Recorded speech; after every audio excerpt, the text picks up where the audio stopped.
We're going to debate this out. We're going to just figure out what is art. And there are so many artists who are watching probably right now and who are like, this is not fair. We're living in a world where you can just push a button. It takes literally a millisecond to create something that took me a year or a decade of my life to create. This is not freaking fair.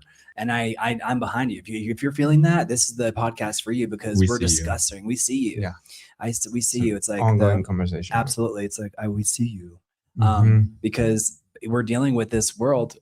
Doesn't it feel so inherently unfair right now? And it feels like so freaking demoralizing. Right. What is your take on what is art? Yes. And what does it require? And thank you guys for being here.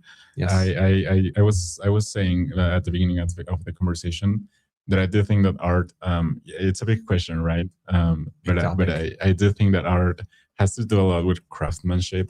I was thinking, like, even if it's not considered, let's say, art, because there are like 7 major arts, let's say, traditionally, which are like painting, sculpture, architecture, music, dance, literature, and cinema, which is like the most recent one, the newest one, the baby. Right.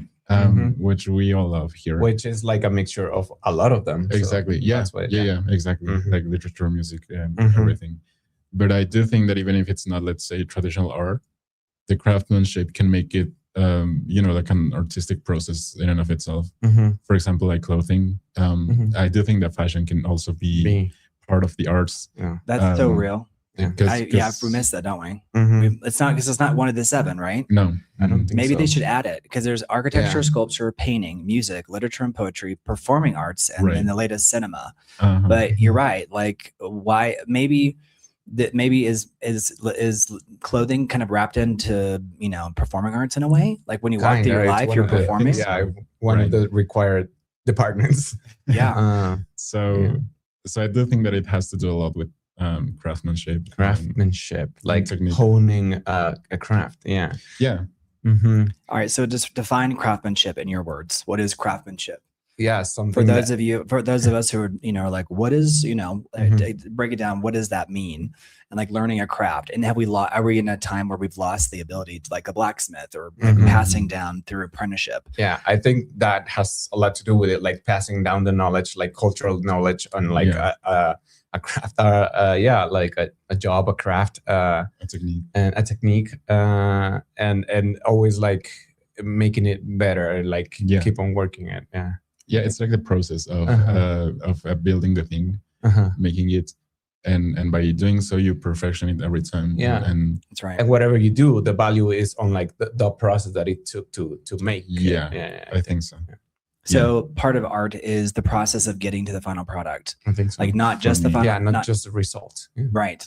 So tell me about that, because I feel like in a world where we get immediate results, it feels like do you feel like there's like a collective like sigh of despair, or maybe like almost depression in the artistic community because of this? Like anyone can push a button and make art and like put it on their, Facebook page or YouTube, or like, has it sucked out or drained any of the artistry in general, or is it making us value people who've worked on art like their whole lives less or more? Right. It's a discussion. I think there's voices on both sides of the thing. Like there's people like are very mad about it, and there are people that are open to like collaborate or use these new tools and find out what the limitations are. Right. And I don't think it's like a unanimous consensus right now. I was thinking of photography, for example. Doug Overholt mentioned it, photography. Because I guess at the beginning of photography, it was also kind of like, where's the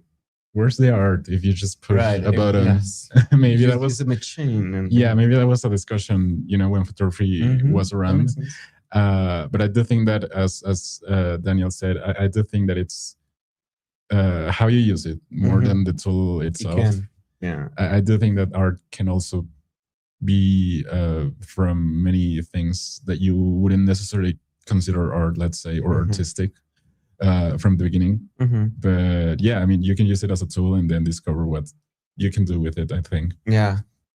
And I think for me, art has a lot to do with expression, that you need to be trying to express something, even if the end result, the audience takes whatever they interpret from it. I think there has to be like an artist behind it that does something to say or is exploring something, and trying to express something. Do you think that they're running experiments where like we're experiencing art that's like completely? I mean, maybe this is our like a foregone conclusion, but there is AI generated art that we've like our movies that are about to come out. That it's like they're like testing that to see how much we can tell. Like maybe the whole thing wasn't completely generated, let's say, but it was like this is the first movie ever edited by AI. Or this script is by AI. I think we're gonna see more and more those kind of like experiments. Because I've definitely seen TV shows or movies that use like visual images like generated by AI. And they don't disclose it like only after the fact. Like it becomes like a scandal or like a news piece. Like, oh yeah, this movie used this AI generated content, and I think it's just gonna be more and more of that for a while. I think. It says, John Scott says, if I tell AI to produce a Van Gogh, does that mean I'm an artist just using a tool? I think what is your intent? I would say like yes, you can do it, but what's the intent behind it? If it's just like to see, I don't know if there's like a lot of like artistic like interest in that. But if you're exploring an idea, maybe like, oh, how my exploration is how do the public reacts to this? I think it could be. It could count. It's like a thought experiment versus like the. Well, I know. Go on. No, that's Gizmo says he thinks AI enhances art. He says, I think AI generated art is art. So I think that's part of the debate, Gizmo. So I'm glad that you're participating in it. And I hope that YouTube doesn't downgrade us because we're talking about the topic of AI, because it's so much of AI has to do with like how you're discovered now, right? Like, and so it's kind of made its way into every single aspect of the lived experience, which is pretty wild. But do you think art requires like some human experience? Yes, like an art, like a human artist behind it. At least for now. I mean, I don't know where like AI and like artificial intelligence and robots are gonna get. I'm assuming they are just gonna keep evolving. But for now, what we know as art, I think it has to like have human behind it, at least as part of the process. I agree. That would be like one of my most definitive answers here. I think I do think that art is pretty human, inherently human, because we've seen, for example, animals like painting and grabbing brushes with their elephants mouths, do like paintings, right? But even then, I do think that the human intention is also like very intrinsic to the art itself. I think humans are like providing the canvas and the paint and like teaching them somehow, and even just the intention, like because I do think that even if the art is bad, like technically bad, there's like value there because you still get to see like how you begin and how you create something, even if it's not considered good, let's say. Fine art. I agree. But I do think that humans are the artists, and so I wouldn't necessarily consider, for example, animal art art precisely. So that would be like my hottest take. Let's say. All right, what do y'all think of this piece of art here? Let's see. And guys, don't forget to forget to like the video. You can like and subscribe. Don't forget. Like yesterday, I forgot to tell everybody. I'm like, how much of it does it matter? Because I noticed when people stop the video and like mid scroll and they're like, don't forget to like. I'm like, I do it because I want to support the artist. All right, so this banana that was duct taped to a white wall was sold for $6.2 million at auction. So what do y'all think of this? How does this qualify? How does this fall into the game of art? Like, what do we make of this? Or are they just making a statement? I think art can be like statements. I think that's the part I'm talking about, like of like having a point of view or like trying to express something. Yes, I think that counts as art. I don't know if the value that like people put into it is necessarily like accurate. Like the amount of effort that was put into this banana that was basically just duct taped to a wall. It's like very minimal effort, but I feel like this is also like some kind of societal statement. It's like, this is whatever people are willing to pay for it. And they're almost like there was like a backhand agreement between the artist and the buyer to make this a news point. Right. What do y'all have? Do you have any conspiracy theories about this? I mean, it doesn't have to be necessarily even a conspiracy. Yeah. But I think there is something very interesting to say about that. I mean, it is a way to make your, I mean, I don't know the name of the artist, but I've seen this image a lot on the internet. So it's a way to like create conversation and to make maybe a name for yourself. But yeah, again, I'm going back to the craftsmanship that we value in art. There's not a lot of like effort put into this, which I would equate to AI generated art. Sure, it is art. You are prompting the model, the AI, you're collaborating, but is there a lot of like effort or craftsmanship in there? I think that's where the value, how we value art comes from. Right. I do think that it's also like even a statement can be considered art, because the point of this piece, I think it was to create conversation, and by proving that we are having, you know, like these discussions up until this day, still proves the point a little bit. Although I wouldn't say, you know, the technique is necessarily so elevated, or I agree with you. I don't even know the value, the monetary value that it has, if it corresponds to the actual value of the thing. Because I do think that ultimately, you know, the which is what creates the scandal, right? Exactly. The conversation is like, oh, this piece of art, so for this amount of money, and like that's the conversation we're having. Because I don't think art has to like be like valued in money necessarily. Right, necessarily. Yeah, we've seen examples of artists who in life were like not valued. Let's say, for example, Van Gogh, which hardly sold pieces and whatever, and now he's like one of the most top artists. So yeah, the monetary value cannot be like intrinsically linked to the value of the piece itself. What about the beauty of the final product? So like, let's say you generate something that's really beautiful and stunning. I mean, like when I think we've all had our experiences with AI and we've seen stuff and it's like, wow, this is actually really beautiful. Or, but it's like, and then it's like when you find out that it's not real or what is real, but which one is more art? Like if AI generates a beautiful painting in like 5 seconds, and then Daniel, you spend 6 months painting something, but then everyone kind of doesn't like it, or they think it's ugly. Like it's one more art than the other. You're saying that's happened. You're like, that just happened. I'm saying that would happen. No, I don't. That's not self-deprecation. But maybe I don't know if AI can be self-deprecating like we can. Human beings, we're so hard on ourselves. Right. I don't think beauty is intrinsic to art. Like, I don't think that's the point of art. I think the point of art is like to create conversation, yes, to make us uncomfortable and to tell human truth. I don't think beauty is necessarily a part of it. The fine arts seek beauty as a thought experiment, and what they themselves define as beauty, but I don't think it's the point of it. Of art, I think to make us uncomfortable, to tell truths, and to express something, to spark conversation. I think. I think you could even say art doesn't have necessarily a point. More than just creating, intentionally, let's say. But I do agree that beauty. I think it was very valued. In ancient Greece, and like there's some currents that value beauty.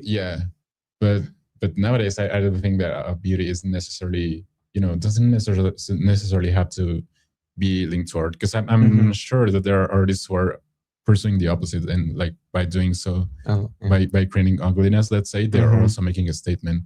That's really deep. So someone who makes something that's ugly, it's almost like that's intentional in and of itself, right? Because I think we objectively, I don't know if there's anything that's truly objective, know what's kind of considered ugly. Right. But so it's like now you can make something that's like repugnant by design. I do think that contemporary art is precisely doing that. For example, you go to the galleries and you see like a pile of trash and you wonder, is that intentional? Which again, it's like a thought process, which is kind of like the point of the piece. And so I do think that there's even some value in there. Again, I agree. I think, I'm just gonna create piles of trash and sell it.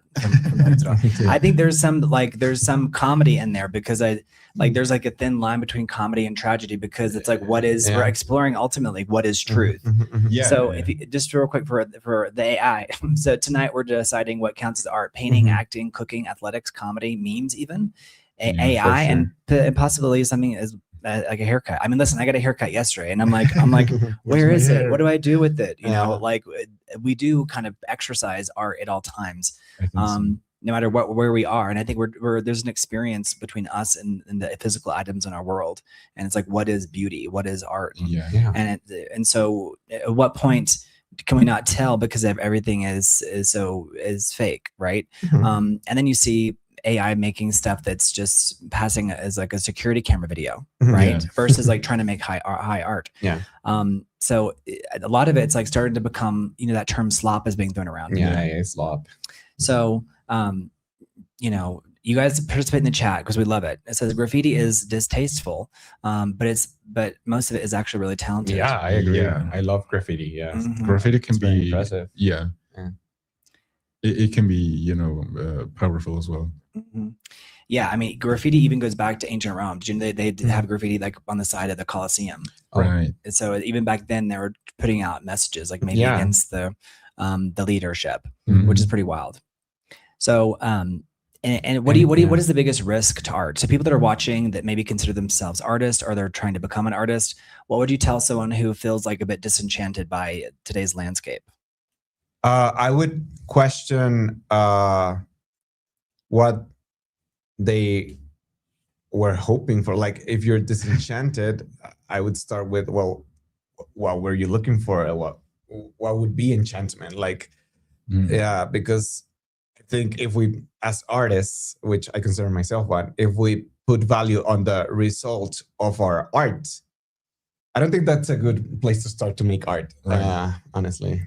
So does art, so it doesn't require an audience necessarily? I don't think so. Or like, sure, it's for sure a conversation, but I don't think you can like creatively start from there. Like, right. You can't start like just being like, people have to love this. It has to be something that's like from your own experience. That appeals, like, like appeals like a banana. Like appeals. Like, I think which is the statement. Sounds like a joke. Yeah, there's a joke in there somewhere, right? About appealing. That art was very appealing. As you peel a banana. Wasn't it? What'd you say? Wasn't it? Like, we're still talking about it. Yeah. Well, I think it's because it's so like mind bending. Appealed to us.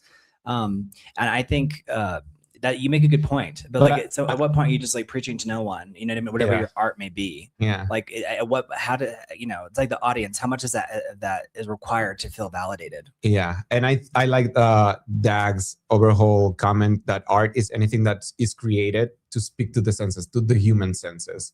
I agree with that. Yeah, I do agree with it too, and I do think that if you feel disenchanted with the arts, maybe nowadays, I would tell you you're not alone. I'm pretty sure people were also feeling that way, from historical times, maybe to depending on what was going on in the era. But I do think that it's also part of like human like resistance, let's say, through art, in which you keep pushing, even if it's not necessarily feeling right. And as you were saying, maybe not seeking validation right from the beginning, but just making sure that your craftsmanship once more like put it into your. I have this funny story. I am in a improv comedy group, and there's a lot of stand-up people that go into that scene and do stand-up and improv.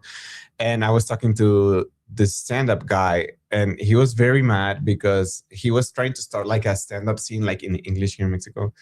And but then like an American comedian like got here and like started to do the same thing and started to call himself like the guy for English stand-up in Mexico. And he was very mad because he considered himself that.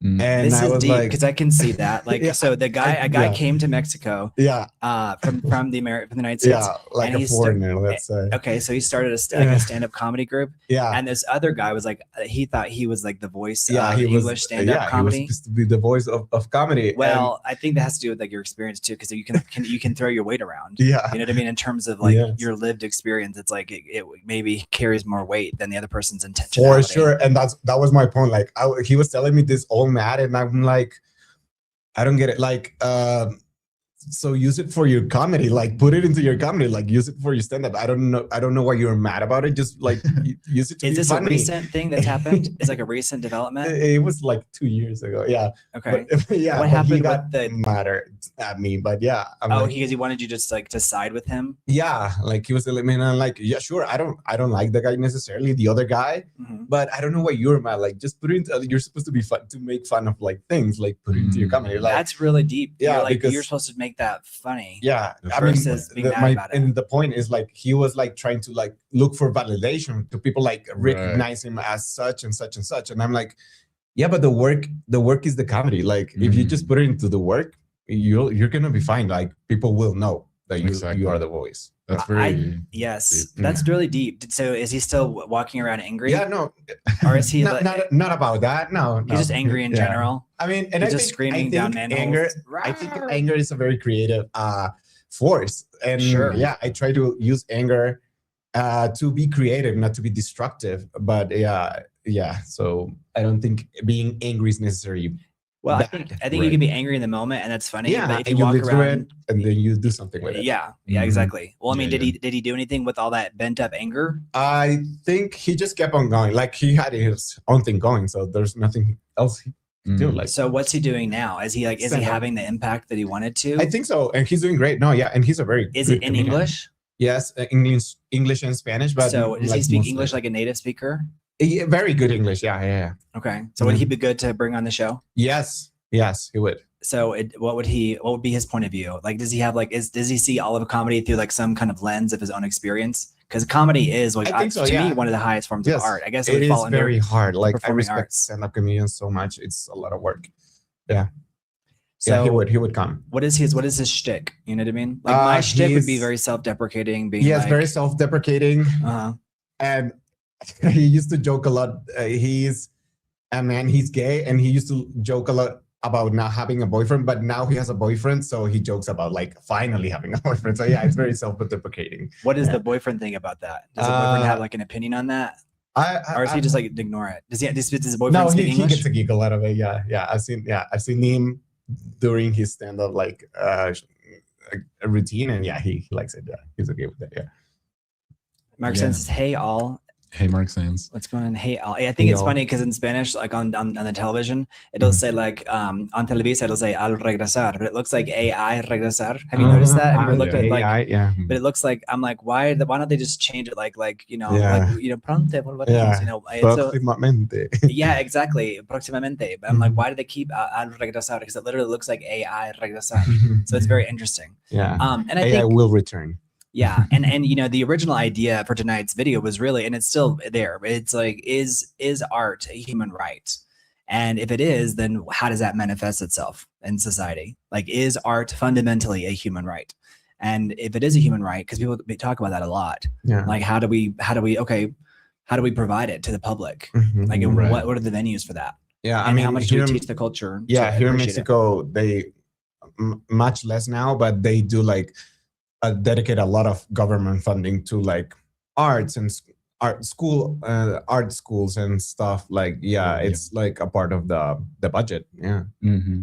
So I do think that under some legislations, art is considered a human right. I do think that human rights are, like what you need, right, in order to live, essentially. So I mean, art, can be seen that way. I was telling Brent at the beginning of the conversation that I do think that art is so intrinsically linked to our lives that we don't even realize it necessarily on a day-to-day basis. But I do think that it's everywhere, and even when we listen to music, that's some form of art. And so I do think that we should provide the art, maybe, or provide the means for people to access to art as well, because I do think in some ways it enhances our lives as well. For sure. I was saying that it can play on people's memories and emotions. It's transcendent. And so I think even through art we can preserve memory. You can have documentaries and historical stuff that is That seems like that was almost like the original intent of art, right? Like poetry and the ancient Greek I think so. tradition was like telling a story through through a poem or a song. Yeah. And like over time, it like became like majestic and became like so mystical, like the Odyssey. And then like but then it's like, is that history or is it myth? And like art was held in such high esteem. But I think what we're kind of grappling with right now is like there's so much art being produced at the push of a button. Like, how are we going to analyze our time? Right. Like, what's the museum? What is the museum going to look like for the 2020s? I think that's a mind blowing idea. Yeah. Right. I remember like back in 2022 going to a museum and seeing like NFTs displayed. So it's interesting. I do think that it can be dangerous if we don't preserve, you know, things, because as you said, you can rewrite history now more easily with all the technology that we have. But I do think that it's I mean, us that are living this time, I think it's important for us to kind of put our part and make our part for art to not be, you know, so easily removable from memory. I think. Yeah, I agree. But also, I would put a lot of memes into like an art museum of this decade, because I think memes are the poems and the jokes of our generation, because people don't like know any more jokes. Like, we just share memes or create memes. And there's an immediacy, yes, but I think this idea of saying this is like this thing is very poetic to me. Like, thinking in abstract and comparing things like through a visual meme, I think that's very artistically valuable. I think it's also like it gets lost with time though, because it's so culturally relevant, because it's so memeable. Yeah, it's so immediate and so fast, but I think there's artistic value in it. And I wonder how that would fit into a museum, because like, how do you explain that? Like, would you have to have like a paragraph underneath the meme in the museum? You know what I mean? Because aren't memes usually a reference to another piece of art? Yeah, it's a reference of a reference of a reference. Yeah. Right. But there are some memes that are so recognizable. Yeah, like the historic memes. Yeah, like the troll face. Troll. You know, I'm sure we could create a whole series called "What Do You Meme?" You know what I mean? Like, or know your meme. There's a database. If you guys are watching now, this is the Big Idea Show. And we're a relatively new channel, so you guys subscribe and leave a comment, like the video. So Mario and Daniel are deciding what separates art from craft, talent, and content. Right now, we're asking whether technical skills still matter and what's going to be in the museums in the future. So just for people who are just scrolling in and out, it says, I think the more we restrict what art is, the more you take away from what art is. Yes, I agree, because art is always like pushing that boundary. So if you try to define it, the job of art, if it has one, is always like pushing that boundary, going beyond the boundary. So I would never try to define art. That's a really deep. That's a really deep good point. Yeah. So but in that sense, everything is art. No, I think expression, yes, needed. Intention. Okay. Human. How do you think intention gets lost, like with art? Do you think? Because I feel like we just misinterpret each other all the time, just with daily conversation. So in art, someone may be trying to say something, or what blows my mind is that people don't understand like satirical or ironic content. Yeah. So how do we show what the intent is? Do you need to have like a paragraph next to the thing in a museum, or like in a description on the video, or does it have to speak for itself? I think it has. I mean, I think it does. I think it's fruitless to try like fight for the intent to come through, to the real intent. I think it's fruitless. I think it will always speak for itself. Sure, there's debate, there's conversation, there's Q&As, but at the end of the day, I think it speaks for itself. Yeah, I think of intention as part of more like the process of being of creating art. Rather than the goal itself, because we talked about here a little bit about the death of the author too, and I do think that it's valid. The death of the author. Yeah.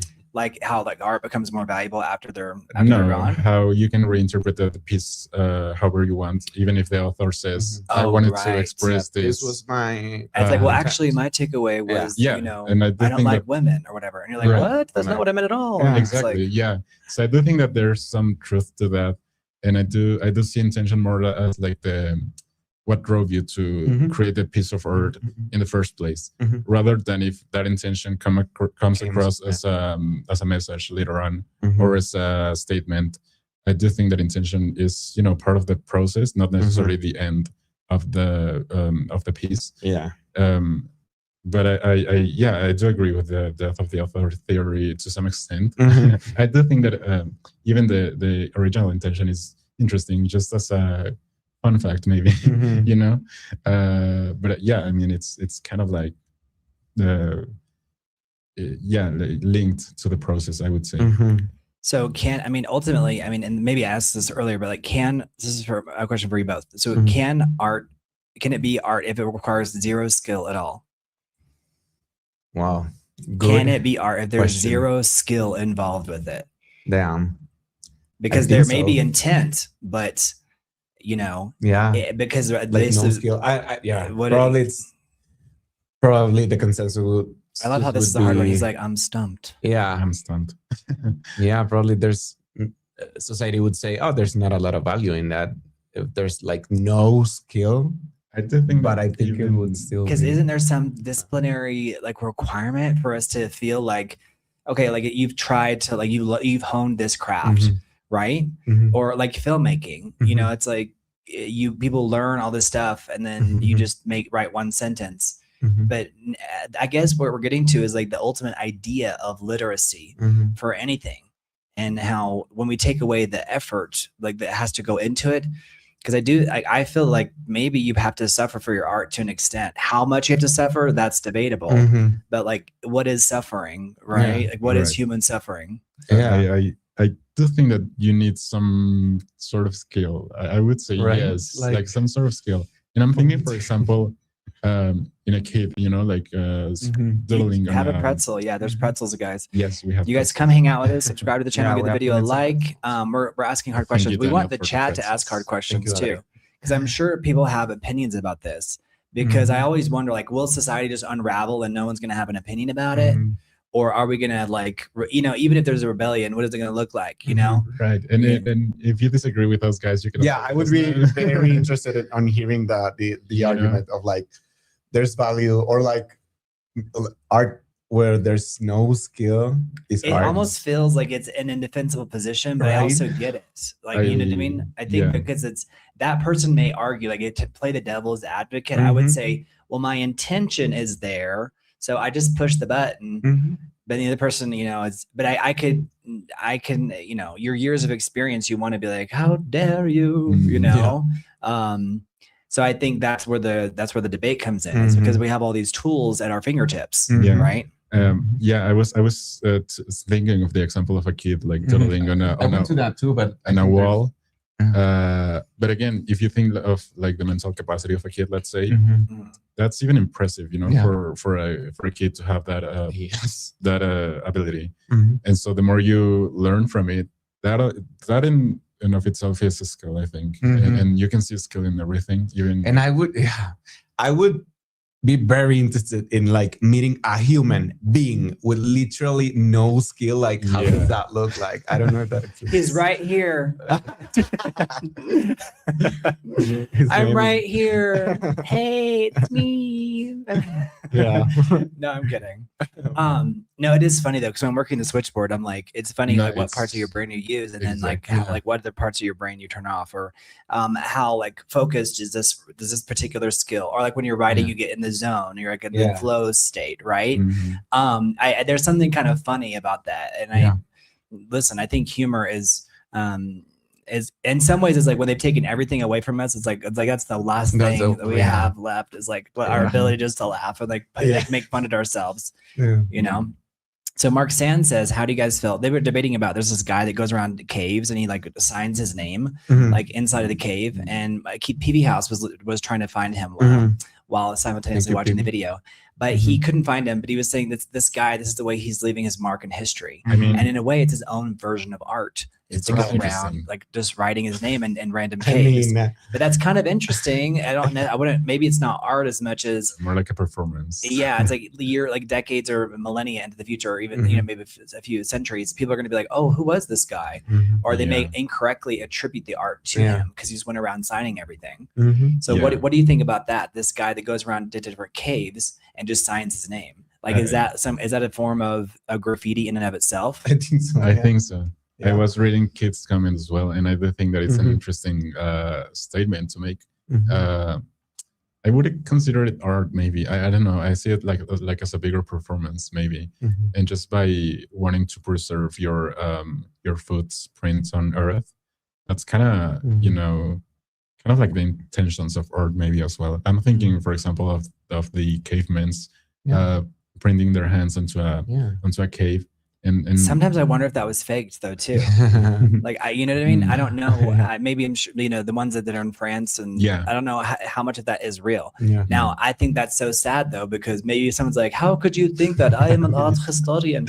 But if it's not your firsthand experience, like maybe it could be spoofed. But this idea that everything can be a conspiracy theory, like I feel like the young people, they can be like, exactly, like the post-truth society, like all of the real thing could be conspirized, it can be like that's what Silo I think plays with, this idea like rewriting all of human history, dun dun dun, like that's crazy, but also so plausible, and happening right now on this channel. Make sure you like and subscribe. No, I think like the rewriting of history is pretty wild. So he says, which is more impactful for y'all, images, words, or sounds? Says Keep PV House. If you guys are just now joining us, you guys subscribe to the channel, give the video a like. This is a highly interactive thing. This is live. So if you're curious and you're scrolling, there's all this AI stuff. This is live. So leave a comment, let us ask us a question. Because we're all in the art world, cinema, filmmaking, and screenwriting. So we love it. So this is a great question. Which is more impactful for y'all, images, words, or sounds? I mean, impossible to, I don't know. I love films, so I would say images. But images is half and half. Film is images and sounds. I would argue that it's. You would argue 51% image, 49% sound. 49? That's so disrespectful. I think half of the picture is sound. Like it's like so many people, like their criticism of the Odyssey was that it's really just like the sound is pretty good. I mean, he's always has a good, sound people, that's another one of my hot takes. Hot, very hot. And honestly, that was like that's what they teach you, is they say like that's half the picture, like half of the movie. Yeah, I think it's half and half. I don't want to disrespect any sound engineering. Well, I mean, it depends on what's happened to you, but it's just like maybe it's a form of an expression. Yeah, you know what I mean? It's not like actually, what is half? How do you quantify that? Yeah. I don't know. I think words are big for me. Yeah, like that's interesting. Yeah, I've always liked words a lot. I love words. I hate numbers. Like words are beautiful to me. Like, what I find alarming is that like how few people know how to read. Like people are coming up, or maybe they can read, but they don't understand the idea of subtext, or they don't understand the idea of irony or satire. And I honestly, I find it kind of horrifying. And that's honestly one of the motivating pieces behind the channel is to kind of explore that. And then, maybe we'll just all descend into the angry mob. But what do you think about our interpretation of images, sounds, and art, and how much of the audience, maybe the audience agrees with me. Maybe there's like a literacy crisis in terms of understanding. And so the next leap is like, okay, well then like what happens with art? Maybe that's what's happening as a natural byproduct of people being culturally maybe illiterate or artistically illiterate. And maybe some people, maybe the angry mob gets offended by that. Do they? I don't know. Like come for us. Come for us, angry mob. We see you. Flood the chat. Flood the chat, you guys. Yeah. I think, and we were talking about a little bit of this on Monday. I think like images are our first language. Like images, predate verbal language. That's real. So that's a big part of like why film.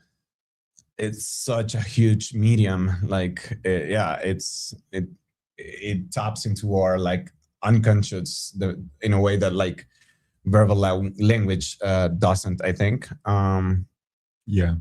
So I think film is a really good way to educate. I mean, if schools are evolving or like education is evolving, I think film, we see it. I mean, there's a lot of education on YouTube. This, I think, kind of counts as it. Like, you're right. Yeah.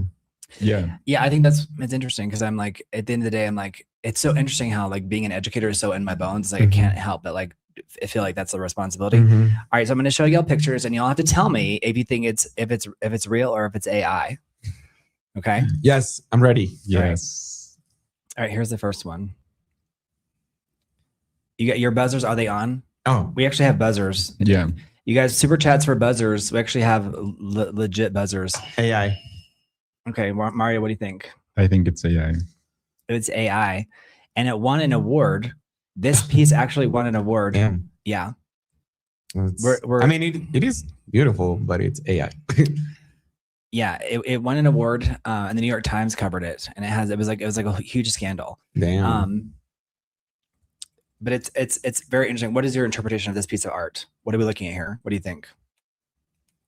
Is that a window or like a portal? It's whatever you both. That's the author. It's whatever you want it to be. It's or do we call them the author or do we call them the prompter? The Right. prompter. Like the person who prompted it. Yeah, I think I don't the language learning model. So it was called the portal picture that I'm referring to is called it was Theatre d'Opera Spatial. So it's French for space opera theater. It is an AI generated artwork that won the first place award at the Colorado State Fair for Fine Arts competition in August 2022. It was created by a tabletop game designer, Jason M. Allen, using the generative AI tool Midjourney. The piece sparked a massive global controversy around the definition of art and the future of creativity. And so this became like a huge talking point right here. So this is back in 2022. It just shows you how like far we're now in 2026. But despite the criticisms that the AI art required zero effort, Allen said he spent roughly 80 hours fine-tuning his submission. You're right. I think it takes He had 900 iterations of the image by adjusting text prompts on Midjourney. And Midjourney is one of those things where it's super duper realistic looking, and it can be like really spooky how realistic it is. He used Adobe Photoshop to clean up the flaws, what he considered to be flaws, and he upscaled the image for clarity and printed it onto a canvas for the exhibition.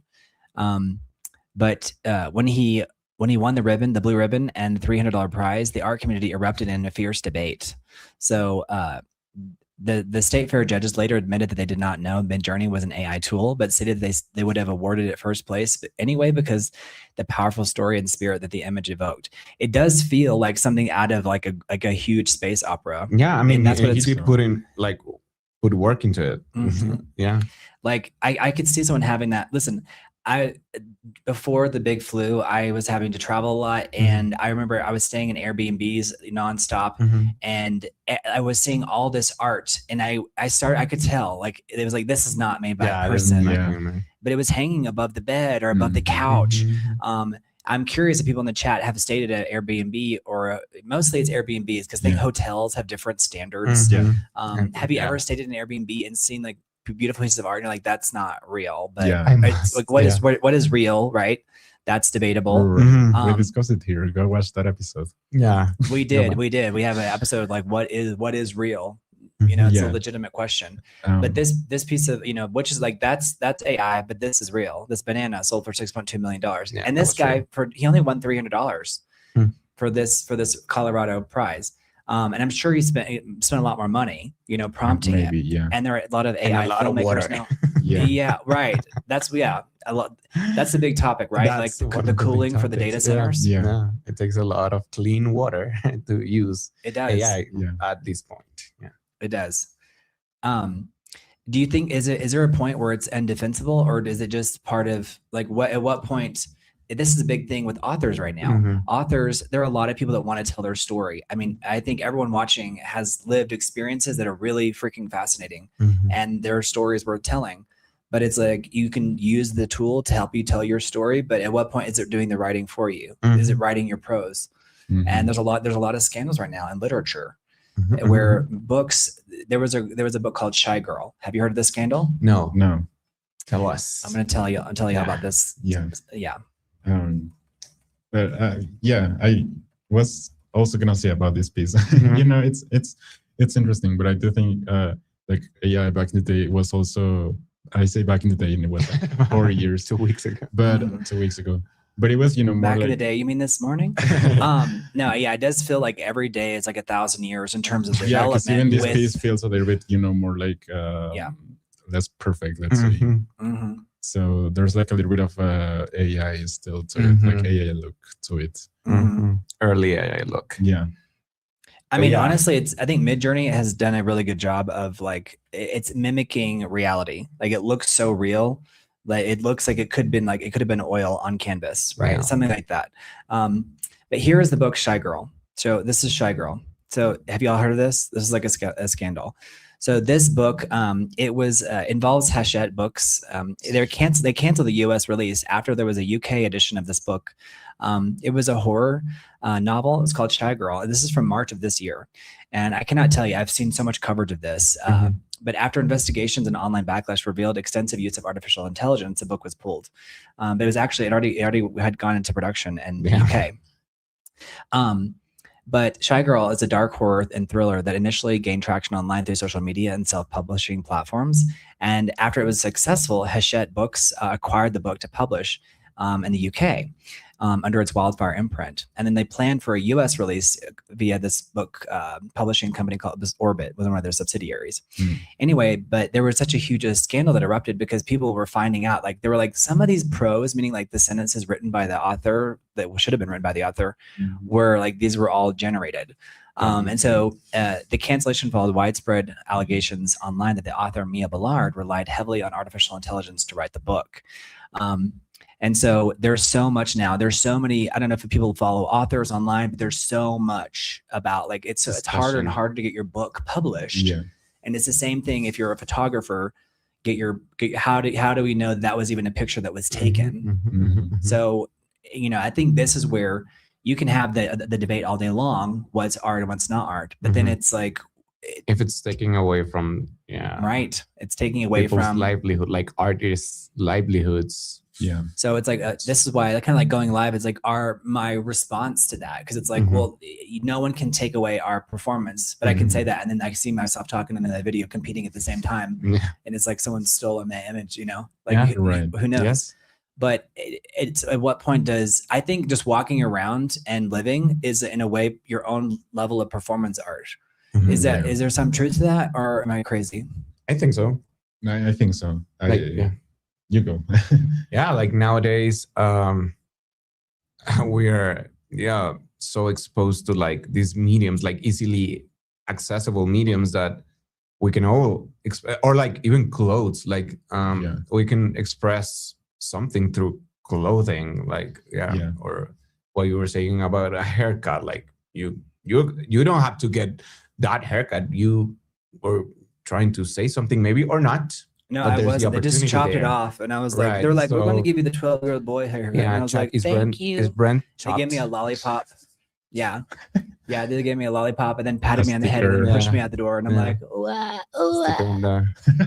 no, I definitely get in. Do you ever feel like you're in situations where you feel like an infant? Yeah. Whenever I'm getting a haircut, I just have to be there and be quiet. And I'm like, if I open my mouth, I'll breathe in hair and I'm like, I just feel like such a child every time I get a haircut. Yeah, I don't like, I cut my own hair because I don't like that. Oh my gosh, I need to learn that skill. So would you consider cutting your own hair like an art? It's an expression. Yeah, for sure. Like I go like with an idea and maybe the result is not what I was hoping for, but I tried. Is it easier when it's longer? Like, does it need to be long for you to cut it? To like, let's say mess up. It's more like forgiving. But yeah. But I agree. I think we all are doing our own little performance, even with just like little things such as, you know, clothing and everything. Which is part of like individuating as well, part of creating an identity. And I would say identity should be, you know, personal. Yes. And it's hard. It's hard necessarily for everyone's consumption. Yeah. And it's hard. I'm not saying it's easy. It's a process and everything, but I do think that by doing so, we're also, you know, making a statement, and so it's kind of like a performance, and in an individual level, let's say, which is ever evolving as well. Yeah, you guys name one job, because I think a lot of people don't like their jobs, or like they're debating, you know, quitting their jobs, or it's like, what's one job that becomes art when it's performed really well, that maybe is not necessarily considered art on a day-to-day basis? Sales. Like something that maybe is not considered art, but if you do it really well, it's like, this is art. This is art. I love it. You know, like what is that? What would be an example of that? damn, like anyone at the Olympics. Okay, so like the Um, physical, Yeah. like physics or Yeah. Yeah. like athletics. Yeah, athletics. You're are so right. impressive to me. I would agree on that too. Mhm. Yeah.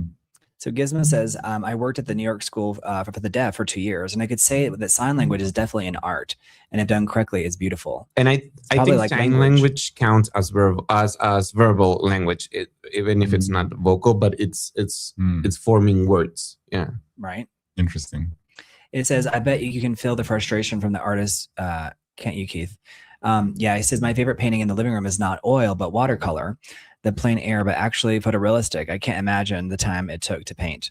Right. Well, Keith, PPS, wouldn't it be even more if you're infuriating if you found out later that they actually didn't use watercolor, but they just told you that they did? I think that's another level of, because there's a whole industry of like faking art. Yes. Copies, right? Mhm. So this idea of fake art. And so it's, you know, is there any famous art that you guys secretly dislike, but it's like really famous and highly regarded? Let me think about it. The answer is probably yes, but For sure. let me think about it. Like a piece of art. In the like chat, you guys too. In the chat, is there something that's like high art and you're like, I secretly don't like let's say the Mona Lisa or you know, the Starry Night by Van Gogh or whatever. I don't know. I don't know if I necessarily have one. Yeah. I do think there is art that's, you know, maybe inherently grotesque, whatever, that people, you know, like maybe some people like Caravaggio, some of his work. Right. Oh, but I love Caravaggio. Yeah. Caravaggio is good. Yeah. Yeah. Gizmo doesn't like Hunter Biden's art. So there are a lot of famous people that do art, like George Bush paints pictures as well. Oh, yeah. And so people you can do art in their own free time. Not to sleep.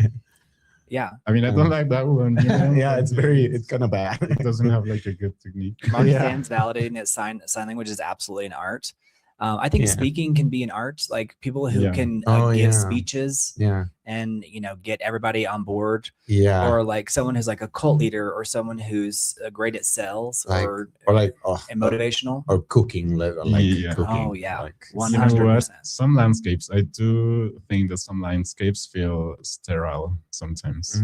Like paintings, landscape paintings. Like, not that I can think of an example right now. But but whenever I see a landscape, Daniel's looking around. Are there any on the walls around here? An example in the house. That is like a bit sterile. It's kind of like, well, that's not very interesting to me. Right. Okay. What is more? What's more important, like skill or the emotion like behind it? Because what if someone's prompting but they're like crying and weeping over the keyboard? But they're like trying to make. I mean, I don't know. I mean, I don't have the answer. Yeah. But I'd be curious what you guys think. I think there's a lot of value in the emotion. Yeah. For me. For me as well. Yeah. Although they go hand in hand, maybe. For sure. Yeah. And it's hard to like see the emotion. Yeah.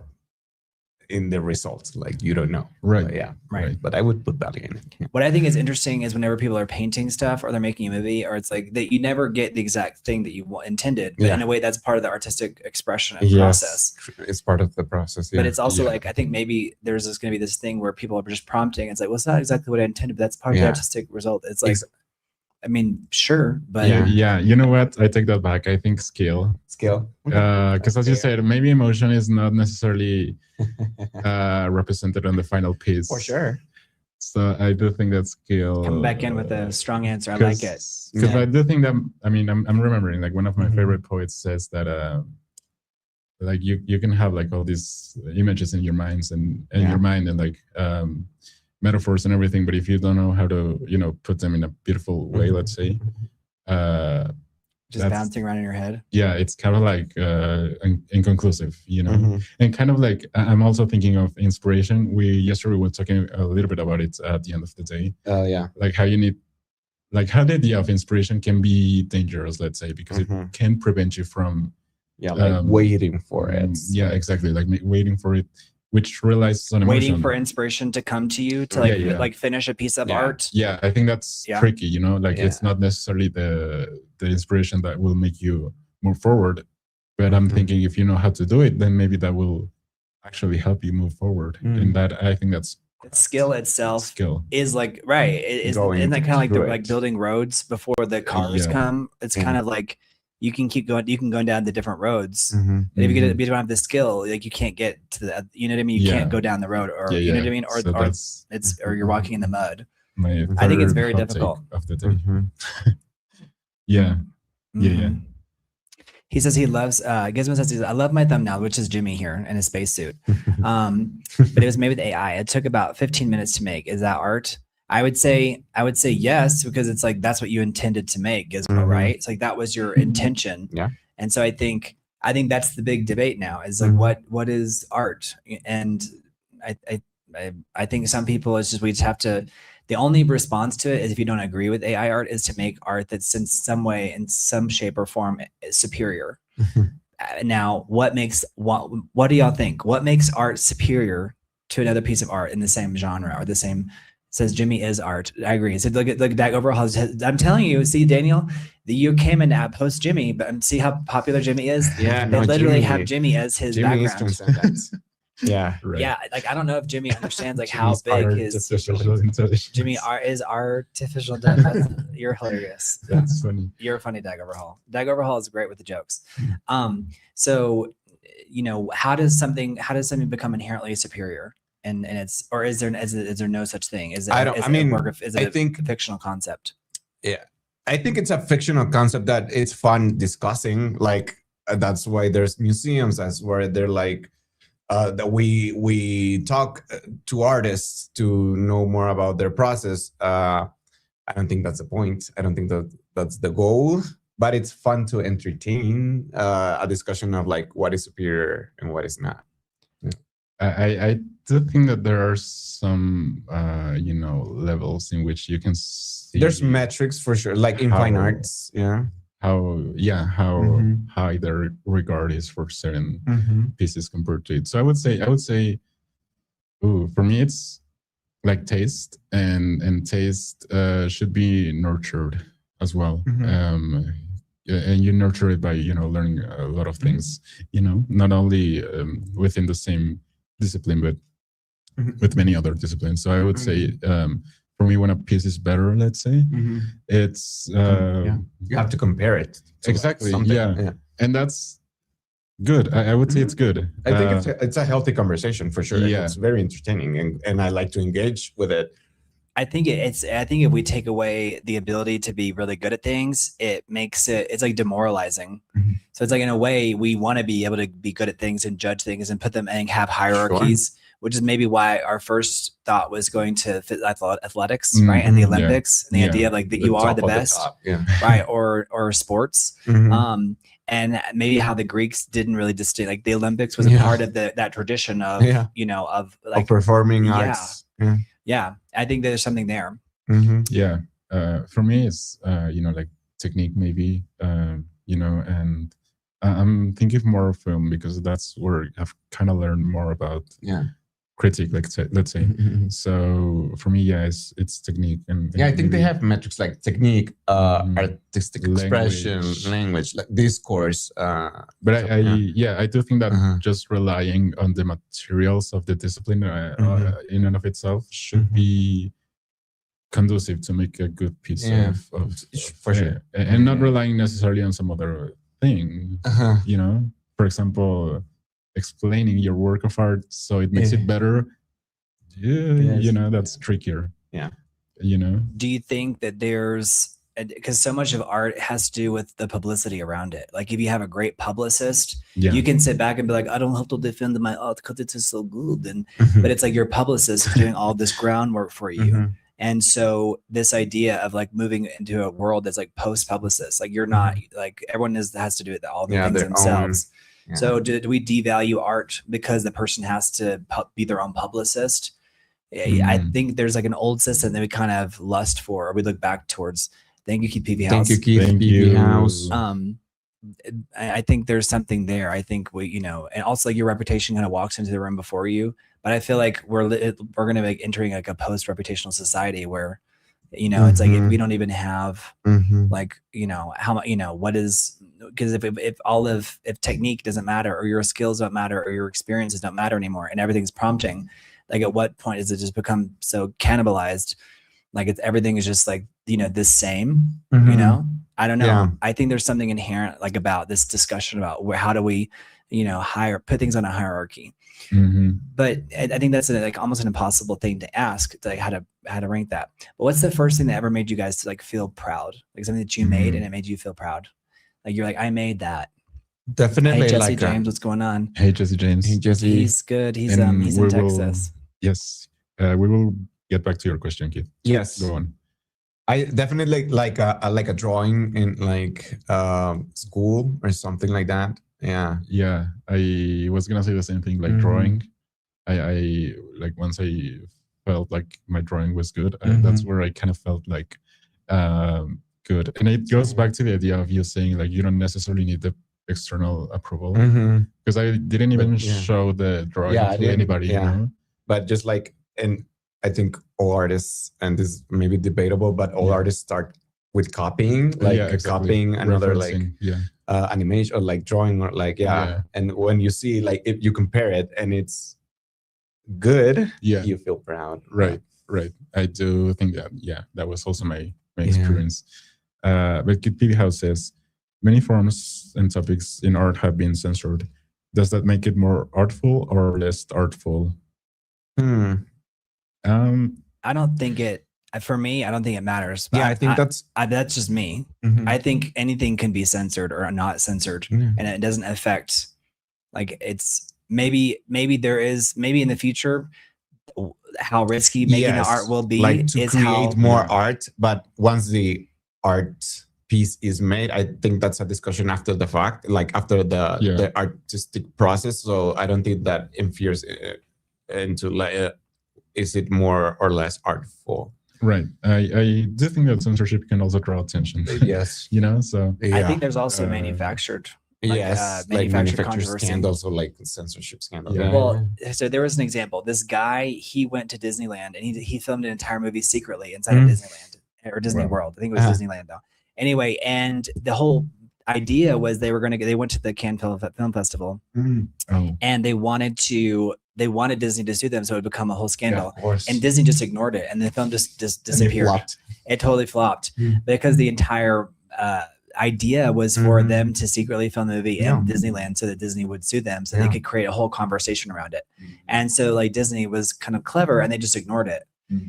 What does that tell us about how attention plays a role and how much we like value something or not? Because they were trying to create a hero narrative right around making this movie, secretly inside of Disneyland, and then Disney just ignored it to take away all of its power. Which I think is kind of interesting. It is very interesting. I find the whole conversation like around art very interesting, and like yes, it is a part of it, not of the artistic process, but it like how can it not influence it? I think so. And I mean, sometimes it's even more powerful to ignore it altogether rather than just giving the intended attention. So Keith says thinking of fake leaf over Michelangelo's tattoo of David, which is a good point. I think again it draws attention. Yes, and not very good example. Not necessarily like makes it higher or lower in terms of how we value it. But by drawing attention, maybe that creates room for more people to discover that piece. To enter the discussion. And exactly. And be the ones who say this is good or this is not good. Because something similar happened with the Mona Lisa, which was like exhibited which we have right here.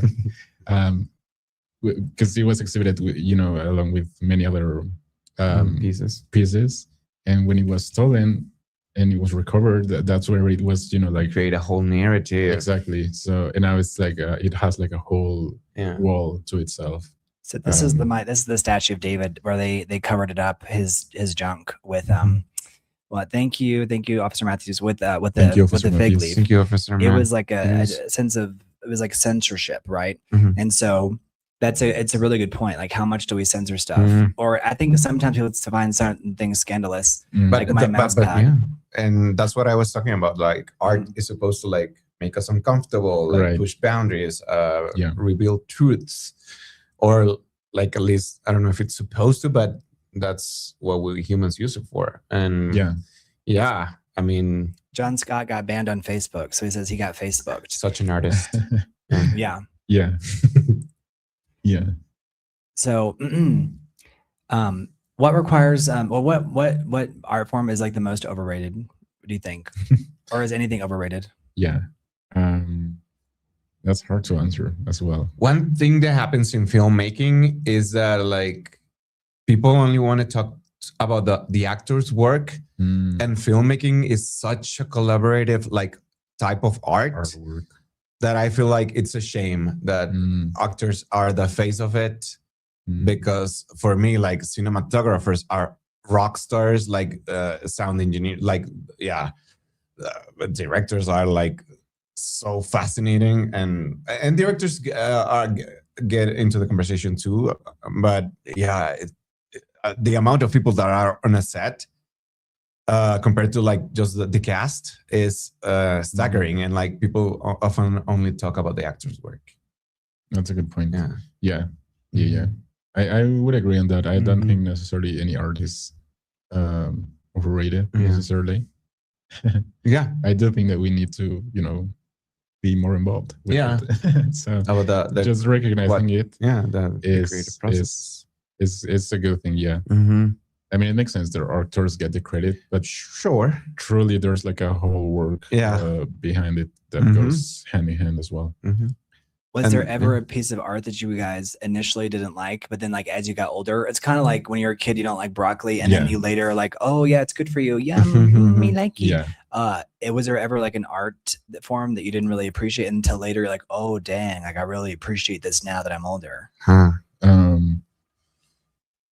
mean, not that I didn't like it, but maybe theater was kind of like a revelation once you start appreciating theater. Yes, that has happened to me. Yeah, very recently. Yeah, I agree. Because it can be like easily misinterpreted, let's say, or it can be. We're talking about theater now.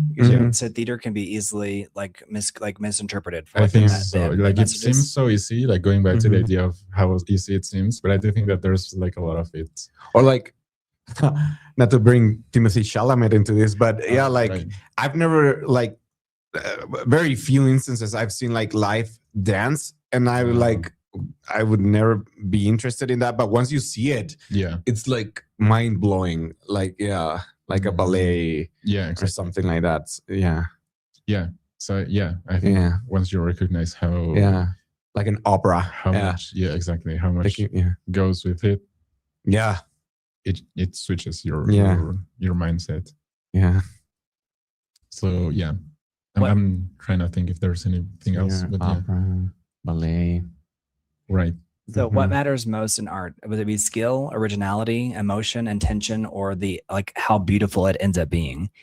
Like if you had to rank those, like skill, originality, emotion, intention, and beauty. How would you rank those? Nice. Or you don't have to rank them. I would say like which one, if you had to pick one, like you're like, this is the ultimate skill. Or I don't know, maybe, I mean, I guess I'm revealing what I find to be the most interesting, like the actual skill, because I think you can actually, I've met people who are so like, it feels like they're emotionally hollow, but they create art that's incredible. When you meet them, you're like, they're so like, well, there's nothing there, but they actually can create magical art. So it's like, I always see like with this skill, sometimes the skill, but because the intention, maybe everyone can have good or bad intentions. I don't know, but what do y'all think?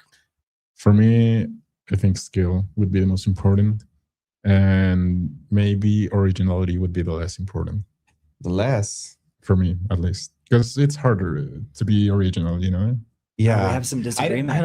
It can be shocking, but I know what he's saying. It sounds shocking, doesn't it? But, hey, Margaret. It says, Margaret Walter says, all art is artificial. That's why we call it art. Damn, Margaret. Good point. Interesting. Because there's the idea of art, and then there's artifice, right?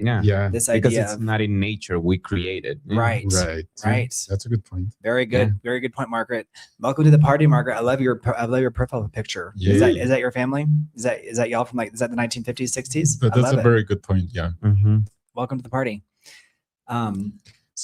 For me, I mean, skill is so impressive and you're mind blown, but For me, it's originality. I think in the sense of like, like the art that speaks to me. It's because I the next thing I want to do is like know more about this person. Like, how does their brain work, and what are they saying? What are we'll look up interviews. Like that's how I engage with art that scratches my brain. Let's say so. Yes, skill is very impressive, but yeah, for me, it's like, oh, I want to hear more. It's interesting that I think have opposite ideas. Yeah. Well, I think it makes, I get that. I get what you're saying. Because whenever something feels so incredibly original, it's like, oh, wow. But maybe Mario's point of view, is like, everything is inherently derivative. Yeah.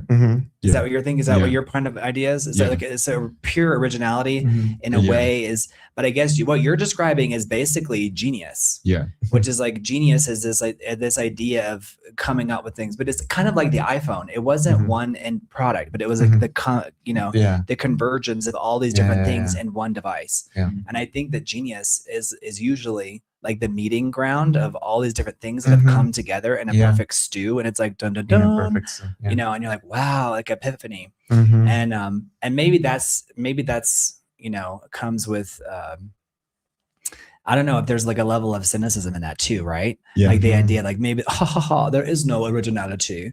You little fool. I think that almost everything is inherently derivative, but I do think there can be original ideas. Yeah. But in a way, it's not purely original, but it feels original by the way it's been conjured. Yeah, it's purely original. Not like, I think we put a lot of like weight into the concept of originality. But for me, if you're saying something that is very true to you, it's original. Like, it doesn't have to be like the first at something.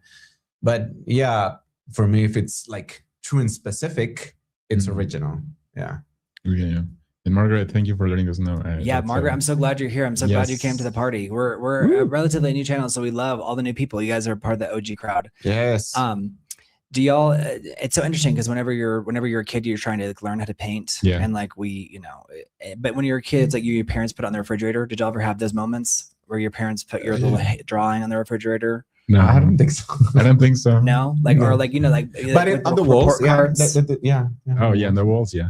Okay. Yeah. So what they just what do you mean? Oh, like they hung it on the wall? Yeah. Oh, okay. Or they wouldn't like erase it if we draw it. Like I would draw on the wall and they wouldn't erase it. So I would draw like on my closet's doors. Yeah. What's your favorite period of art? Like, do y'all have a favorite period? Thank you, Keith. Like medieval art. Thank you, Keith. Thank you, Keith. We'll get back to you, Keith. Yes. I think for me, I like the Renaissance. And I like ancient Greece. Mostly, I think. And I do like some contemporary art as well. I think mostly music, but yeah. I think art is so controversial in a way because people feel so strongly about it, or sometimes nothing at all. Like it's almost like there's not much of in between. It's because it's like if you don't feel strongly about it, it's like you just have to like let it go because it's like, oh, Arlie, your friend with this stand-up comedy. At least he was, angry about something. It's like it means something to him. Yeah, I like angry people sometimes. Well, because they're passionate, right? They're passionate. Passion. But I do think anger is not necessarily the best thing to exercise, but it's at least it's raw and real. Yeah. And I think you should channel it into art versus like your fist. You know what I mean? Exactly. Versus violence. Yeah. So you like the classics, Mario. And so for you, what's Caravaggio? If you had to fill your head, is that Renaissance? If you had to, it's like late Renaissance. And I do like a lot of like architectural. Artistic currents like Bauhaus and those are very cool, very functional too, and functionalism is cool. That's I do. Because I was speaking about how I love tiny homes and like we tend to functionality of we tend to overlook architecture, but I do think that it determines so much of the quality of life. Like like just so here's Caravaggio. You mentioned Caravaggio. Yeah. So this is from the 1600s. This is the Entombment of Christ from Caravaggio. Yes, I love those paintings. He's like he has this one of us skulls smoking like a Oh yeah. So the Caravaggio is kind of like, we could do a whole video on like how he helped us like appreciate like the dark side of art, right? Like of the shadows. But go on. Tell me. What's this coal smoking? Is that Caravaggio or is that Van Gogh? Yeah, you guys give me, y'all prompt me, y'all tell me, and I'll pull up the picture. Yeah, Van Gogh. So there was the Saint Jerome writing. And John Scott was mentioning Van Gogh. He loves it. Yeah, Van Gogh. It's the skull smoking. Yeah. Yeah. I love that one. It's interesting. Yeah. So Caravaggio does have one that has a skull, but this one, this is one, but that's popping out what you're thinking of. Keith P. House says, "Oh my gosh, Daniel, I haven't been thinking about architecture in these discussions." So right. Yes. Yeah, architecture is architecture. I would say it just is definitely art, right? Yeah. You got Caravaggio, but you also have like things like this, like you have a banana, I love Caravaggio. And it's like, I think, and then you have things like this AI piece of art here, which won an award in Colorado, which was very controversial. And then I'm taking stuff off the letterboard here. Yeah. So I'm giving its last chance on screen. This was this book, Shy Girl, was a book that was published in the UK, and they found out that it was written by AI, and they had to like take it down. So we're kind of exploring. I think all of society is kind of grappling with this idea of like, what is art? What deserves to be up front and center? Because ultimately, I think art is a statement for the human experience, and so there does need to be a human element to it. Here is this the one you're thinking of? Let's see, this one here, the smoking. Oh yeah, it's that one. I love that one. So this is Van Gogh. Yeah. Yes. So it's Dutch. So it has I don't know how to speak Dutch, unfortunately, but it's a skull of a skeleton with burning cigarette. This is how it's translated by Vincent Van Gogh. It's playful. Yeah. It's oil on canvas, and it's so what made you think of this? Is this something you would hang up in your house? Yeah, for sure. What is it that you love about this? What makes this inherently? It's like so goth. Like it feels like very modern. Yeah, like it's interesting. Yeah. He actually had several different skull, like almost like he was testing out like his ultimate like premise of what he wanted to do. Van Gogh included skeletons in another artwork during the Antwerp period, a sketch of a hanging skeleton and cat. So it's very interesting, like what matters to the person. Very interesting. All right, Mario, what's your favorite piece of art? And we'll put it on screen. Oh, that's a hard one. That's a hard one. I mean, you don't have to. I mean, listen, you can just like your top 10. No one's gonna judge you. We're not gonna be like, oh, that's your favorite one. Yeah. If okay, I'm like, you have one painting or one sculpture. Yeah. You know, like one thing. It's like this is your thing that you get to have. Like what? Like if you could possess one thing in your home. What would be that piece of art? Would it be the Mona Lisa, or would it be the blah? Probably some Monet, any Monet piece. I do like Impressionism. That's kind of like the first thing coming to my mind, so that may mean something, you know. I like the Impressionists too, Monet. Yeah. It's interesting because when you look up these artists, there are so many pieces of their work that are just available to have, you know, immediately print on demand, right? And have it come to your house. So this is like a Monet that you can just buy off of, you know, this is actually like a do your own Monet. This is actually a little thing where you use little beads to make the Monet. But this is a Monet. Do you know the name of this painting? No, to be quite honest, no. There's so many kits that are, so Claude Monet, this is one of his paintings here on screen. But I do think that like in terms of general literacy, we're kind of losing it. And so part of this is for us to explore, like how much of it can we explore and how much our audience is willing to engage with art. Yeah, right. But it's interesting, this idea of like protecting heroes. So that one is, that's a woman with a parasol. You know, so like basically an umbrella, right? A parasol is like a very little. But there's several different pieces of art. One of my favorite ones is the sunrise. Did you like that one? Yes, and it was like the piece that basically put them on the map, kind of ignited Impressionism. Yeah, this is from 1872. It's called Impression Sunrise. That's where the name comes from. It's right. Like you're right. Yeah. Ding, ding, ding. Very good. That's right. Impressionism is from this. Yeah. So is widely claimed to be the inspiration for the Impressionist movement itself. The painting is one of It's in Le Havre in Normandy, and it depicts a hazy harbor full of boats ready to dock. The tones are muted with a palette of grays and blues, adding to a dreary feel of the ocean. The bright sun is a focal point of the painting. It is so vibrantly it contrasts the muted shades of the French harbor. Although renowned today, this intensely atmospheric piece was not typical of Monet's work at the time and an impressionist work as a whole. The restrained use of color is an obvious sign of this, as well as its lack of wider societal analysis. Like, it's very interesting because he signed it and everything. But it's interesting how they just put 72. It's like you didn't think to put, like, but now it's, hundreds of years later, 1872. Right. But I do love that painting. No, it's I'm a fan of it. Yeah. So Mark Sands, what did Mark Sands say? He says, I have a piece in my on my fridge that my daughter made for me in first grade for Father's Day. Oh, that's so sweet. That's like, go on. I love it. No, I do think kids have like such a beautiful understanding of art that is so like naturally given. I think I'm surprised because you try to replicate that style and it's almost impossible once you're no longer a kid. So that's also another. That's very valuable.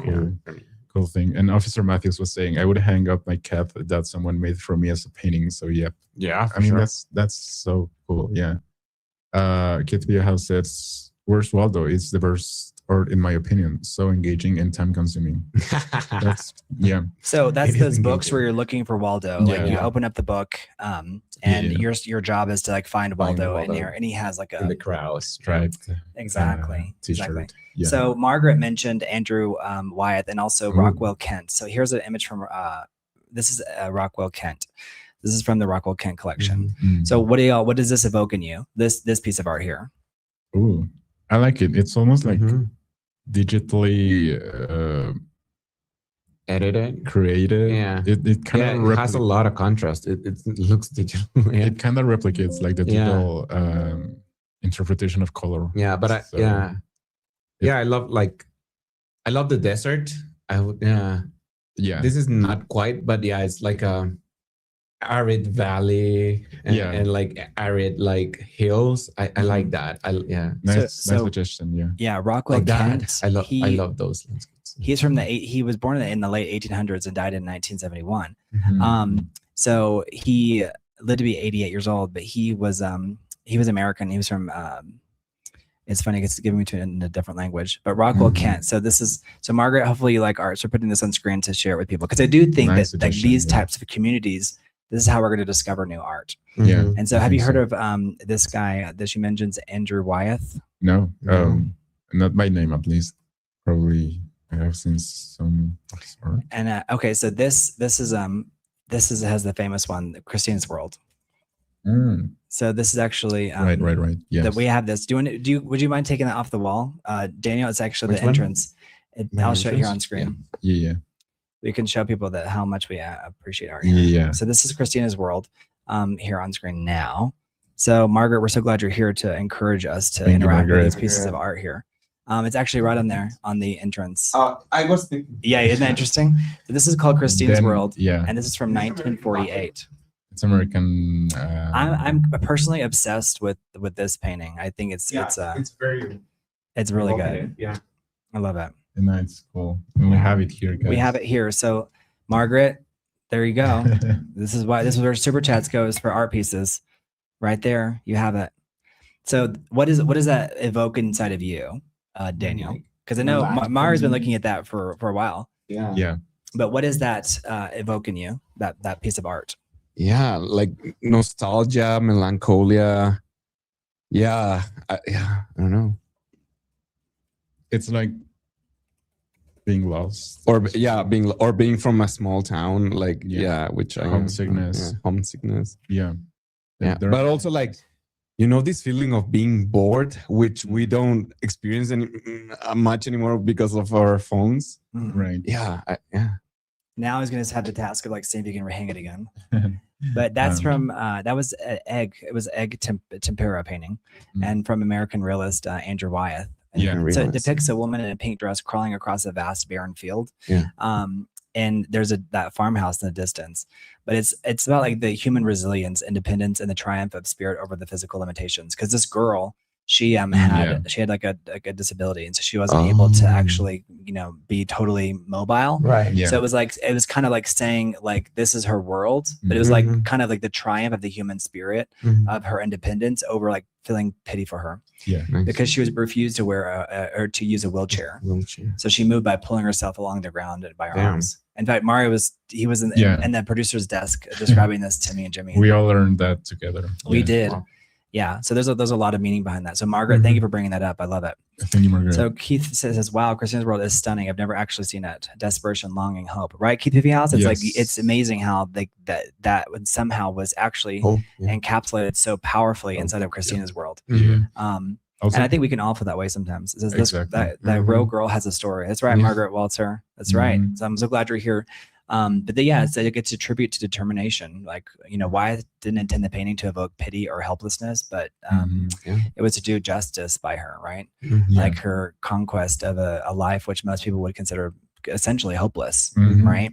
Right. And there's also some isolation and yearning going on in there. And I feel like we all can feel that way from our own bedrooms. We can kind of feel that, like looking out of our world, like out of the window, out into the world. Into the world. The title itself is very evocative. It really is. Of the world inside her. Absolutely.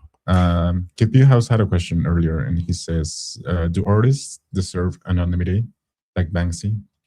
That's a good question. It's a good question. I would say yes. For sure. If they want it, yeah, for sure. I think. So he said, do artists deserve anonymity? Like, do they deserve it, or is what Keith P has asked it again? Because I'm curious, because I think some artists crave the prestige, recognition, right? Yeah. The recognition. I think that's also part of it. Yeah. So what was your answer? I would say yes. Yeah, I would say yes. If they want it. And it's also valid if they pursue recognition. That's also... I think, I don't think there's anything inherently wrong with looking for recognition. No. Yeah. Because I think that there's some level of validation there. Yeah. Like, would you guys like to, never be recognized for any of your contributions to society?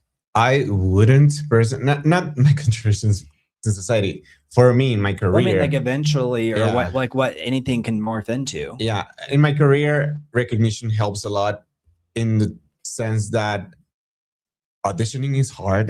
Auditioning can be grating. It can be tiring.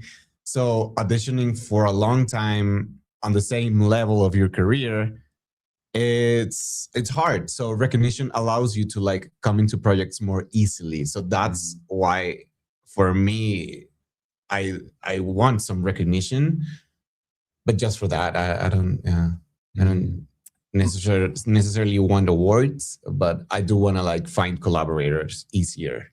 Like last night, we read a script together, right? And there was something very magical about that, right? Like there was something that felt almost like spiritual about it. Like the communion, because it's such a small group of people that can do that, right? And so that's never lost on me. No, and that's what I'm looking for, right? Always, and in this career, recognition allows you to like find more people like that. True. And I think even people watching, it's like I feel validated when someone makes a video about a topic that I inherently find meaningful, right? And even though I'm not seen or I'm not able to participate in that video, it's like it's speaking to me, it's speaking to my soul, and I'm like, amen, hallelujah. So I do think art is, for me, it's almost like religion. Yeah, it's communal. It's communal for sure. But there are a lot of like art forms that aren't necessarily collaborative. Like Banksy's, I don't think it's unless he has like a small crew, but he doesn't anymore. The audience in itself. The audience. I mean, and I think he like sparks a lot of conversation. And yeah, I think all of the discussion around his art is unavoidable. But I think he does deserve like his anonymity if he wants it. I think so. Because that's, I mean, the conversation, it's not necessarily a part of his artistic process. Yeah. So I'll pull up a picture of Banksy, and it's interesting because his art it's like sold on online, and people just selling copies to it because I guess there's no rights to it. No one that can charge for it. So it's crazy because a lot of these pictures I'm finding from like art it's on for sale, like for canvas. So if I pull up a Banksy image, would you recognize it? So here's probably the most famous Banksy picture here. By the way, thank you, Mark Sens, for the super chat. Thank you. Yeah, And, thank you, Mark. Yeah. and he says, I can right. prove how subjective art is. He says, nothing you could put on the screen will top what is on my fridge. That's so true, Mark Sands. I agree. Yeah, because his don't think- daughter's yeah. artwork. Yeah, we put personal value into art too. So yeah. Yeah. But It's yeah, wild this is how like- everything's commodified. Yeah. I had to pull this from a website where they're selling it like as like a canvas. Yeah, it's Banksy is interesting because he's so valued, like highly valued, Mhm. like monetarily Revered. So yeah. Margaret, yeah, you go. But I think fair compensation for artists is a very important discussion, which is a lot of the discussion around AI generated art. Because Banksy doesn't want any compensation, which is fine, but I think it is valid to like seek proper compensation for your art that you create. That's also valid. Yeah. So like it's interesting because everything is like relative. So let me take some stuff off the board. I can't wait for Daniel to work the switchboard because it's like, are you looking forward to it? Because it's kind of cool. Yeah, it's because it's like a whole thing. All right. So what do y'all think about this? Is this art or is this just bad makeup? Is there someone that could consider this beautiful? Is there someone out there? I'm who's sure, yes, but I'm not for sure. I mean, it's not necessarily intended to elicit laughter, okay? But at the same time, it's like, what is that? I think I laugh because I feel like she's enjoying going for this look. Like, and there's a lot of like expression that I see. Like, this must be a lot of fun to like pursue this look. Like, how do you create this look that is kind of wild? I love that for her. Yeah, I love that for her. For her, is that like you like sophisticatedly like throwing shade her way? I love that for her. Like, yes, go for it. Like, this is kind of nuts. I love. I love it. So Gizmo just has bad makeup. A little bit of both. He says Margaret says this is kabuki. So kabuki is like that Japanese theater, right? And it's very exaggerated. Yes. This looks more Indian though. It does. It's like a mix. It's like an Indian. And how do y'all feel? Like, so we have like really high art like Caravaggio, right? And then we have You're funny, Gizmo. What does the Gizmo say? He said, I've seen her on 42nd Street in New York City. Gizmo, I'm looking for an excuse to get back to New York City. Let's meet up. Let's hang out. What do y'all think when y'all see this art like in bathrooms and stuff, when they use like, they'll put a cat in front of like a really high, have you noticed that was a trend in the last, 20 years? Yeah. Like the last 15 years? Oh, yeah. This idea of like playing with art that's in the public domain. Sure. I like it. I think a bathroom is a place to have a lot of fun with art. Yeah, because people go in there alone. So you want to give them like something to like, enjoy, I think. Mara and I recently went to the house. There was a lot of this type of art in there. Yeah. That was like playing with this idea. Like here's like a little, they're taking some classical pieces of art, and like having them come out of the canvas and I think at what point is it disrespectful? Does it ever? I don't think so. I don't think so necessarily, but I also wonder like, what was the intent of the artist? Like who reinterpreted it? And also like, what do y'all think about when people, because the Mona Lisa is played with a lot, right? Like, have you ever gone into a bathroom and you see a Mona Lisa and they have like something up on their nose? Because it's like, it's implying that the smell is bad in there. Yeah. Right. So is that like a disrespect to Da Vinci or is it? So. No, I think it's fair game. I don't think so either, but I do think that if it's just hanging there in a bathroom, it's for a reason. I like it. Like here's one that has like shows like a modern Mona Lisa. Yeah. So Walter. I'm having a liminal break. Liminal art is when it breaks the fourth wall. Liminal art. I love the word liminal. Okay. Yeah. Let's talk about what liminal is. It's kind of like a transition. A transition. Like there's a lot of like liminal spaces. People refer to, but liminal is like transitional in between. So this was like the idea of back rooms, right? Yeah, like it's like that movie vibe. Yeah, right. So that's an awesome painting of the boy coming out of the frame. No context is needed. Yeah, that is a cool one. This one here. It's beautiful. Yeah, it is. I would hang that on my wall. Yeah, I think it's inherently like kind of fascinating to see. Yeah, and it's playful as well. It really is. But yeah, Margaret, do you have any examples of liminal art? Oh yes, I would love to see. So Liminal art. I know about liminal spaces, but liminal art, I mean, I would love to see more. Yeah. Like, yeah. So she's saying like the boy coming out of the frame in a way is yeah, like, because it's like he's in between being in the frame Yeah, and also in not. between the two realities, let's say, the 2D and the 3D. I mean, breaking the fourth wall is also interesting. You know, it can make you feel uncomfortable. It's for sure. It's provocative. So I enjoy it when they do it like intentionally. Right. All right, so I'll pull up a picture for you guys, an example of liminal art. Okay, so here's one. Threshold. I love that word too. Yeah. Threshold. Yeah, so here's like a literally a threshold, right? So here, what does this evoke in you? Like, could you argue that? I mean, I'm sure there's someone who could say that's not art to me because it's just an empty space. But I don't think that's a legitimate necessarily thing. Yeah. But why do you think that liminal art is resonating so much with Gen Z? Yeah, that's a very good question. It might be, it might have something to do with the idea that we don't have necessarily third spaces. And so we recognize something that was kind of uncanny or familiar because there's some that doesn't fit in like a box. Exactly. That's kind of what makes us feel like drawn towards it. Because I think that,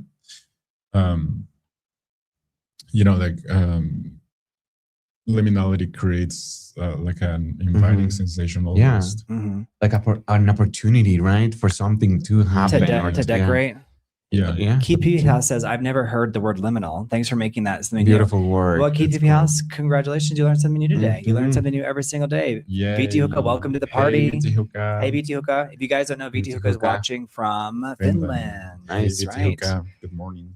VT Hookah. Well, eventually we have to call out because Finland is so cool. It reminds me of Confessions of a Shopaholic because she says that she speaks Finnish. I'm like, why? She's like, because no one follows up on that. No one will call you out. Yeah, no one will call you out of that. He says the longer you look, the more you think. Margaret Walter. Very good point. Yes. That's like the It's idea. opportunity. It's creativity. It takes you somewhere. It feels like part of a memory. And so I do think that that's why it was. Like, have I been here before? Exactly. Yeah, you can project onto it. You can decorate it. Mark Sands is VT. Now I think it's very interesting art. So let's say that you had let's say you have a room, a home, and you have like 5 different rooms. One thing that there was a period when I was a child and my dad was like very artistic. We had like a period where it was a good childhood for a little while. And before everything went to crap, there was like each room like had a dedicated feel. There was like a red room, like a green room, and like there was art that had like that color. How would you guys decorate like a house? Would you would you have certain like the room has classic pictures, this room has like Hollywood, some people use like, how would you decorate your house? Yeah. What would you put into this house? You just want a house. Yeah. Okay. So what are you going to put into it? Because it's now a purely a liminal space for you right now. Yeah. It's a liminal space in my mind. No, my dream house would have first of all like a tree in the middle of it, and then like just a patio, and then just rooms around that patio. But yeah, I love to. I studied architecture. I love to play a lot with like textures, like. I love wood. I love warm colors for a living room, like wood, oranges. But maybe for a bathroom, I love a green tile, like a really clean green tile, like the 70s avocado green. Yeah, no, not avocado. More like there's a shade of green that I love, like a very deep what's a very deep green? It's something like pepper. I know what you're talking about. Yeah. Palo pepper. Yes, it's something with a P. Tallow green. Okay. Something like that. I'm picking out what you're putting down. Yeah. All right. Listen, if you guys love decorations, then you're in the right space right now. So is this the color? Is this kind of? We recently stayed in an Airbnb that had some tile similar to this. Yeah. Is this similar or not quite? That shade of green, like that kind of dark wood. It's like a dark forest kind of green going on here. Yeah, it's like a foresty vibe. Yeah, I could definitely see this in your house. Yeah, this is tasteful. Yeah. Okay, so taste goes into your. Have you ever walked into a house that's poorly decorated? Okay, like what about this? Is this poorly decorated, or is this just like that's the vibe they were going for? Like at what point is it can it still be art? Oh, No, that's a vibe, I think. That's a vibe, right? I think it's accurately created. Yeah, for sure. There's a vision executed very well. Because I would say. it's very cohesive. Yeah, even it's very though- cohesive. Even though I Yeah. don't necessarily like it. Yeah, It's very cohesive. So I think yeah. that Not there's- from my artistic brain, but yeah. Yeah. Mhm. It's funny. It took me a while to. So process what that, so- about when people do this whenever it's like Christmas time or it's and they just totally cover their house in lights like this? Is it too much? Is this because it's like some people on the street may It love is. it and other people may find this obnoxious and like nauseating. It just For depends on me, the it is a bit too person. much. I think And I'm worrying about their like electricity bill. Like, oof. Yeah, I mean that's a legitimate concern is Mhm. their electricity bill for sure. Mhm. So, but that's Christmas slop. yeah, I so Dag mean, Overhaul says Christmas slop. Christmas slop. I mean, it looks cute. It's Mhm. seasonal. John Scott says I'm not touching this one. So John, is that because you're a big decorator in the holidays? I think it's very personal to people too, right? Yeah. So I think he's making a good point. It's like at some point, like how personal does it become? Because in a way that you're the artist if you've done this to your house, right? Right. Or sure. like before we go live, sometimes like let's say I came from the gym or I took some pre-workout and my face is red, so I'll put makeup on. I'm like, oh wait, at what point does it just turn into clown work? Because I look like I'm Charlie Chaplin. Yeah. I think it's definitely there's degrees. He says no theme. That is just Christmas lawn needs Chevy Chase. So that's a Chevy Chase movie. Mark Zen's, you're so funny. He says, "That's my house." Oh my Are gosh, we- Mark Sands, we got your house on Are we screen. I love it. doxing you? Busted. I love No, it. that's funny. Yeah, I mean, there are like some villages here in Mexico City that they decorate the houses in Christmas like this style. They go and crazy. It's like a tourist attraction. Yeah, almost. I mean, yeah, it's this is very Vegas. Yeah, people will come and see it. Exactly. Yeah, we did that too. Like in my hometown, we would go to the a huge house with all the Christmas decorations, and we just would look at it and like amaze about. Yeah. So this is what they're evoking, like this idea. Have you seen this movie, Christmas Vacation? So this is what they're thinking about because those lights he plugs in and doesn't work, and it's like a whole shtick around. I haven't seen it. It's a good one. I definitely Yeah. recommend it if you haven't seen it. It's good to understand like kind of like where comedy is like come from, and he's still alive, and Yeah, I haven't watched it. yeah, it's definitely like a required viewing just to kind of understand like Yeah. the American experience, I would say. It says been out of the country for a while. Hope it's not a sore subject. Just wondering if Jimmy will be coming back to the show. Jesse James, I don't know. Possibly. It's very possible. We shall see. But not a sore subject. But Jesse James, we're glad you're here. Thank you for being here. Okay, And let us know if here. you've seen Christmas Vacation. Let us know. All right, so it's morning in Finland. He says, "The brilliant stream. You're doing a good job. I'm so glad you're liking them, VT Hookah. Thank you for being here." And Daniel, you just walked right in. You're doing a great job. And Mario, you Thank always you. do a great job. Thank you. Yes. So No, thank you all. Thank you all for showing up. says Brent using makeup. I thought that was all natural beauty. Well, It Gizmo, is, some it days is. it just depends. Some days it's like you just have to like cover up a little bit, like a blemish, or you're too red. It says Margaret says festooning decorations way better than those depressing inflatable Xmas puddles in the morning when they're flat plastic crap. For sure. I mean, it's personality. It's Yeah. showing off your personality, and I love that. Yeah. Yeah. Mhm. Yeah, and I think the way we express, because like your art, like your house, whenever you use those kinds of lights, it's like saying my house is a canvas, Yeah. and it's my Do right whatever I to, want with it. Yeah. right. It's Yes. my body, Yeah. that kind of idea. So I Yeah. do think there's some like merit there, but it's Yeah. like so the question of like what is art is everywhere. Mhm. Is there something I feel like cities do a good job of, I think Mexico City in particular does a good job of like decorating up the main streets, like Reforma in particular. I guess it's probably the only street that it really decorates up, right? Does Mexico I City think decorate any other so. city? I mean, I think like every Street. like alcaldía, those are like on like Okay. A version Right. of it. Right. True. But yeah. And Reforma yes, is the main Mario one. is the best. No contest there. Yes. Thank you, Keith. Yeah, Daniel, you'd be very good at expressing yourself and like just walking into I love it. It's great. Thank you. So what about ballet and opera? So obviously Right. there was like a video I saw this morning. It was kind of making fun. It was from 4 or 5 months ago, but it was after those comments from Timothy Chalamet. Right. Yes. And it was like a comedy video where she was like, I'm ballet, this is opera, and they were acting like mafia. She was like, you know, it was really hilarious. I don't even know how to contextualize it, but she was just pretending that Timothée Chalamet was like being, you know, handcuffed to the table or to a chair. And so she was like saying, you know, we're gonna, you know, you're not gonna leave with all your fingers, essentially, for like, you know, like, kind of like making, you know, ballet and opera like they're mafia dudes, embodying them. But do you think that we are going to lose some of these art forms that are so like classical to the human tradition? And if so, is there some lament in that? I mean, I think it's possible, right? Yeah, I think so. I mean, not that I agree with him necessarily, but I do think that that he has a point. I do think he has a point too. Not that I'm saying that I agree with it, but I do think that he has a point. And I do think that it's hard to access maybe this performances because we sometimes don't see necessarily how hard they are to put on, and maybe we're not just having the income or like the money to go necessarily because we do think that it's expensive, but I do think that it's expensive for a reason, right?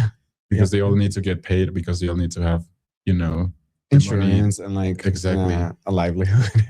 But when you go, it's like, wow, I mean, it's really cool. I used to go to the ballet when I was younger, and it was like, wow, it's cool. It's mind-blowing. So, but I do think that I do think that it's on risk, you know, because it's at risk. It's like it's experiencing an existential threat. Yeah, I think so. I mean, yeah, because I mean, we've discussed it here, right? But even Broadway has been, you know, struggling. That's definitely on my mind, like every day. And that's, but it's like, I mean, because it's a live performance, so you can only fit so many people, in the room at once, and like, how do you like make it worthwhile?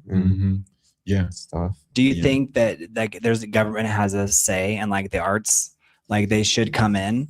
And I think the government can pay for certain things, but who's like, are people going to watch it? That's my concern, right? But you go on. I think we as voters have a say, and we tell the government what to spend the money on. So if we as voters say, hey, we need to spend money on arts, they have to.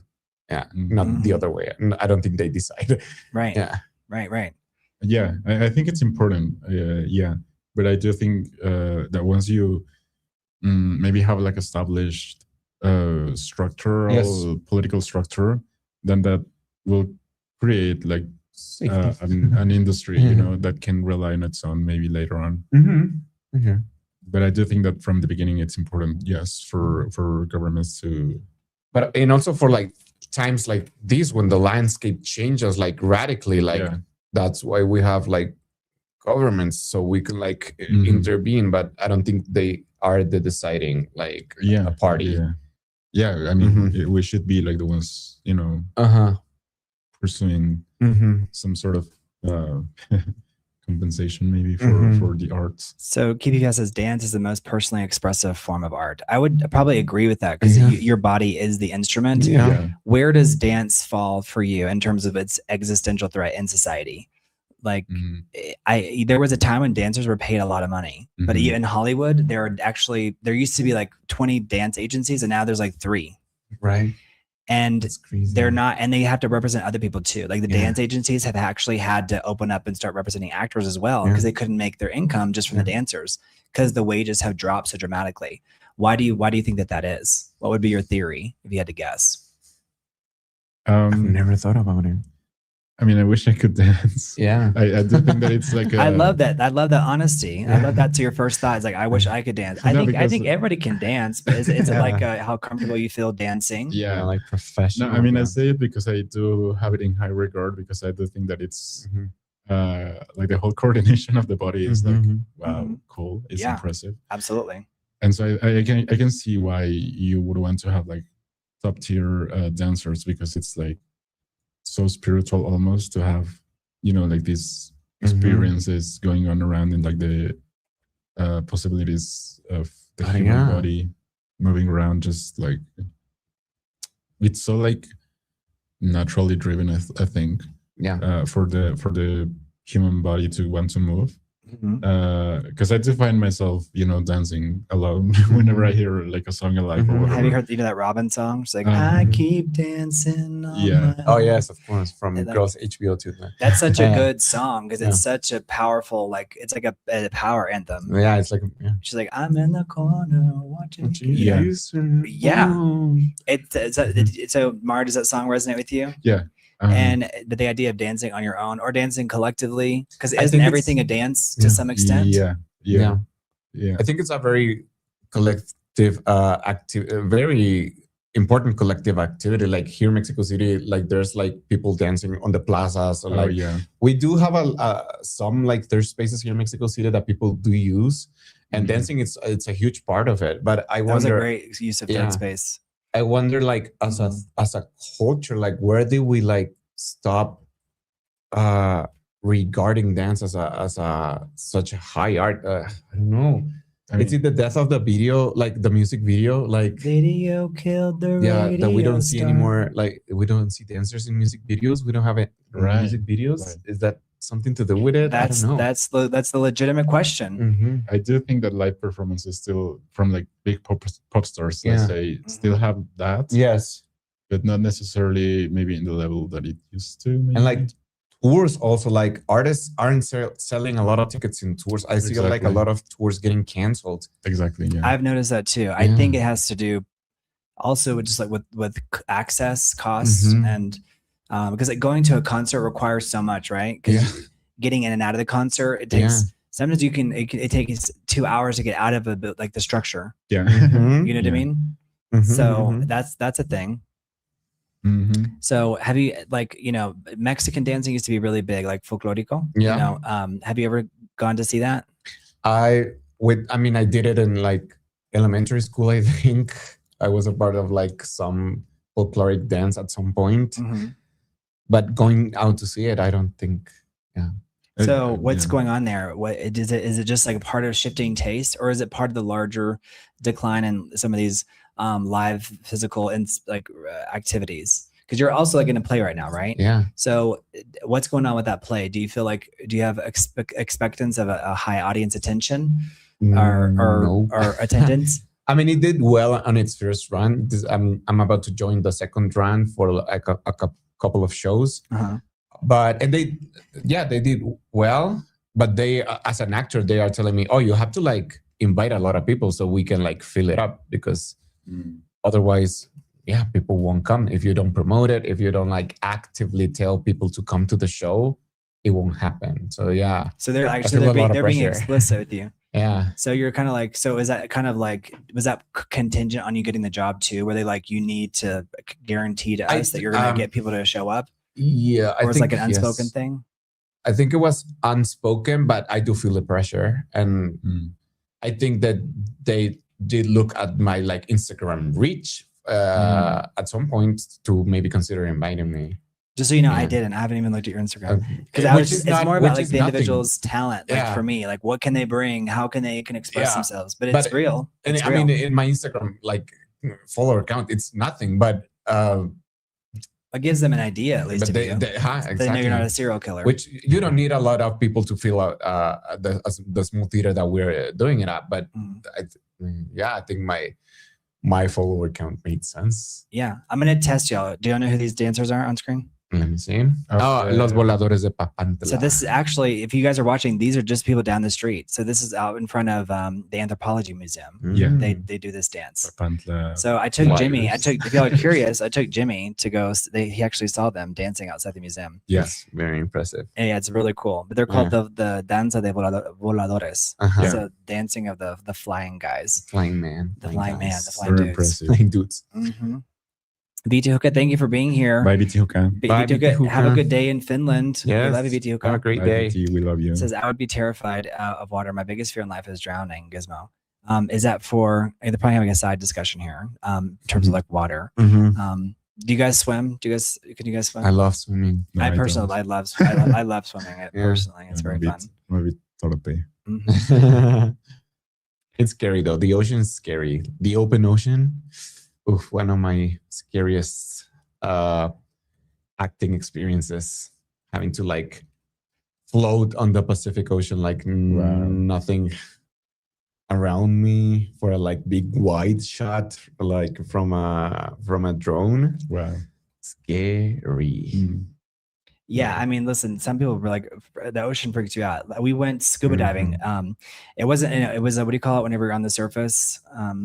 It's snorkeling. Ding, ding, ding. Very good.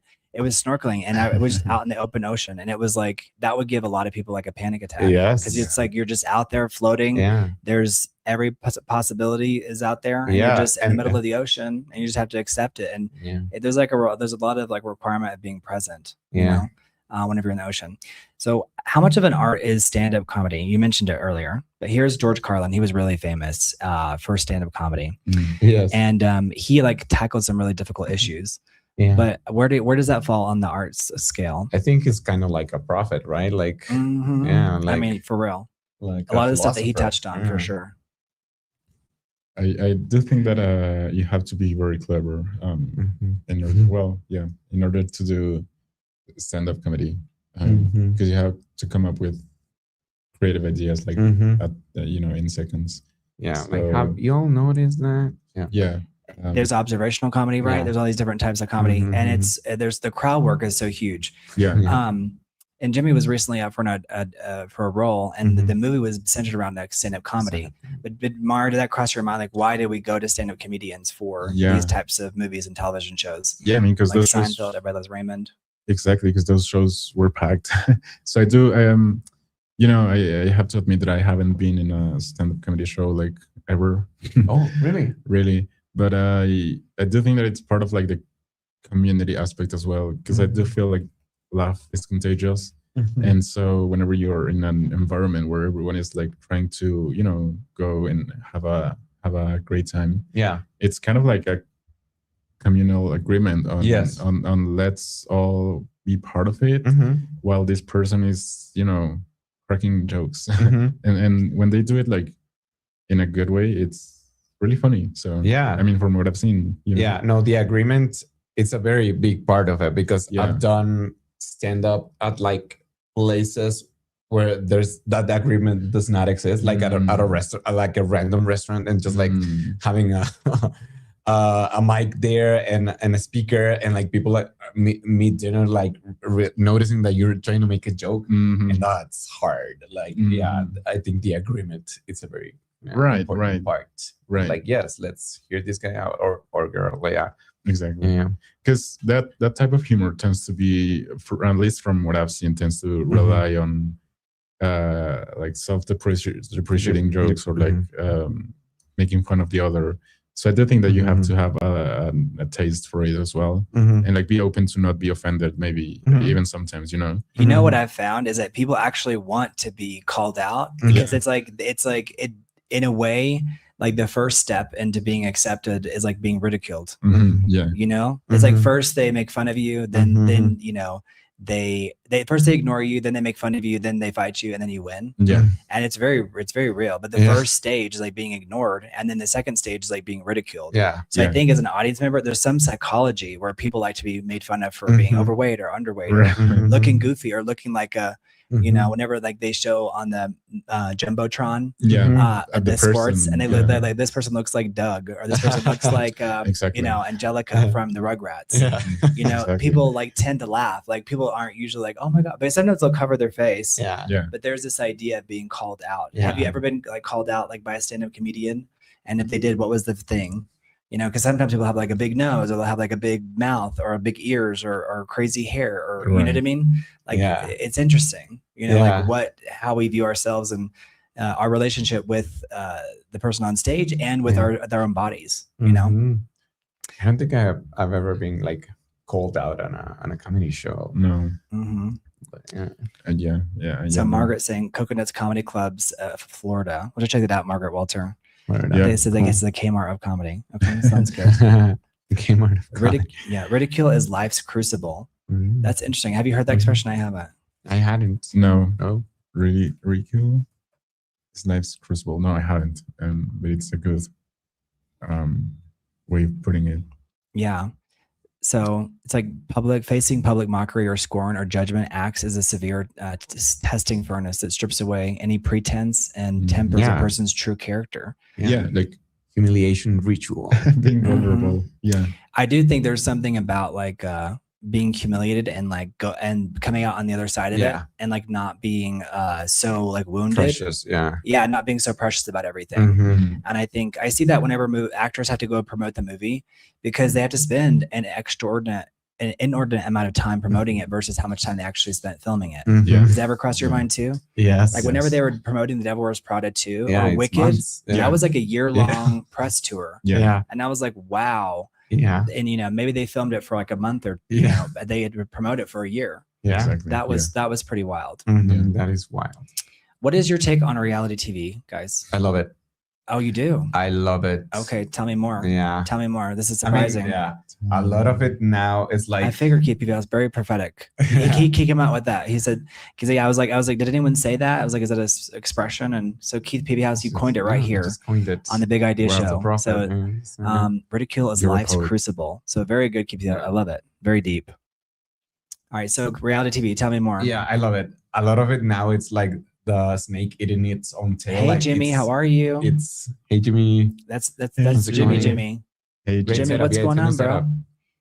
Jimmy, let us know. They've been asking for you, so let us know how you're doing, Jimmy. Thank you, Jimmy. So, Jimmy, I'm sure people would love to see you in the chat. I'm so glad that you're here. Yeah. He says he's good. Well, so Jimmy, this is Daniel, by the way. So hi. You want to say hi? You're kind of filling Jimmy's boots in a way. You know what I mean? I'm the Mexican Jimmy. Yeah, exactly. I love it. See, the crowd goes wild. They're like, Jimmy. Hi.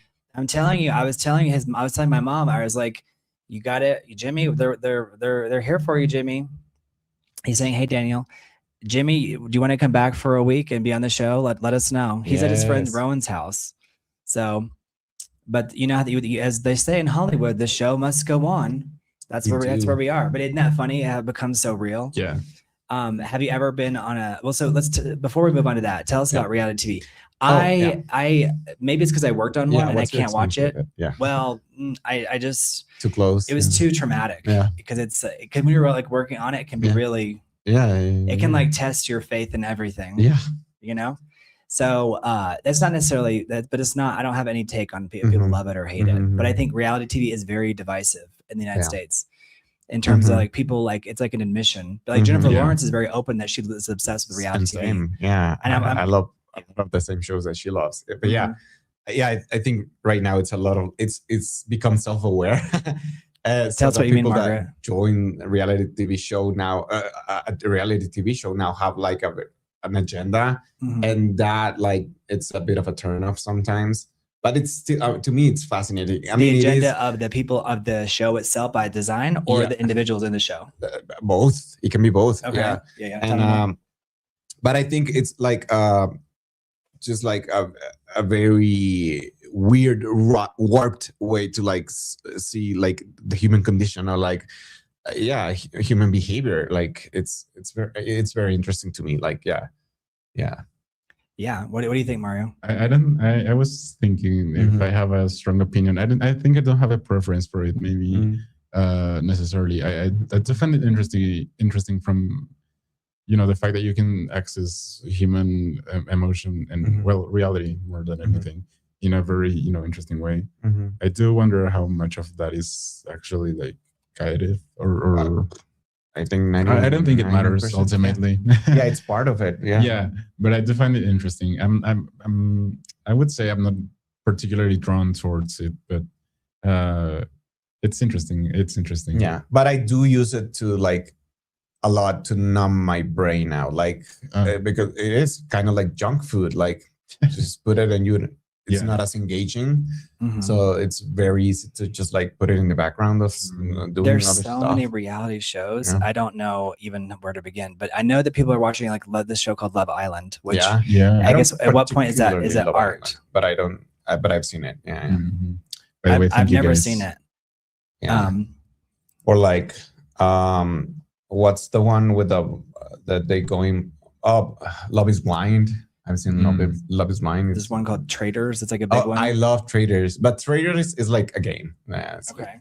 It's like game night with celebrities. Yeah. Okay. Margaret says, I was a subject of that My Strange Addiction show. Yeah. Oh, I love those too. Like, or like, yeah. on MTV, they used to have My Real Life, which was kind of like soft core My Strange Addiction. And I loved those. But those were like episodic. Like every episode was different subjects and a different like theme. I think I've seen more of those. For example, Those were the Coupon Mania ones. Oh.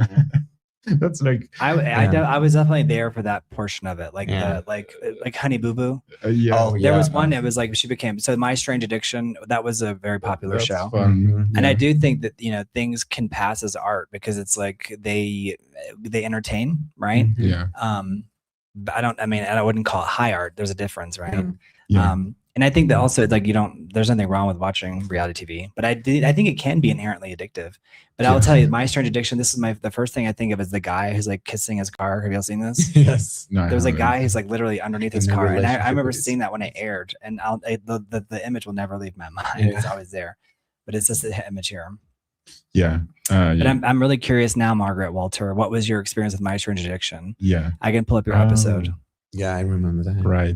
Yeah, they're like, Margaret, do tell. That's such a thing. We say like, do tell, like, pray tell. Preach. Yes.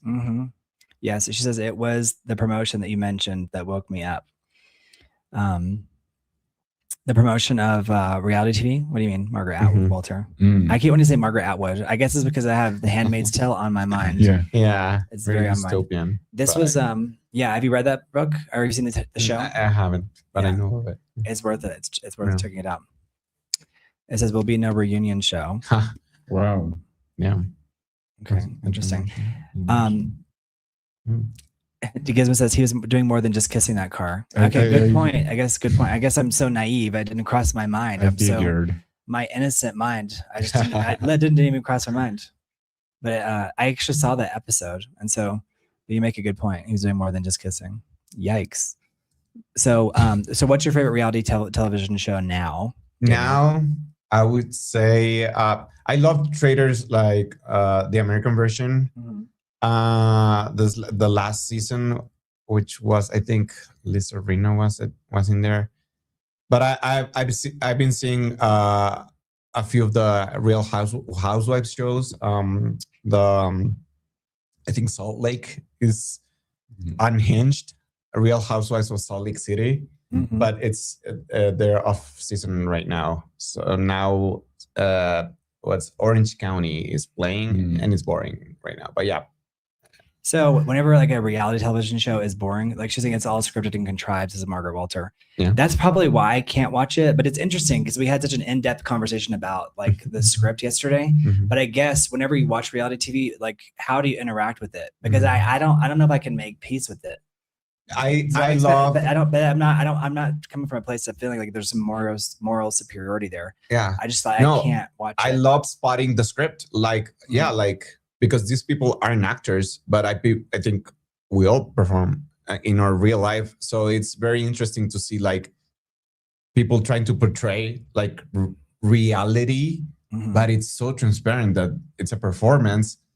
And but still people like I don't know, try to be like honest about their narrative. But yeah, a lot of the arguments, I love how people like engage in arguments. I love seeing that.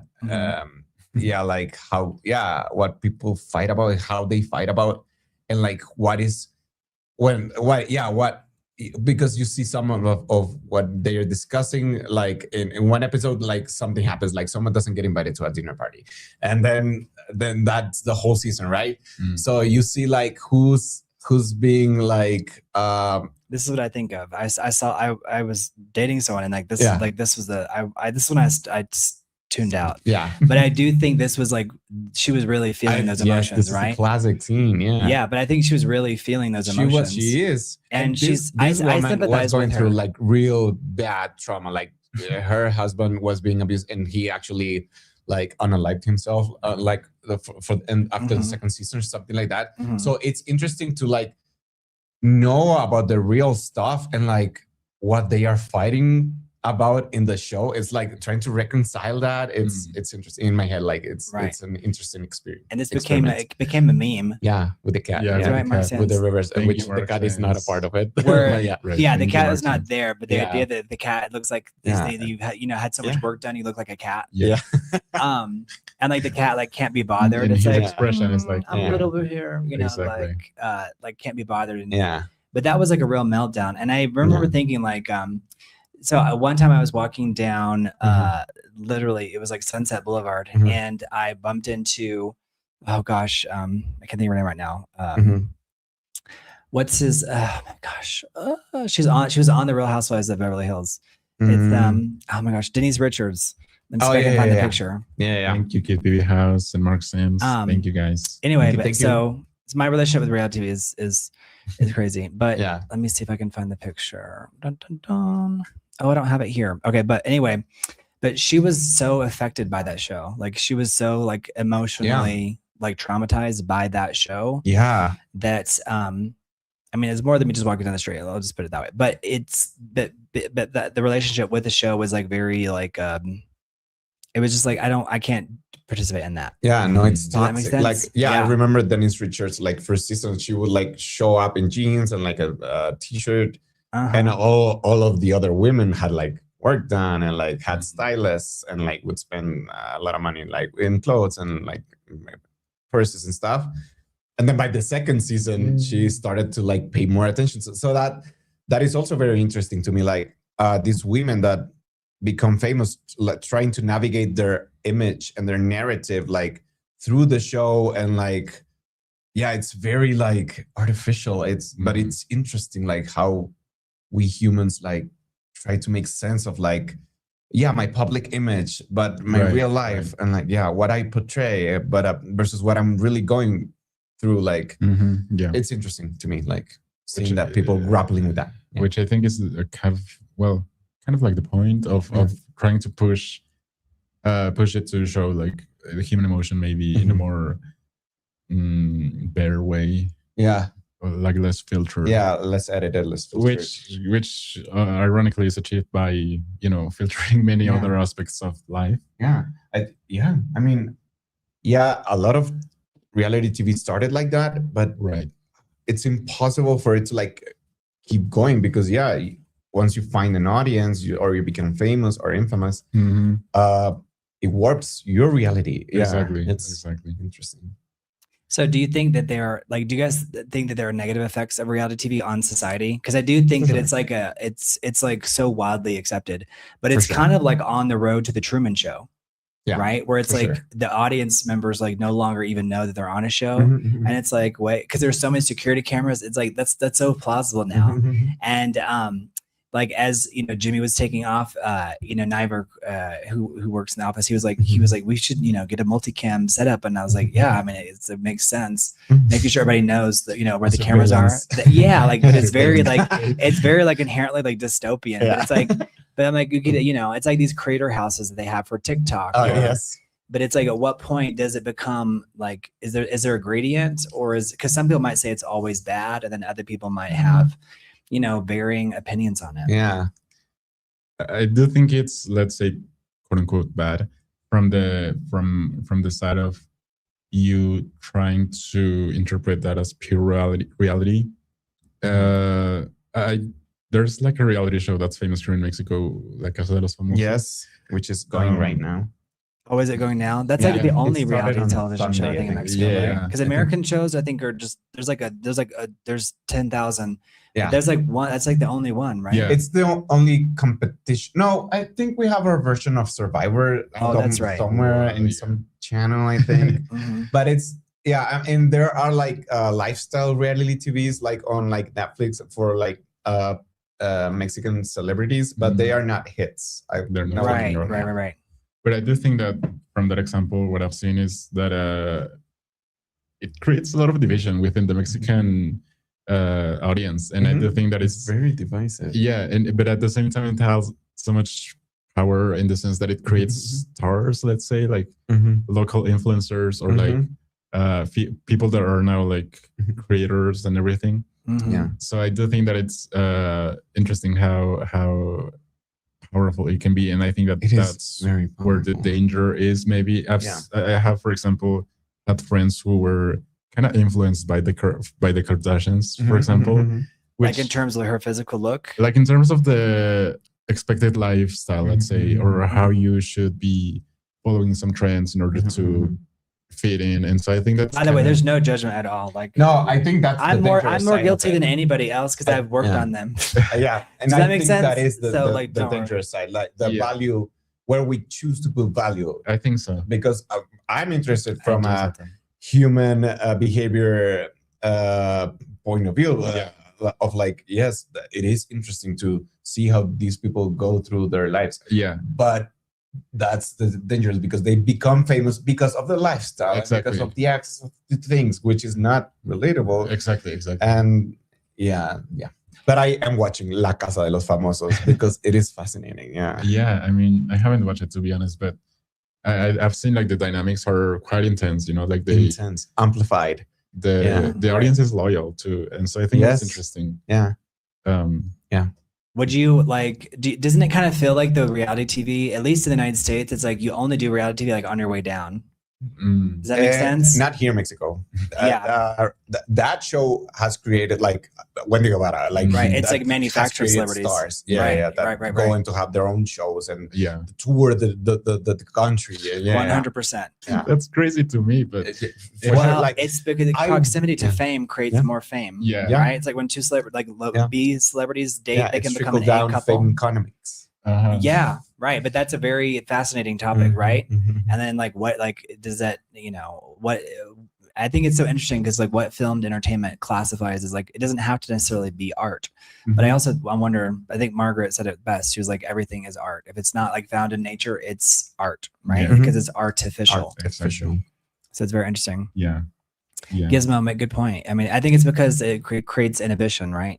Because it lowers your inhibition. Like you're able to go do, you know, wild things because you're not inhibited by you know, feeling like you're going to be embarrassed or so like the booze like opens you up to but make I think that's yourself. abusive, like from the part of the producers. It is abusive, like but that was a lot of the first reality TV shows, like The Bachelor, The Bachelorette. They would just like get them in a house and provide alcohol, unlimited alcohol, and turn the cameras on. Right. Yeah, it's real. Yeah, so Keith PBS says, I follow singers who performed on shows like The Voice, America's Got Talent, etc. And they said it was all fake and scripted. Yes. I think parts of it, like some things it's like you can't fake it. It's undeniable, so it's like right. Well, there's the talent part, but I think but some of the situation is manufactured, but then like the result is real. But that's what can make it actually more harmful because they're actually reacting to this fake situation in a real way. Yeah. And so it's like just seeing people be traumatized up front, like you can kind of feel like their trauma and you're like, oh crap, you know, it's interesting. But I think it's definitely like Truman Show-esque. Like we want to understand the human condition and we're willing to do any and everything to figure it out. So I feel like, you know, we're the only species that puts ourselves like in these situations like lab rats, you know? Yes. So who's on, so for the audience that's watching internationally, so in Mexico, they have a television show called like The House of Famous People, which is basically their like kind of rip-off version of Big Brother. Yeah, like Celebrity Big Brother. Because they used to use the name Big Brother. Yeah, we had that in the early aughts, late 90s. But it's morphed into something else, Yeah. I think it was a rights issue too, right? Yeah, I think so. Yeah. But the term Big Brother, I think it's from 1984. Yeah. Did you know that? Yeah, I read that. Isn't that crazy? That like, and now it's like we turned it into a game. It's like so inherently dystopian. It's like from the most dystopian novel of all time. Right. So, anyway, so the show is called La Casa de los Famosos. So for those who don't know, I can pull up an image here. But tell us the format of the show. So it's basically a Celebrity Big Brother. What is it? 12 people, 12 famous people enter. They get divided into rooms, which are their teams, and they go through challenges to win like monetary prizes or like perks inside the house. And then like they weekly vote each other, like vote for like to nominate people so the public outside the house votes for who stays or who leaves, and weekly, and then at the end, like it's a popularity contest. It really is a popularity contest. But here, this is like, there are so few shows in Mexico that I think work, because you either have your two telenovelas that are on at any given time, and then there's not any other. So like this, the alternative is like this show, right? Yeah. So this is like, it's basically Big Brother. And it has like 3 seasons now, 2 seasons. It's 3rd season, because there's a version that they shoot here, but that only like shows in the US, in Telemundo. So that's like, is it a different cast though? It's a different cast. So this is the American cast, like this for is the Latin audience there. I think this is the American cast. I think so. Yeah, I don't recognize these people. So yeah, because there's like famous people to Latin people. Isn't that interesting? Because Latin community is like broken. There's a divide, but yeah. So that's funny, because is that Laura Bozo? I think so. Yeah, that's wild. So she's from Peru. Yeah. But that's right. That's why they call it La Casa de los Famosos Mexico. To prevent confusion. Right. Yeah. That's so wild. Okay. Yeah. But they shoot it in the same house, but different like seasons. Okay. Like at different times. Different times during the Why year. do you think Mexico, like on its cultural journey, you would say, do you feel like it's going to like evolve and like it'll get past these types of shows, or is it, what are your thoughts? Because I feel like sometimes our reality television shows are like a symptom of the culture. Like they tell us where we are culturally. I don't think soon, because reality TV is so much more cheaper to produce. And the big like TV companies are like not making a profit of their scripted or fiction television. So they are stepping away from fiction and moving into reality. Yeah, they're relying on even contests or like these type of formats that don't necessarily require like big pre-productions and everything. So do you think that's like but doesn't it kind of feel like this idea where it's like just relying on like vestigial fame from the individual? For sure. And then like, do you think that people walk away from, I guess it depends on the individual, because it's like, it's like a cultural event in Mexico, right? This particular television show. Yeah. And if you guys are curious, this is like the reality television show in Mexico. Like there are probably like there's like maybe a Mexican Survivor, but essentially this is like the main show. Yeah. Because most of the cable shows have gone away. Yeah. Like in terms of like History Channel in Spanish and things like that. Yeah.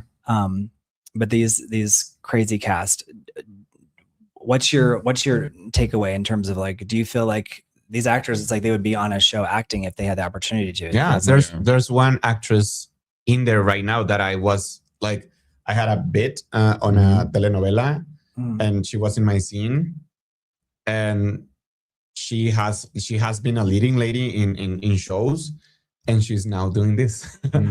So that's not optimistic. What's her name? It's not this cast. Yeah, it's what's her name? I can pull her out. Aranza something. Aranza, Arantxa, I think, or ZA at the end. And I don't know her last name, but yeah, it's not ringing a bell to me either. No, she's not huge, but she, let's say, maybe could have been in the come up at some point and she maybe is like, I don't know. This show makes or breaks careers, because there are people that have been like canceled after being on this TV show, and then there are stars after it. It's very interesting, because it's definitely like there are real life consequences for these reality for shows. sure. So does that feel like inherently dystopian to you? Yeah, it is. It's the Hunger Games.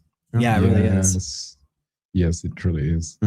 So what do you think? Do you like these types of shows more or less than shows like that showcase talent, like singing competitions? What do y'all think?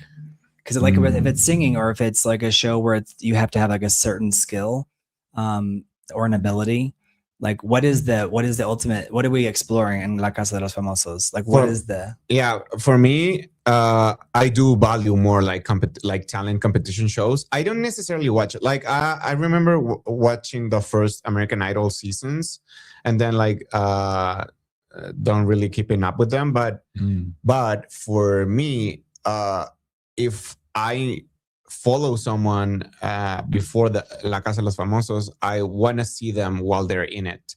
But because I didn't see the last season because no one interested me in there.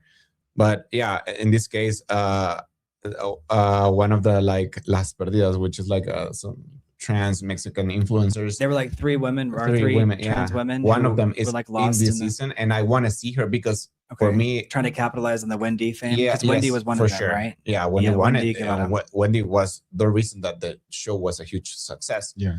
But yeah, for me, it's just like seeing her skill, her talent being displayed because that's what she does. Like she's an influencer. She does like pretty much lives like this, and she interacts with the people, and she's just like herself. So for me, this type of program is showcasing her talent, but I don't think it's the case for the rest of the players of the cast there. I do agree that it's more interesting to me as well whenever there's like some talent involved, and even if it's not like a talent, let's say, even just by showcasing your true personality, let's say, that's far more interesting than just watching a bunch of people argue about nothing.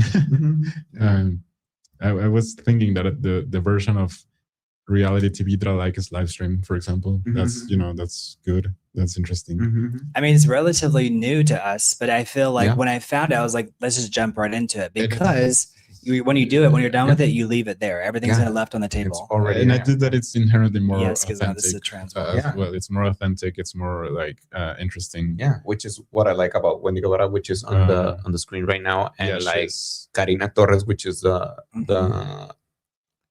one that's on the season right now of La Casa de los Famosos. Do you feel like what do you think is happening with Mexican culture in terms of like where do you think we're headed in terms of like where like do you feel optimistic? Do you feel pessimistic? Like why is this show succeeding where like other shows are not? Yeah, I think I don't feel optimistic.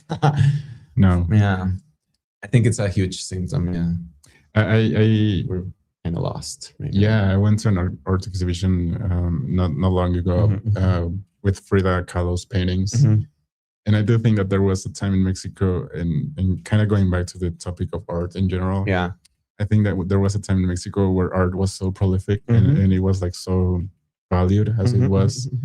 We had like an industry, like a cinema industry. We had like a golden time of Mexican cinema because it was so prolific. It was giving money to the people involved, and it was like creating so many great things. We had like a group of intellectuals and everything that were creating like paintings, books, everything. And now it's not to be what's the word, like pessimist or like a bummer, or a snob. Yeah, exactly. Like not to be a snob. But I do think that the art that is created in Mexico right now is not necessarily as apoyado, like as supported as it was before, maybe. And I think that that's leading to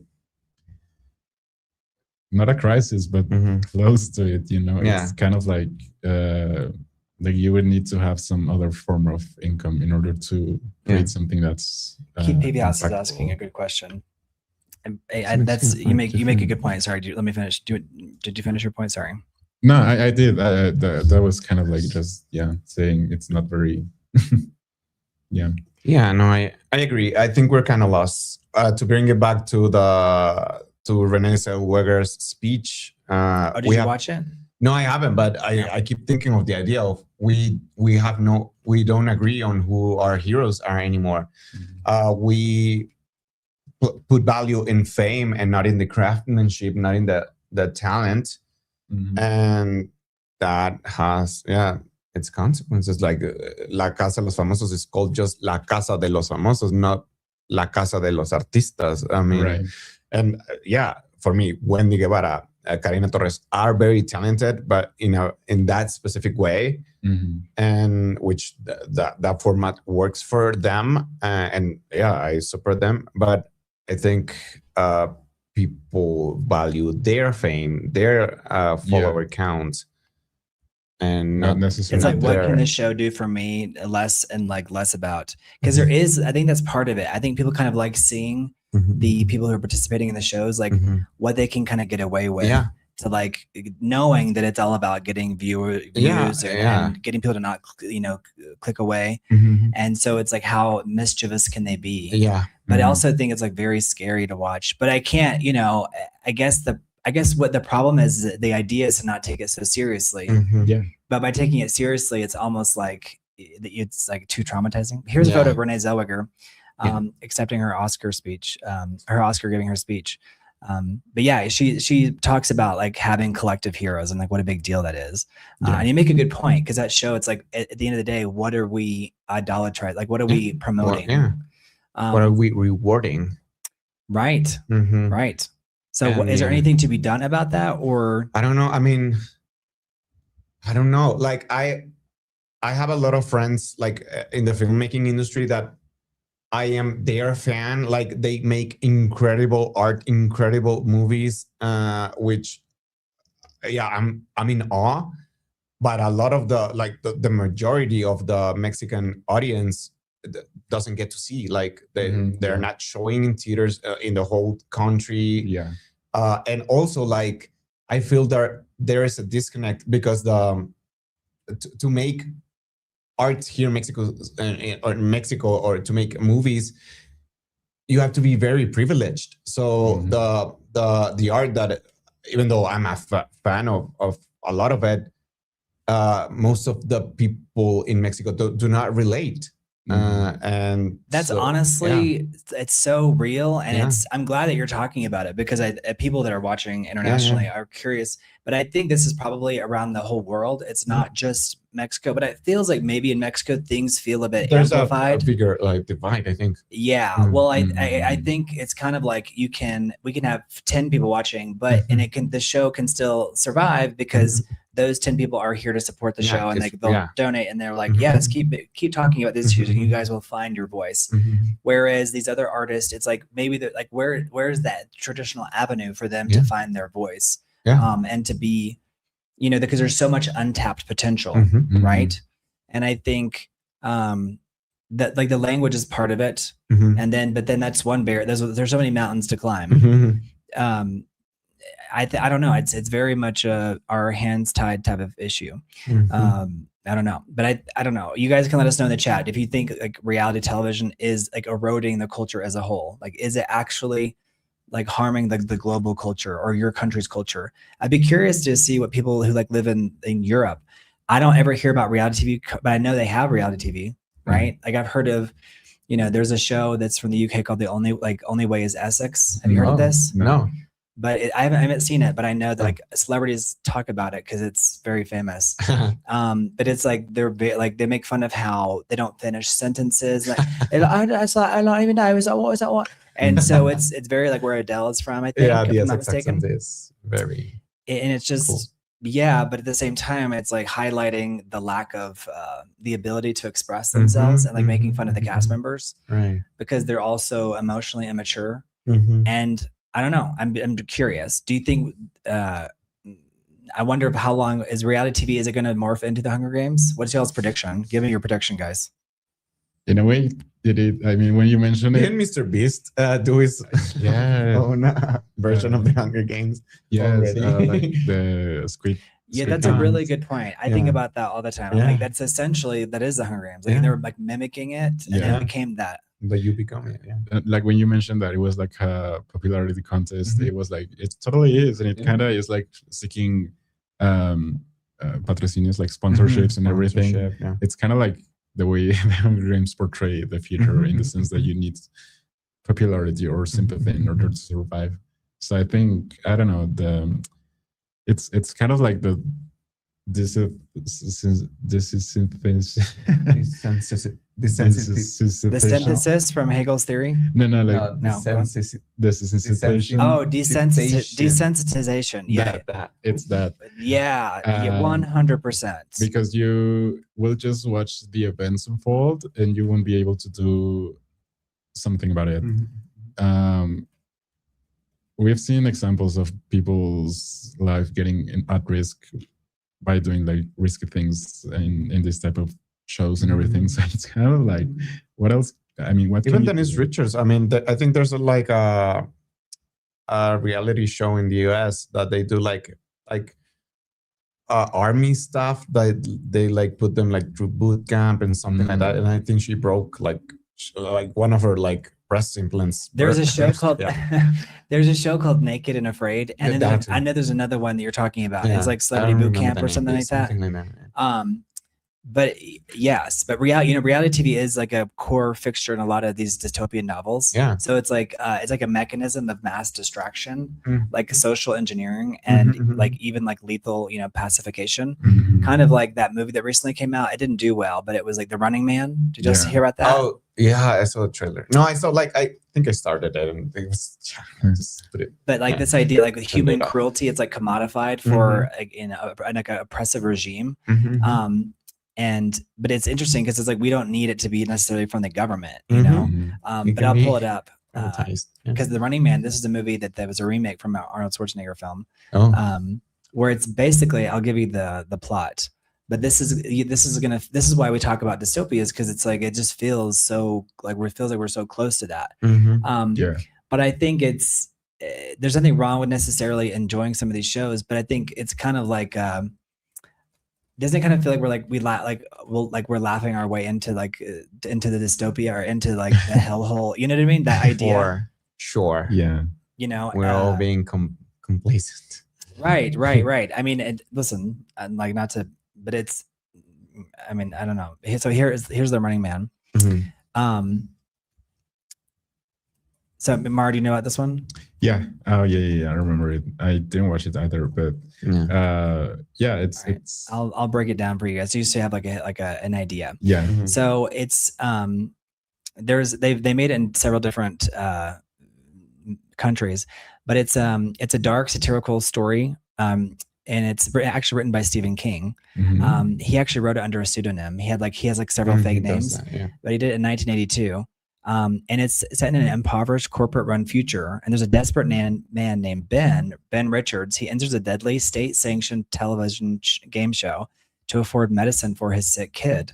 The contestant is given a head start and can flee anywhere in the world, but they must survive for 30 days while being relentlessly hunted by professional government assassins, all broadcast live to a bloodthirsty public who gets cash rewards for turning them in. So it's like everyone in the whole world is like looking for them. And so it's like they get cash rewards for turning the guy in.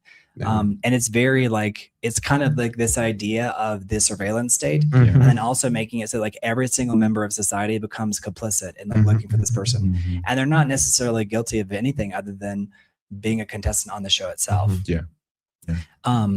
But it's famously adapted into there's a campy version from in 1987 with Arnold Schwarzenegger, and then there's this one which unfortunately flopped at the box office, but I actually saw it. It wasn't that very keeps good. happening. I think the campiness is necessary, like for it to like good point for the public to digest it. I think good point. Possibly. Yeah. It says Brent. It says you brought up the Hunger Games. If that became real, would you watch it? If you say yes, then isn't that entertainment? I feel like the Hunger Games is. I think in that dystopian future, like that's the only thing to watch, right? Because it's its own form of government. Because they bring everybody like into the town square, and they everything can kind of become a screen, right? And I mean, in the Hunger Games universe, it affects you if either you watch it or not, because so it's like you might as well watch it. You might as well watch it so you know what's coming. Right. Because they let people know like y'all are not going to have bread for a while or whatever. It's very interesting, but I do think that it's like if you take anything and like the idea of severance, like the idea of work-life balance sounds good on paper, but like let's make it as good as it can be, then it becomes inherently dystopic. So, but talking about Stephen King, what's the name of his book where he talks about writing? Is it on? Say it again. He has this book where he talks about writing, the writing process. Oh, I think it's called On Writing. On Writing, right? It's like that's really good. On Writing. If anyone like wants to like maybe start writing, I recommend that book. Yeah, I'll pull it up. Yeah, that's a good one. Good recommendation there. He's like, let's make it academic. Yeah. For sure. I'll pull this up. So what did you take? What's your takeaway from this book for the audience? He talks about the muse, the inspiration that we were talking about. I mean, he's very prolific. He's kind of crazy. He like wakes up every day at 6 a.m. and he just like writes 5 to 8 pages or something like that. But that's his process. That would never work for me. But yeah, he talks about this idea. Too disciplined or too disciplined. Like my brain doesn't work like that. But yeah, he talks about not waiting for the muse to like arrive. You just it has to hit you like running. Like I'm gonna check this one out. Yeah, I'm gonna check this one out for sure. Do you think that there's like in terms of Mexico, the fact that there's all this reality TV, do you think there are a lot of people that want to produce TV and film that they feel like they can't because there's not an audience for it? Yeah, for sure. Yeah. And they end up going into like advertisement or reality TV. Yeah. They give up. Yeah. I feel like the actors too are like, it's like everyone's like waiting for the call to be like in an ad. Yeah. Which is interesting. So I'm definitely going to check this book. You've already affected me. I'm going to check this book out right now. It's good. It's good. Do you have a physical copy or did you have a digital copy? I don't. Copy? Yeah, I read it in screenwriting school and they provided a digital copy, and I cannot say if it was legal or not. That's all right. I understand. What do y'all think about AI music? Because AI music is like it really freaks people out for some reason, even more than other forms of AI things that are generated that require a lot of computing power. There is a song he's heard it, but it's called what is it called? Remember the name of it? It's from this fictional artist named Sadie. Thank you, Keith Peavy House. Thank you, Keith Peavy House. Peavy House is going to go to bed. He's signing off for the night. He had a really interesting question. Yes, he did. Keith Peavy House, we can answer it. Yes, he says, what's the difference between Mexican art in Mexico and outside? I can only probably speak to, you've probably seen Mexico art there. Yes, I've seen, I saw like a play from this Mexican descent actress director, and it was really moving. Like I cried during the whole thing because it was about the immigrant issue. But yeah, and I've seen a lot of like I walked around Chicago's like little village, like they're like Mexican little like neighborhoods, and there's a lot of graffiti or like whatever you call it, street art or graffiti, like that's very like very, very beautiful and Mexican, like evoking like the culture in our past. And yeah, I think there's more of an identity. And I think we touched this on this in a previous live, but I think because you're outside of your culture, you create more of an identity. Yeah. And I don't think we have that here in Mexico. I don't think we have an identity. I think we're kind of that's so deep. Yeah. Say that again. Yeah. Package that again for us. Yeah. Because that's really, you're touching on something very deep, which is like what is the Mexican identity? And sometimes it can be fully expressed outside of the culture. Yeah. I think when you're outside your culture, you're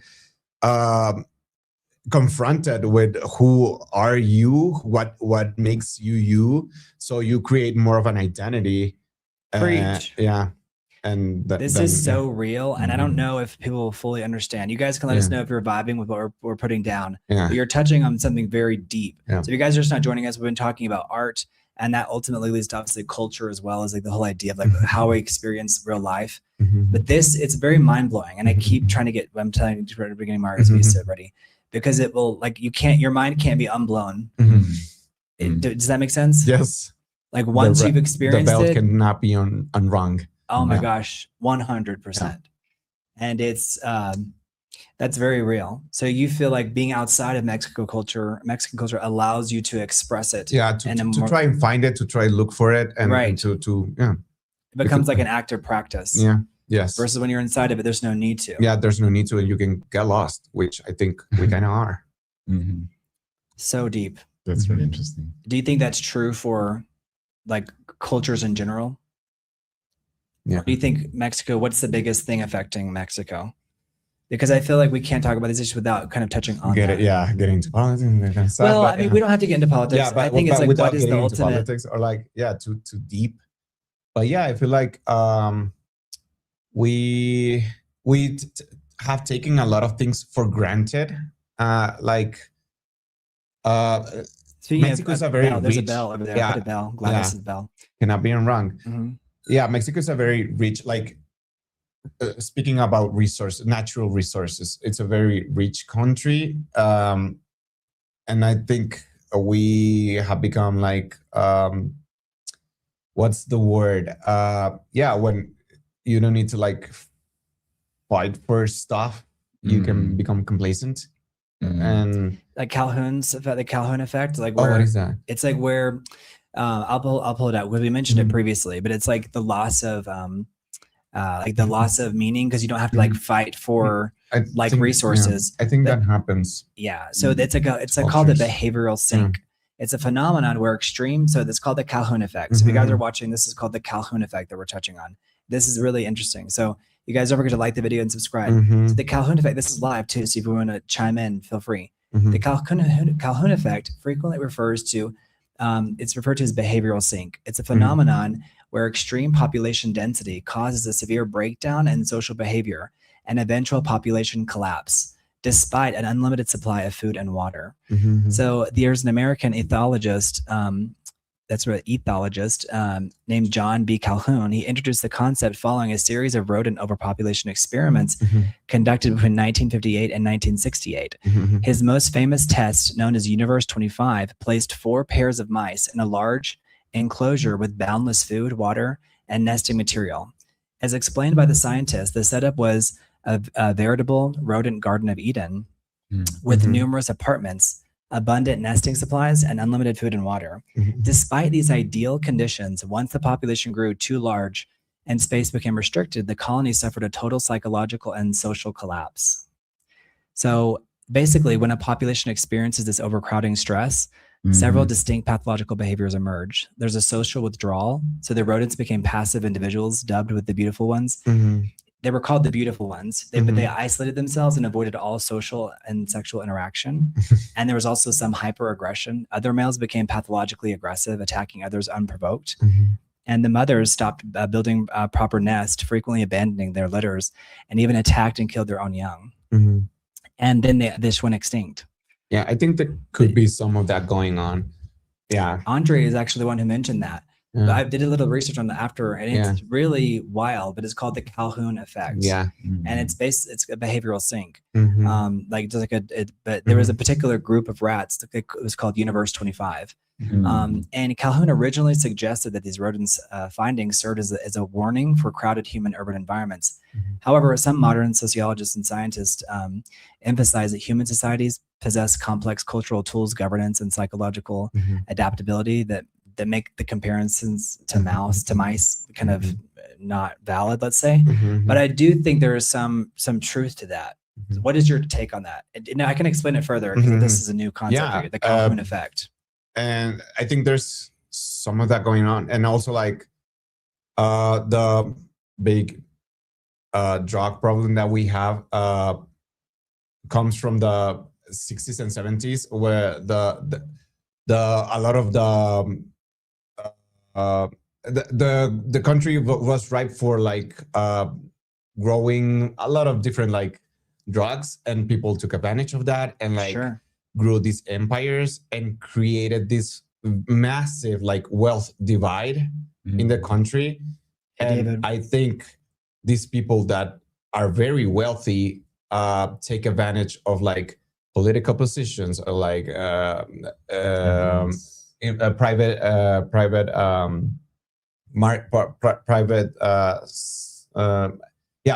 companies and stuff to keep that divide that way.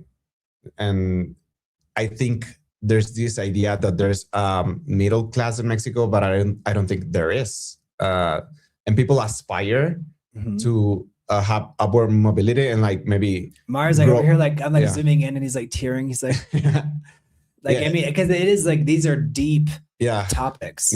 But go on. And to maybe like on us. get to middle class, or like grow out of it. But I think that's not very achievable. And we aspire to this wealthy like lifestyle and people, so we make idols of like wealthy people because we think maybe we'll get there someday. and that's why I think we put a lot of value into fame, into like wealth, but that makes us very lost morally. Yeah.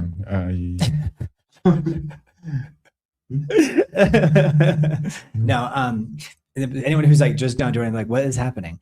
No, like I was saying, I can't like cry. I have to like cry like, through a movie. I have to like watch something. Yeah. But I do have like, I do see society, and whether I recently went to New York and Los Angeles and Texas, and it blows my mind like how radically different every little area of the world is. But at the same time, it's like we're all dealing with the same issues, but in different ways. And I think what has made you say that you have not left Mexico? Like, why have you not left Mexico City? What are like the honest to God reasons? I think for my career, there's a lot of opportunity to grow here. I think in the US, I've thought about it. Like my sister lives there, and there's like maybe a pathway for me to like move there and try to make a career there. But I think it's more competitive. And Margaret, the Streisand effect. Yeah, and so yeah, I think this is a very like small community for like filmmaking and acting. So I can see myself having like a real opportunity to make it here. And I also like value a lot of like Mexican culture, like the value we put in family, and like like these connections we create, like I think, or used to like create real communities. I like that. And I'm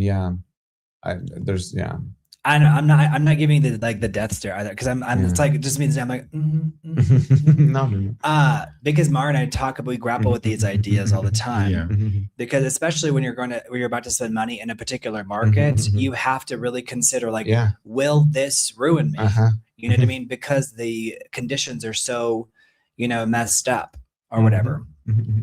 So I think like the rise of different, versions of entertainment, or just the way that we interact with, with the culture.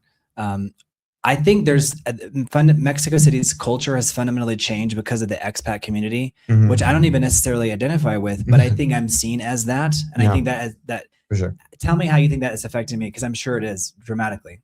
Yeah, it's funny. It's funny how even the word, right? Because the community doesn't call themselves immigrants in Mexico. They call themselves expats. Exactly. So yeah, I think that there's a vibe of colonialism in that, which has been a part of Mexico like since forever.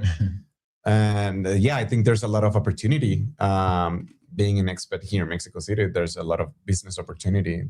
Yeah, people are willing to like make business with expats. Yeah. And I think some people are not. Some people are not. Like there's been a backlash the last few years, especially in cities like Mexico City, right, where gentrification is a real problem. And so there's been backlash. Totally. But at the end of the day, I think there's always opportunity. I get so much, and I tell Mari this, I'm like, there's so much that's projected onto me. If I'm just like walking down the street, and I'm like, I'm not that other person, but it's crazy because I'm starting to feel it. Does that make sense? More. Yeah. Because there's like a level of like maybe resentment or anger. Yeah. And it's like, I'm not doing anything to you, or like, but then it's like, let's say that there's this assumption that you're overpaying for something, when in reality, I'm actually like negotiating real hard. Yeah. But then you're like seen as cheap, right? So it's like, you can't win. Yeah. It's either you're overpaying for everything and you're making everything more expensive for us, or you're, you're being cheap. And there's no middle ground to be had. I think but like both sides of the coin here in Mexico are that you're either like hated as an Thank you, Mark Sands. We love you. Like as a foreigner. As a foreigner. Or you're like idolized, and people will like, right? Yeah, both things happen. I'm sure you were seeing that some last night. I think you were like looking on the conversation. I think you're probably. I kind of felt like your experiences. I was like, what if I were Mario? What is that? No, well, I'm talking more about that like, full. No, I'm talking more about like the example that we have now, that the World Cup was here in Mexico as well, and we received like a lot of tourists, Mhm. and some people were like putting themselves as like frogs for others to walk over them. So I think that's kind of like the two sides of the treatment that we gave, you know, foreigners here in Mexico City, that we don't really have a middle ground for them to just treat them as or equals or like or assimilate. Yeah, like just like how they are, you know. Like, so it's like a sticky ground. Yeah, there's a lot of like I think around it. There is, and I don't think it's like explored enough, because people can't get past the hurt to have a relationship with the other person. Yeah. And I feel like that's like an inevitable like conversation. The idea of like you said, they don't call themselves immigrants. They call, but you know why though? Is because they don't want to culturally assimilate, but it's because they don't agree with. There are certain things they don't agree with. Yeah, so it's like there is a submission to culturally assimilating. Like there's like you're submitting to a system. And then you could make the argument, then just get out. Like, well, then that has its own consequences for the people there too, right? Because then it's like, okay, well, if everyone fends for themselves in that system, you know, because like I kind of mentioned, like the power structure that I kind of faced when I first arrived. And then you could argue, well, then why don't you leave at that point? Well, it's like, well, because I was, you know, married, and you know what I mean, or different things like that, or whatever, or your, you know, your housing situation, things like that. So it's very, very, very interesting. I think that's a whole video, right? Yeah. And it's like a lifelong conversation too. But over time, you haven't like changed your views in terms of like what has more opportunities, like Mexico City versus, let's say, another city in the United States or elsewhere. Yeah, no, I definitely, when I moved here, I was like, yeah, I'm gonna get into acting and maybe then try and make it in LA or Vegas, which is where my sister lives. But then I got here and I was like, you know what? This is a great environment, for like creative environment for me, and to grow and to like make something. And that has happened to like a friend of mine who is from Costa Rica too, but she has like an American passport, and she like fully like moved to New York City last year, I think, and she was there and she's a filmmaker. She's a director and a screenwriter, and she tried it, and she was there for a few months, and she was like, you know what? I think I want to go back to Mexico City. I don't know. It feels smaller and more, I don't know how to describe it, but yeah, it changed once I moved here. I didn't know, like I had no idea what the industry was here until I was here. That's very brave. Have you seen the movie Contact from Jodie Foster? It's really good. But there's a scene in there where it's a really famous scene where she is traveling through a wormhole, and she sees all of the different star systems, and she's like just flying through. And then she like hovers over this city in the Vega star system galaxy. And she's like, I had no idea. And it's such an iconic scene. And she's like weeping. And she's like, I had no idea. She's like, they should have sent a poet, because I can't express. I can't put it into words. But when you said I have no idea, that came to my mind, that idea of the inability to like really fully express a thing. And that's what we're doing here, is like exploring cultural literacy, because if we don't practice it, like you just lose it. you don't get better, you lose it. Yeah. But I think some of these like reality shows are like, I feel like they're like a weapon, you know what I mean? So that's what scares me about it. Yes. But I also think it's designed as a product so that you can't criticize it, because if you do, it's almost like you're trying to say like, I'm culturally more well-read. Yeah. But that's not really the point. But that's that's what makes it so freaking sinister. Yeah. Does that make sense? Or am I off track? No, for sure. Yeah. I completely agree. Mario, what's your take? I'd be curious. I do think that it kind of is designed on its core to be kind of like a way of shaping. I'm thinking like in the idea, on like the bigger idea of entertainment and how it has shaped our lives as well. And I do wonder, is reality to be, I mean, it obviously is a form of entertainment, but was that like the initial idea? Like they were aware that it was going to change us in the way that it would changes. I think maybe. they stumbled upon it. Right. Yeah.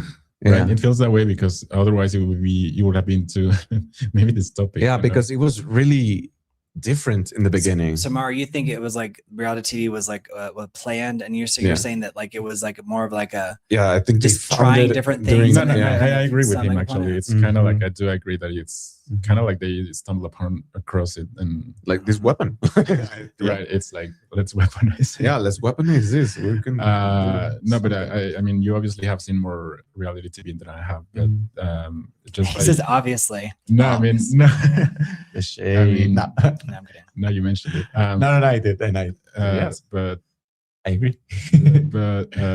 but from what I've seen, I guess it's changed to a lot. Yeah, it's become self-aware and it's being weaponized now. Yeah, I think so. Yeah, have you seen that show Silo? No, I haven't. But it looks great. Yeah. Because I'm like looking for some like visual cues here to kind of give the audience like a visual taste. But I don't think there's necessarily a need, right? Like I think people know what a dystopia looks like. Yeah. But even like, there are shows that we forget, like even like Westworld, which is, love Westworld. Right. Yeah. Just such an expensive show. And it's such a good example of like the idea, and this also Michael Crichton too, right? Who did Jurassic Park? He wrote that. But this idea of you have The Walking Dead, you have like the way we show like what a dystopia looks like is very different, and how the idea like where is society headed? Like what do we and how do we interact with art? And I think Black Mirror is such a good example of that, especially with that episode with Bryce Dallas Howard. Thank you. I was someone's gonna correct me. Something Dallas. Bryce Dallas Howard. Where it's like she has a social credit score, right? Yes. And every single interaction that she has, her score goes up or down. Yeah. It's very interesting. It's very interesting. Yeah.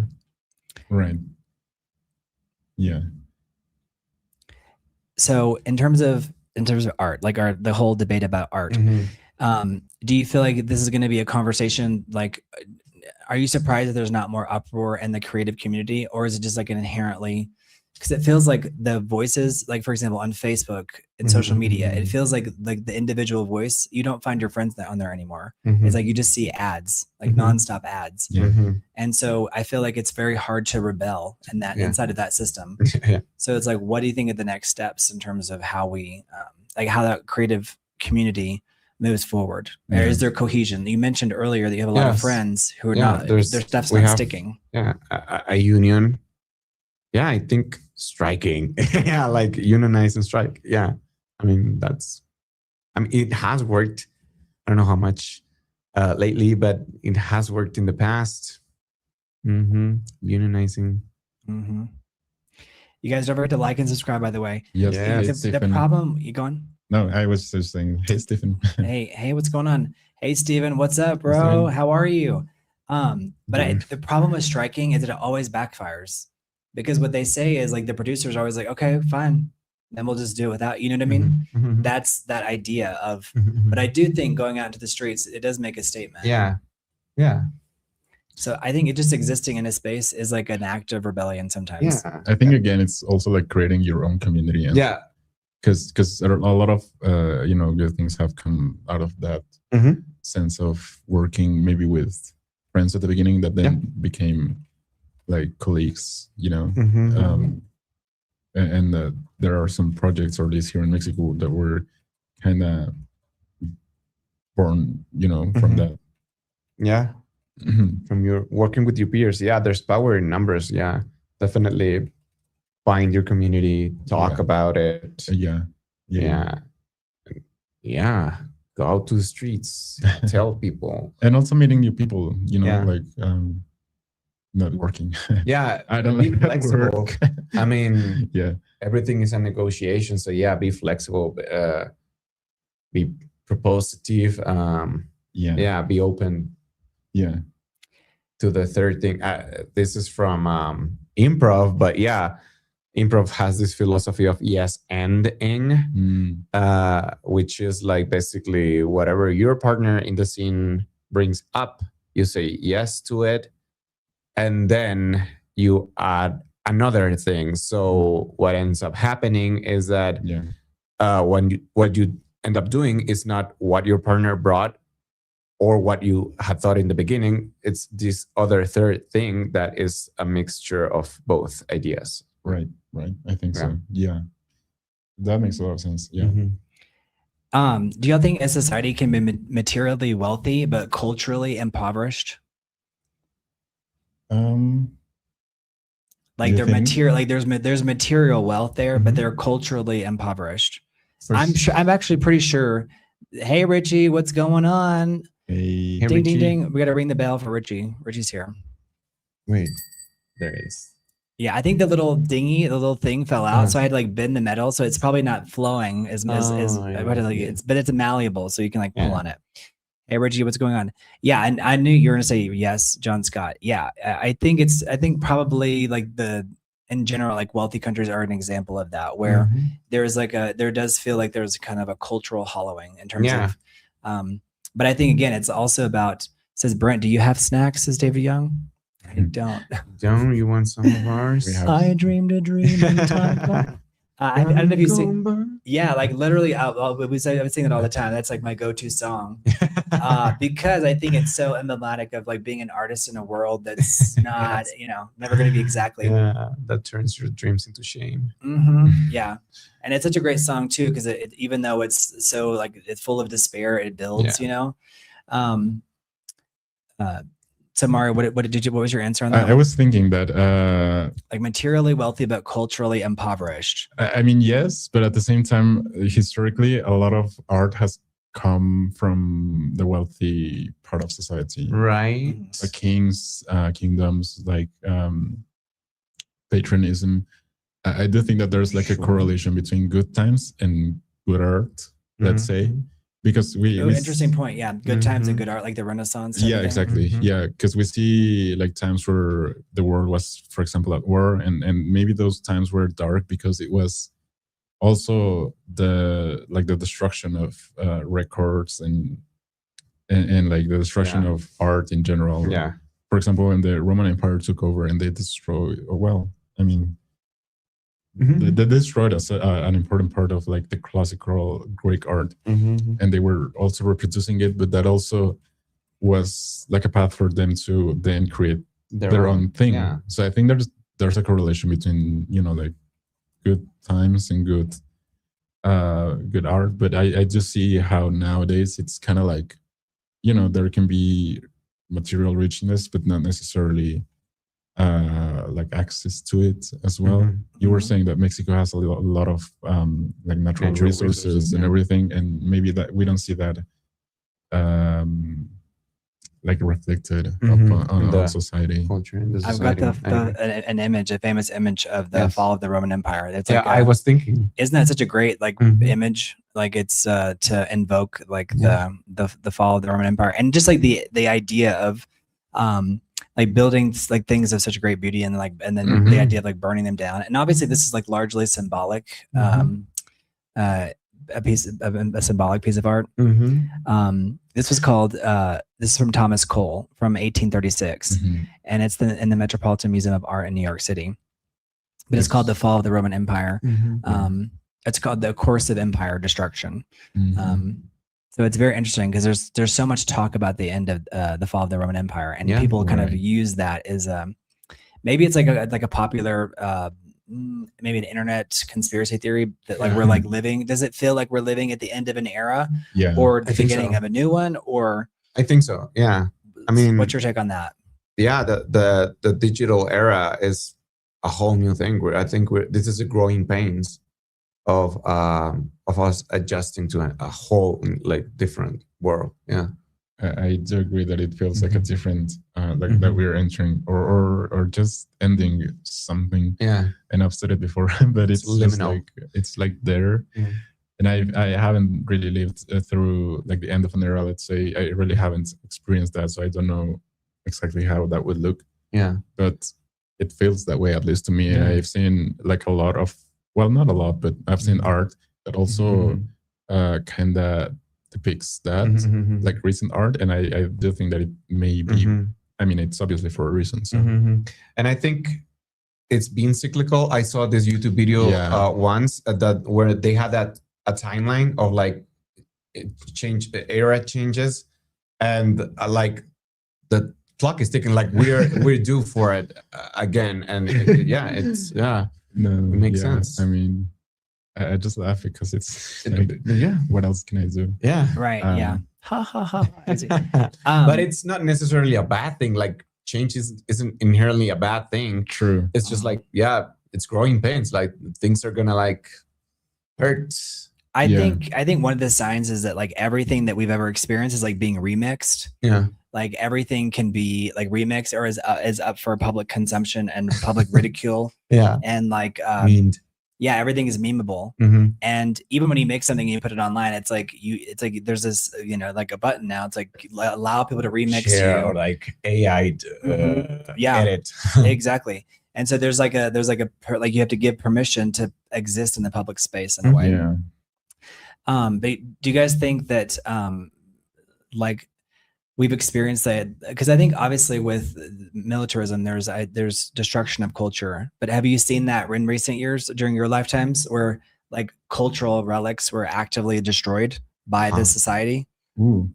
I don't think that during my lifetime necessarily, but my parents have told me stories of how they watch, for example, like the government repressing and like, by doing so also kind of destroying, like cultural pieces of society. Like they experienced it in China real bad with Mao Zedong. Like with the communist revolution, like it just was horrific. There's a really good movie called The Red Violin. I would write that down. That's a movie to watch, really. I think I maybe saw it in school like a lot of years ago.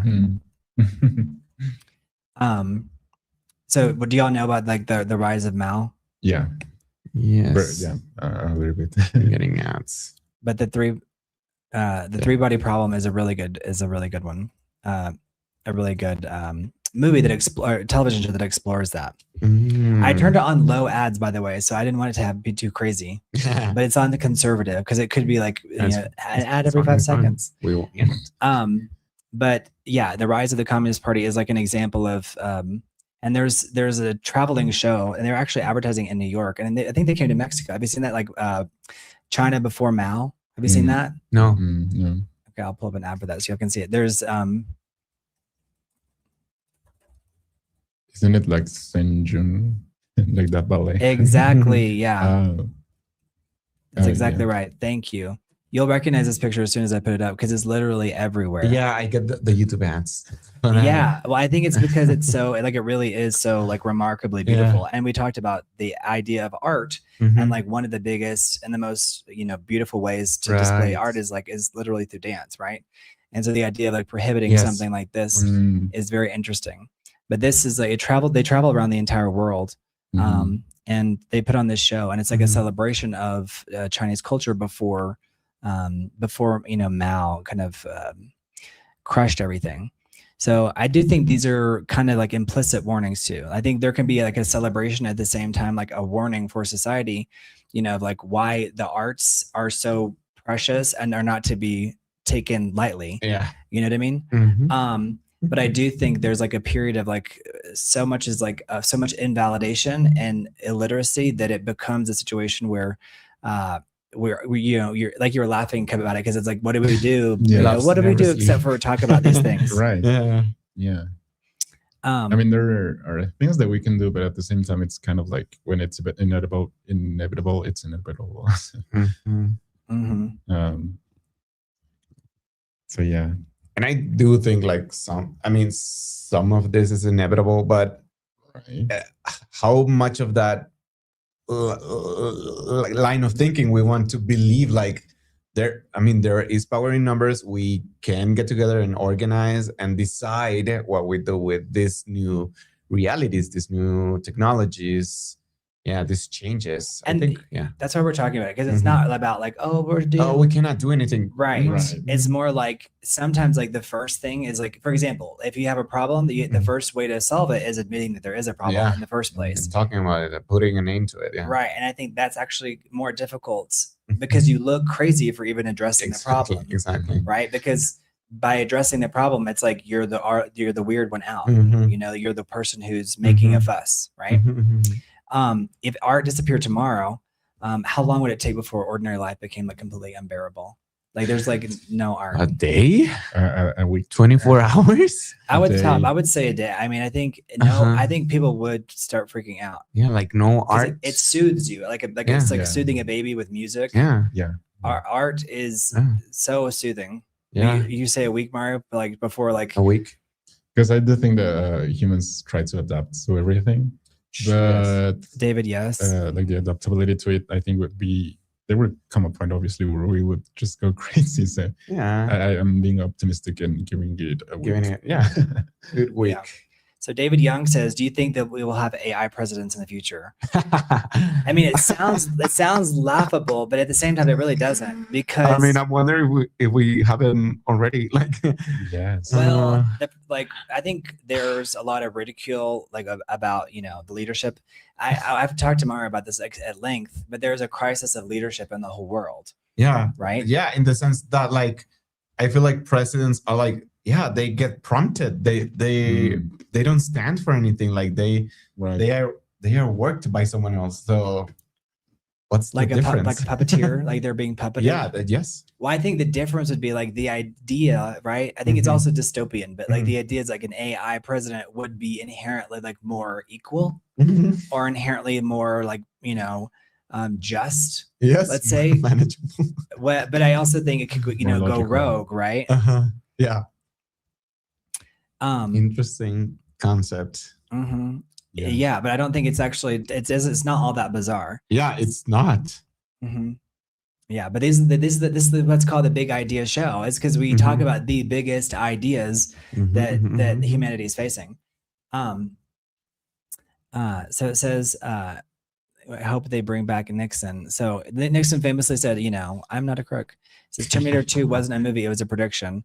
The Earth without art is just eh. Exactly. Yeah, it literally. That's a great bumper sticker, like with art. That's a poet right there. That's a poet. Have you never seen that before? Have you noticed that art is in there? Yeah. It's just eh. But I think that's really deep. Yeah. So like more fuel for simulation theory. Yeah. That like we knew that was gonna happen. Some of these things is like, what a coincidence. I think like art is just like a symbolic for like language in general, and we're always interpreting each other through the way we package things. It's like the way I speak to you, it's like I'm packaging what I'm saying, and you unpack it and you interpret what you will about it. Yeah. And so, do you, in your schooling, did you feel like you were exposed to enough art to feel culturally literate? And do you have any kids in your family, and do you feel like they're experiencing? Because I feel like Jimmy is not being exposed to enough art, right? Or just things in general. So what is your take on I think the future of education as it relates to art? And I'm very curious. Like I've no kids in my life, so I've no like, I don't know what they're like. I have no gauge on what the school system is right now. I think I was very privileged. I had a lot of access to like artistic activities and like art, and we had a good cable subscription. I watched a lot of TV, and that's not the case for a lot of people, right? And I'm very curious what the situation is right now. I don't know. It's interesting that you noticed that, because how television, because I'm sure you've done some self-reflection, and like how like watching television is not such a passive thing, because it affects you your whole life and the way you can view the world, because a lot of these were probably international projects. Yeah, it was a lot of like, it was my way to see the world. Yeah. It's a window. Yeah, it was, at least in the 90s. Yeah. For me, I think I was exposed to art, but more from like an individual wish to do so, and like not necessarily through school, because it was like more focused on other things. But I was drawn to it like naturally, let's say. So I was kind of like seeking art. So that's how I got exposed to it. And I also watched like TV, and like I interestingly enough, I got into film like later on life, and now it's what I enjoy the most. Yeah.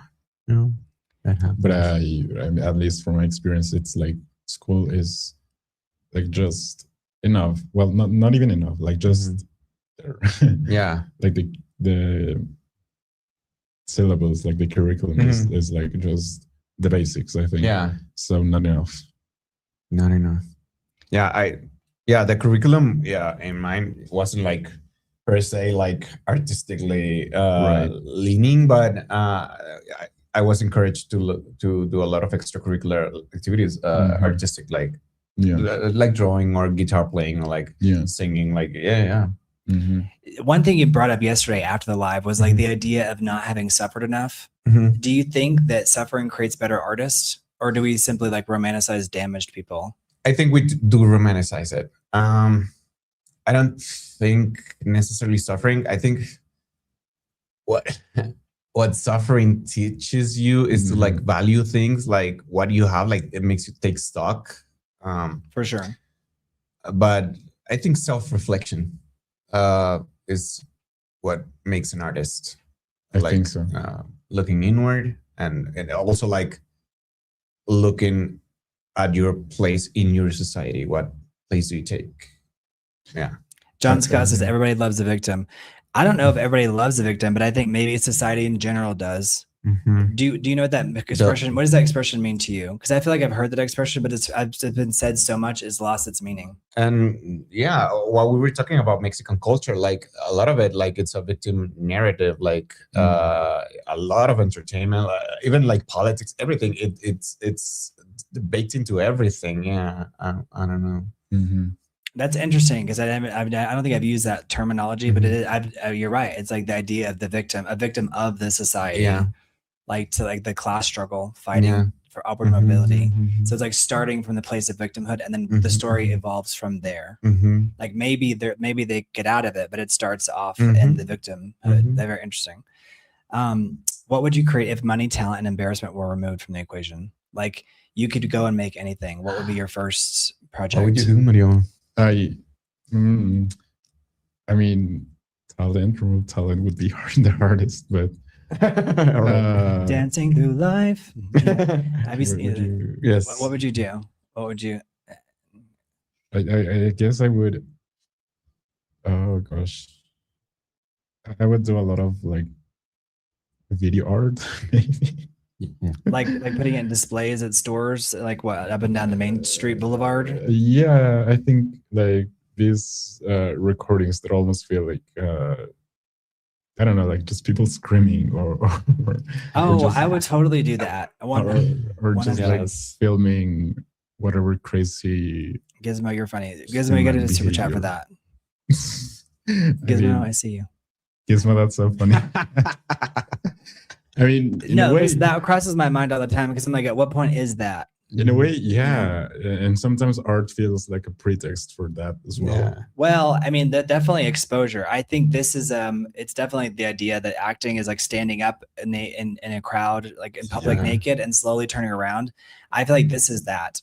Yeah. So it's like I did think it's an exercise in being uncomfortable and then just sitting with that and then reconciling that and then what's the next step? Right. Yeah. I would create like a national karaoke show, so everyone has to sing at least one song, and no one is going to be embarrassed, and it's going to be very freeing for everybody. Yes, that's I love so cool. That's such a cool idea. So, when was the last time you guys went to an art show? Art show. I was trying to go to a very interesting one with my friend from Costa Rica like a month ago, but we couldn't figure it out. But the last time I went like 2 weeks. Couldn't like decide? No, the scheduling like just off. Okay. How long ago was that? Like a month ago. Like I think it ended on like the exhibit ended? Yes. June like 30th, something like that. Okay. And we couldn't make it today. I went like 2 weeks ago to go see some Frida Kahlo paintings. Yeah. Ooh. Nice. She's still beating out all the new artists. Yeah, she's still relevant. And for a reason. I do like her. I do like her too. Yeah. But don't you think it's interesting that like someone who's deceased is like has a more popular show than like people who are living? Yeah. And they're like, because it's like, how do you know, you have to have a gallerist and all these different things that go into that. Curator. Yeah, exactly. Right. Yeah, I'm definitely, I feel like just with the amount of art that's out there, this is for Brent's only fan. Only fan. That's Thank you, hilarious. Gizmo. Thank you, Gizmo. You're freaking hilarious, making me laugh out loud. Thank you, Gizmo. I appreciate that so much. Thank you. Thank you, Gizmo. Thank you, Gizmo. Let me know if you want to meet up in New York City. I would love to go. So I think we're definitely in this phase where you talked about last time about AI regulation and how like there's probably going to be some form of regulation. Whether that's going to, you know, actually regulate the thing or not is a bigger question. Thank you, Gizmo. Thank you, David. Thank you.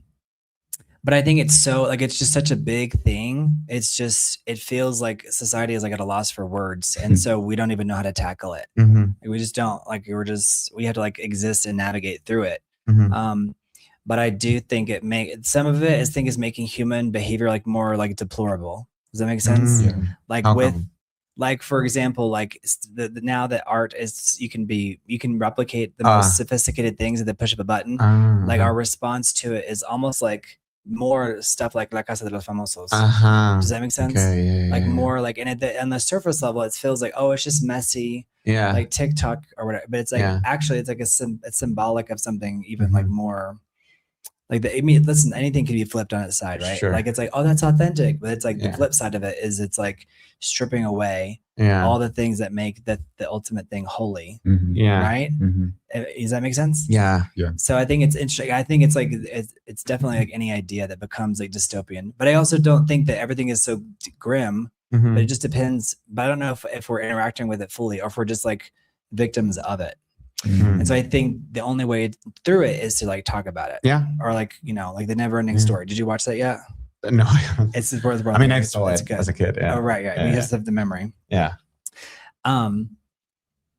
So art matters because, finish the sentence for me. Art matters because blank. Ooh, that's, I guess because it shapes our lives.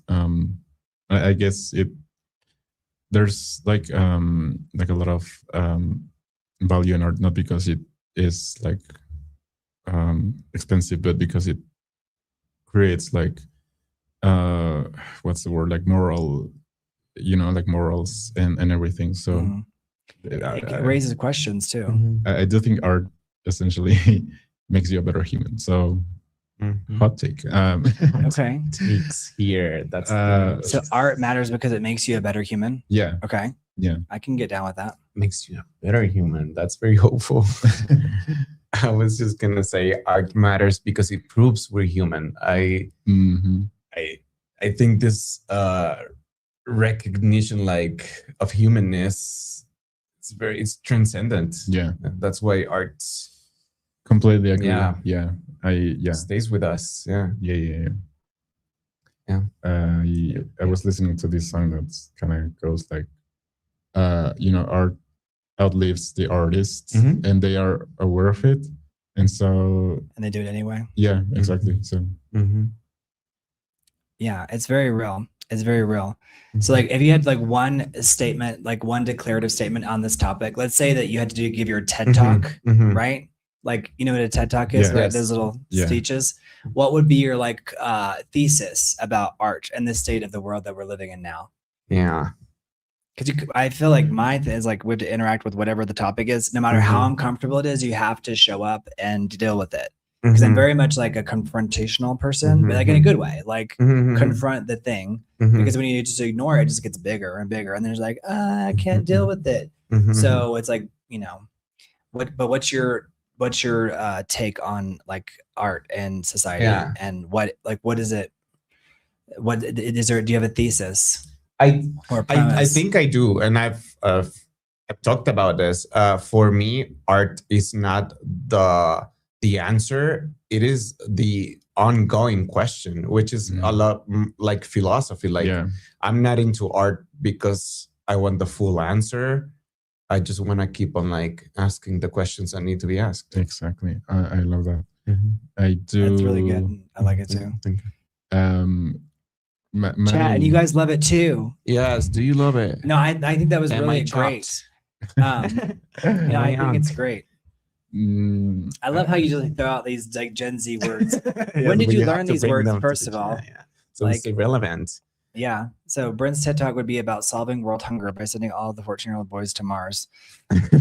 Well, he's saying that because Jimmy, whenever Jimmy was here, he turned 14, and it was a big joke that like all the super chats went to his food budget. Yeah. Because he was just constantly eating, and he grew like over a foot in 6 months. Yeah.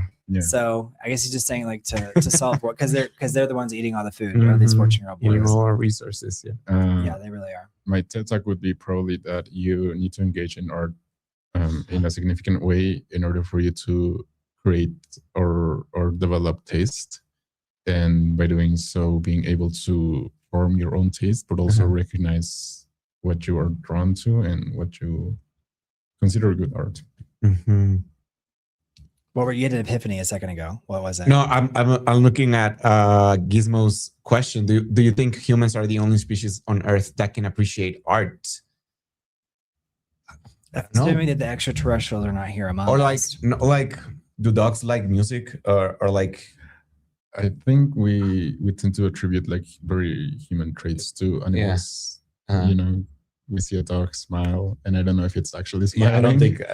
So maybe yes, Gizmo. For me, I mean, I definitely like put like jazz music to my dogs when I leave the house because I think it's I don't know, but it's kind of something. Maybe. I mean, they have ears. Yeah, exactly. I do like to think that way too. You know, I do think that that animals can also appreciate that. Yeah. Smart. I've wondered if, or like, let's put it this way. I mean, I bet dog can appreciate like a very well-built warm house, which is architecture. So right. Yeah. Sure. I agree with Doug. Art literally means made by humans. So I don't know. I mean, I would need to also hear like the biological perspective on that. Yeah. But I would like to think that art is like a very human thing. Yeah, it's inherently human, but and like maybe it can transcend species. I don't know. That's a very interesting question. I've never seen it. Right. Like the dogs appreciate the architectural value. Yes, of a home. Like very functional. Right. I appreciate this. Right. Or like, where's the furniture?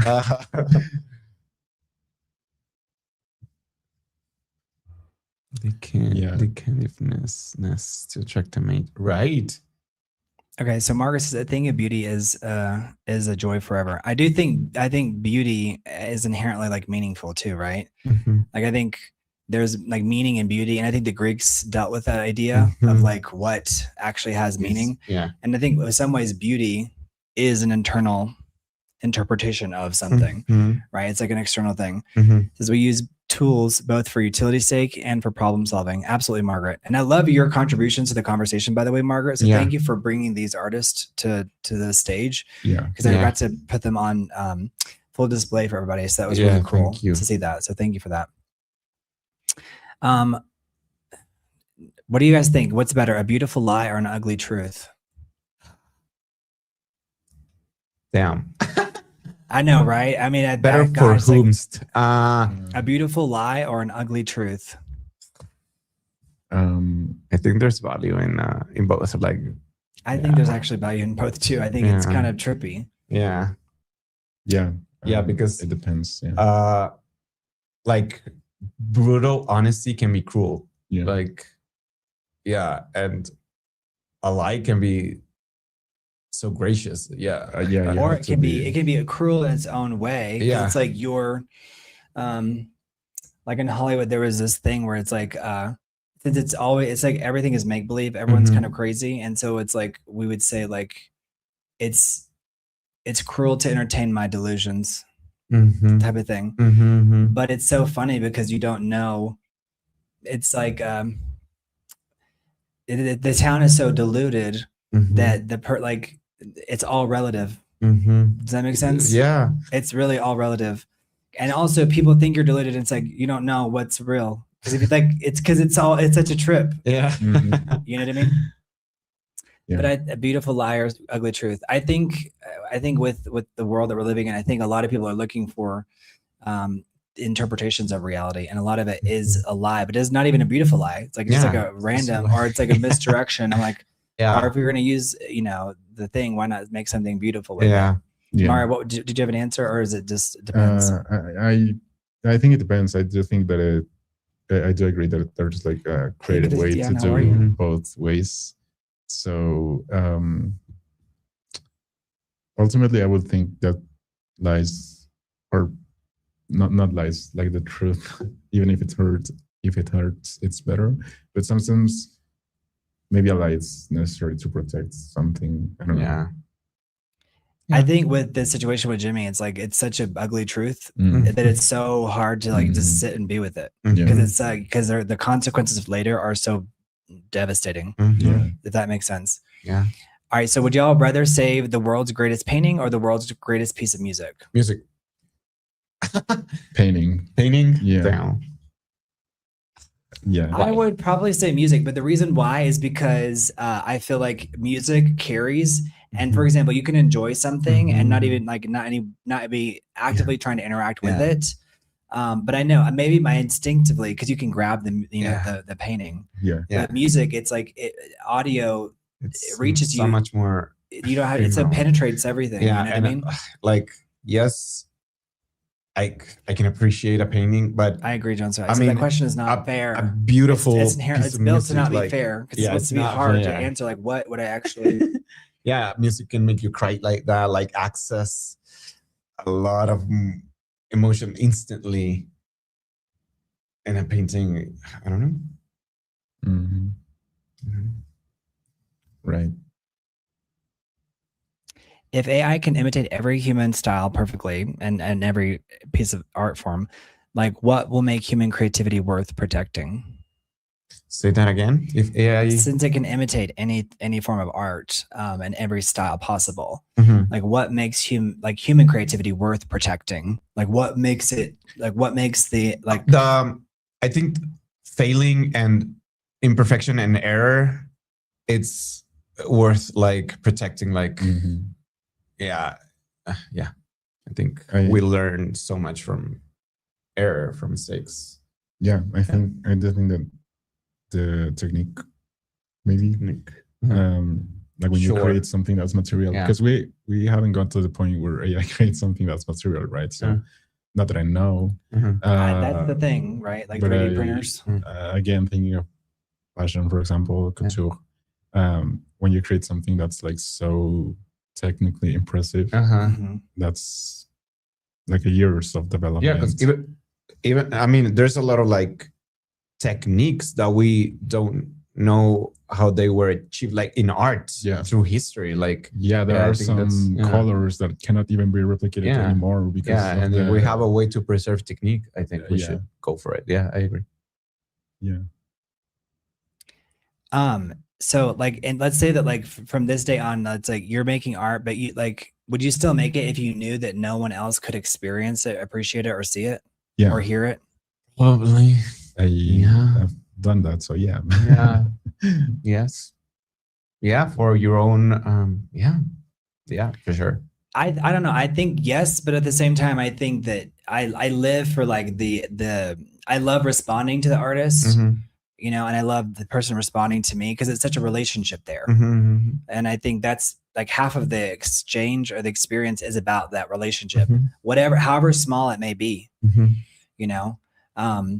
so I think it's, for me, I get a lot of satisfaction out of the relationship, not as because it's more about just any type of relationship, any type of social exchange. Yeah, it's no, for sure. These are like, this is the big questions. That's why it's the big idea show. Yeah. But also like, there's a lot of value of like the craftsmanship. Like if you just want to get better at it, you just do it for yourself. Keep doing it. Yeah. Even though no one's going to see it. Right. Yeah. Which is why artists have their sketchbooks and everything, right? And then they also become exhibited. But yeah. And also, like, I think making art helps, makes you like discover like new ways of thinking. Like creative spaces make you think of like problems in a different way. So even if it's not for, if no one's gonna ever see it, I bet you can apply it onto something else to be All right, we're gonna make sure you have your buzzers on. Y'all are doing so great because it's like I'm giving you like these impossible things, but that's what makes it kind of it's like this invisible beast that cannot be tamed, and like seeing like what get my buzzer. Yeah. I was like, oh wait, I don't have. He's like, I put the buzzers away, like being responsible. All right, so I'm gonna give you guys trivia about art and culture. Right. And these actually have a definitive answer, and then we're gonna be. Because I was telling Mario, I was like, these lives, it's like, it's so interesting because it's like, it's definitely, it's like, there's a little bit of Hunger Games in there because it's like, just keep, keep dancing as I'm like shooting at your feet, you know what I mean? And I remember when that song went viral, that Dance Monkey. Yeah. I was like, that's so like, so trippy because I'm like, why is that song hitting, Okay. All right. We're going to start with some easy stuff. Who painted the Mona Lisa? At the same time. Yeah. Leonardo. 1, 2, 3. Da Vinci. Very good. Leonardo da Vinci. Leonardo da Vinci. All right. Which Dutch artist painted the Starry Night? Van Gogh. Very good. Who painted the anti-war masterpiece Guernica? Picasso? Yes. Pablo Picasso. Pablo Picasso. Ding, ding, ding, ding, ding. He did. For those who don't know that one, you can pull it up here. Put that in the chat. All right. You're funny. All right. So that one was the Picasso. All right. Which Renaissance artist painted the ceiling of the Sistine Chapel? One of the Teenage Mutant Ninja Turtles, Michelangelo. Yes. Ding, ding, ding, ding. Very good. Excellent. People are always leaving comments after the videos too, being like, bring back the trivia, because that's where we started. We started with trivia. Nice. And because it's inherently, you have the ability to participate versus like, what is art? I was like, well, dang. All right. Which Spanish surrealist painted the persistence of memory featuring melting clocks? Salvador Dali. Very good. Salvador Dali. Excellent. He's like one of the later, he's on film, right? Yeah. Yep. Yes. All right. Who painted Girl with a Pearl Earring? Oh, I have no idea. Jan van Eyck. Jan van Eyck. Van Eyck. No idea, but it's right there. Yeah. It was Johannes Vermeer. Oh, Vermeer. Yeah. In 1665. 1665. Yeah, so his chair is like Dr. Evil. His chair pulls back. Oh yeah, I fall into. He fall into the sharks with laser beams. I get replaced by another. Contestant. Exactly. Yeah, wouldn't it be so? Have you seen that Amy Schumer skit where she gets pulled off the sitcom and they replace her with like a? I'm sure I have, but it's so crazy. Who painted American Gothic? Oh no, no idea. Did we mention it? I think we mentioned it, right? Was it? I don't know. Was it Adam something? It's Grant Wood. It's Grant Wood. It's that famous couple that's like in front of their house. Pitchfork. Yes, very good. Good memory. That's a good one. Mario and I we're both like kind of quick on the computer, but I feel like he's even more quick. So it's like this idea of like constantly, because there have been times when we've had like thousands of images on screen, but there's American Gothic. All right. So that one, if you didn't know it, now you know it's Grant Wood. Grant Wood. Yes. Who created the famous expressionist painting The Scream? Wait. The Scream. Yes. I have no idea. Gosh, I know the chat will get it, but it's escaping me. Munch. It was Edvard Munch. Ding, ding, ding. Very good. Good one, Dark Overhaul. Yeah, Edvard Munch. Edvard Munch. Munch. I did a typo there, but it's Edvard Munch in 1893. So that was like an agonizing face, which I feel like that's such a iconic image. Yeah. Why do you think that image stays with us for so long? What do you think it is about that image? It is very expressive. It is very expressive, but it's also like abstract. That's like post-impressionist, I guess. Yeah. But it's like abstract in the sense that it's not realist. Yeah, you couldn't achieve that. Yeah. So I think that's why Expression. it's almost like a caricatura. Like a cartoon. I don't think Cartoon. people realize the Scream mask, like how much of it is actually based on this actual, like the physical. It is very much that. Mhm. It's like that's actually it. That's the actual mask. Okay. Yeah. Scream killer. Okay. So next, which French impressionists created water lilies, the water lily series? It was Monet. Oh yeah, I think so. I think so too. It's Claude Monet. That's right. Very good. So at the very least, you'll have left today. You'll know some more art history. All right. Who painted the birth of Venus? Botticelli, Sandro Botticelli. Damn. Yeah, and we've taught Jimmy like a lot of art. How much of it is retained? It remains to be seen. It remains to be seen. Right. What is the technique of painting directly onto wet plaster called? What? Fresco? Is it fresco? Fresco? It's fresco. Oh my god. Yeah. That's a hard one. Very good. Kudos. All right. What Italian art term describes dramatic contrast between light and darkness? Chiaroscuro? Yes, I think so. I'm not sure that's right. I don't have the answers. But yes, it's chiaroscuro. That's right. Yeah. Very good. 100. That's exactly right. Mm-hmm. All right. So what is an artwork composed of 3 connected panels called? Wait.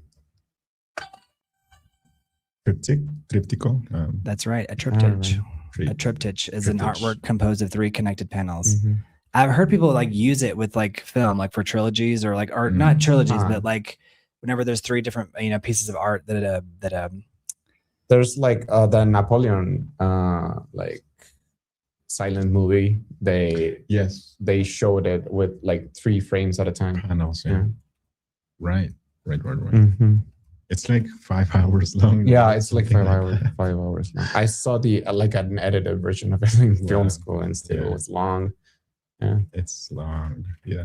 Now, which one is that? Napoleon. It's what is it? 1920? 20 something? 20? I think 20 maybe. What is an image made from many small pieces of glass, stone, or tile called?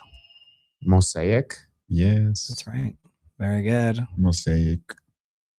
Mosaic. I love mosaic. Yeah. I mean, the Catholic Church, it's very gross, but they kill it with their mosaics. It feels like that would be a really fun like hobby, right? Like while you're doing other things, like you could be making that while you're like talking, about small talk with your friend. Yeah, you know what I mean, I wish mosaic made a comeback, like a collage, right? Like did you ever like have a grandmother or an aunt that made a table like that goes in the balcony, made out of like broken pieces of like coffee mugs and none of that? Mm-hmm. I feel like that was like a whole like event. Maybe that was like an 80s or 90s like cultural phenomenon. Hey, BT Hookah, you're back. You're back for a while. Don't forget back. the video. Don't forget to give us a like while you're here.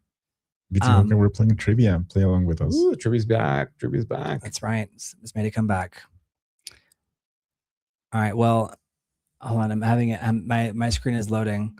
So let's see here. Mm-hmm. Dun, dun, dun, dun, dun, dun. So who painted the girl with the pearl thing? See if that stuck. Vermeer. That's right. Johannes Vermeer. Which Mexican artist painted the 2 Fridas?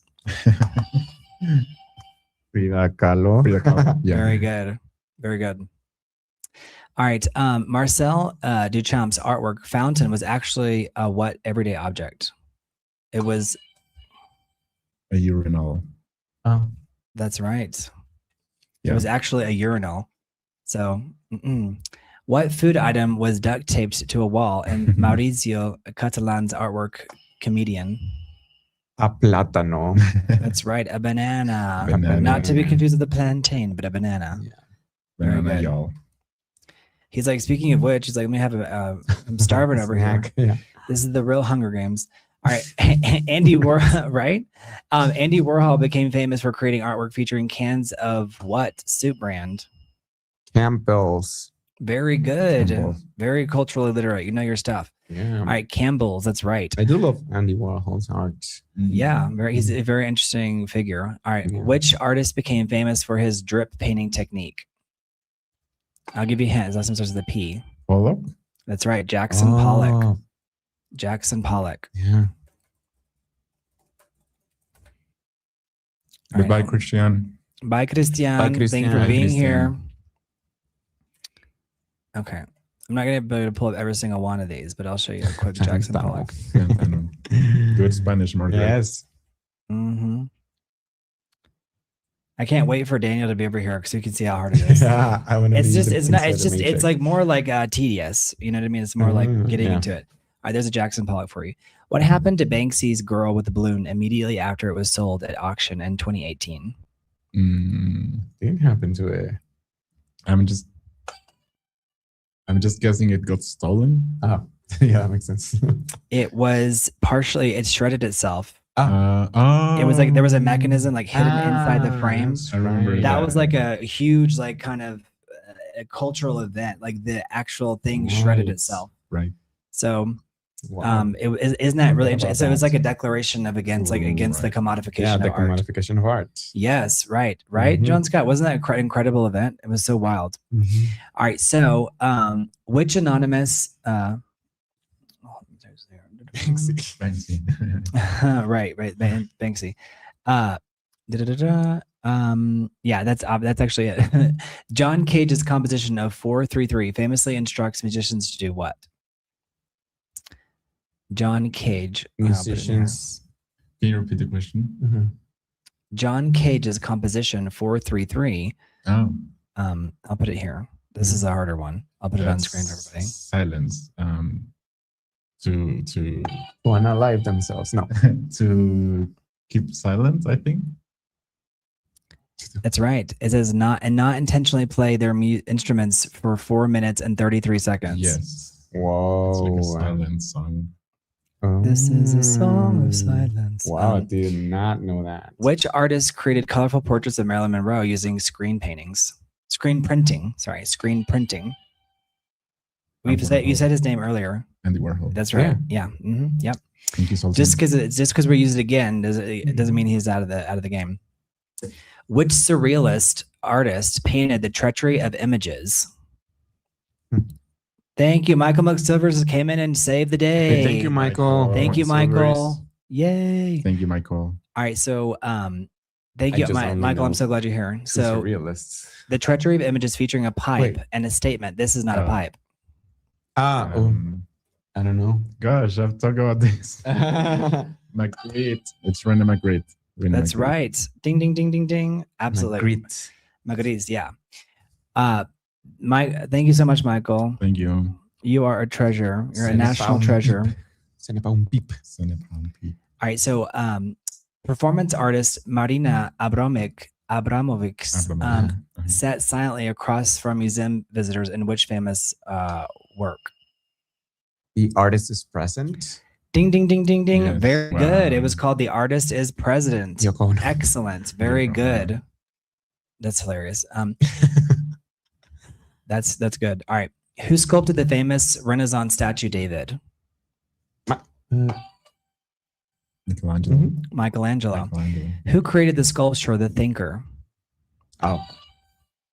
Rodin. Ooh, That's Rodin. right. Auguste Rodin. Rodin. Rodin. Mhm, R-O-D-I-N. mhm, However you want to pronounce it. mhm. In which city would you find the ancient Parthenon? Athens, Greece. That's right. Yes. Which architect designed the still unfinished Sagrada Familia No. in Barcelona? It has been finished. They finished it this month. Wait. I went. No. Come on. Wait. We mentioned him earlier. His name is Sal. No, No. it's Gaudi. Gaudi. That's right. Salvador got it. Mario gets it. But yeah. But it's finished.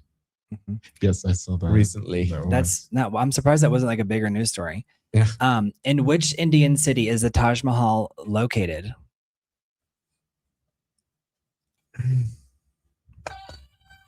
Is it New Delhi? Maybe it's close. It's actually in a city called Agra. Oh, Agra. It's on screen. Okay. All right. So, which architect designed the house known as Falling Water? Wait, Frank Lloyd Wright. Ding, ding, ding. Yes. Very good. See, you guys, Mhm. it pays It's to in there, know. It's in there. You get to live another Mahal is day. tiny. Touch All right. Yeah, that's Frank Lloyd Wright. Who Lloyd designed, Wright. very good. Who designed the glass pyramid outside of the Louvre Museum? I actually don't know. Was it? I think he's Chinese, if I'm not mistaken. Ah. No idea. Okay, well, I'm going to put it on screen. I guess it's. I am Pei. I am Pei. Mhm. The Sydney Opera House was designed by which Danish architect? No. I love Daniel's face of being like, I don't know. Is it Calatrava? No. No, Calatrava is Spanish. It's right? Jorn something. No. No. Way off. Yeah. He's Danish. Yeah. And he's got a Danish name to boot. Yeah. No. So here we go. But no, it's he paid. hmm Who, Frank Lloyd or Daniel? Or me or Mario? The ancient Roman Colosseum was primarily built for what kind of public entertainment? It kind of sounds like it could be a trick question, but it's not, not necessarily. Gladiator fights? Yeah. Yes. That's right. Along with other public spectacles. But really, the gladiator fights really were. And I think there was a time when people tried to downplay them and they were like, no, that was a big deal. Yeah. And people were like, they weren't that bad. It's like, no, they were. No, it was. All right. The terracotta army that was created to accompany which Chinese emperor into the afterlife? Wait, I think. The terracotta army was created to accompany which Chinese emperor into the afterlife? Oh, it's in the name of the movie, the Mummy something. No, it's not. We've mentioned this on the Bird. channel before, but it's Qin Shi Huang. Shi Huang. Yeah. Shi Huang. No. All right. Who wrote the Divine Comedy? Aristotle? Dante No? Alighieri. Ah, damn. Ding, ding, ding. Way off. Dante Alighieri. Very good. Yeah. Who wrote Don Quixote? Miguel de Cervantes Saavedra. Very good. All right. Which ancient Greek poet is traditionally credited with the Iliad and the Odyssey? Just Aristotle. Homer. Ah, damn. Yeah. Well, this is good though. Now you'll know. Now you know. I know I am, but it's because I'm posting it after the fact. All right. Who wrote Frankenstein? Mary Shelley? Oh, yeah. Correct. Yes. You know, in English, when people say correctamundo for whatever reason. I don't know like who started that, but they say correctamundo. Dag Overhaul, that deserves a super chat. All right. Which philosopher wrote The Republic? Plato.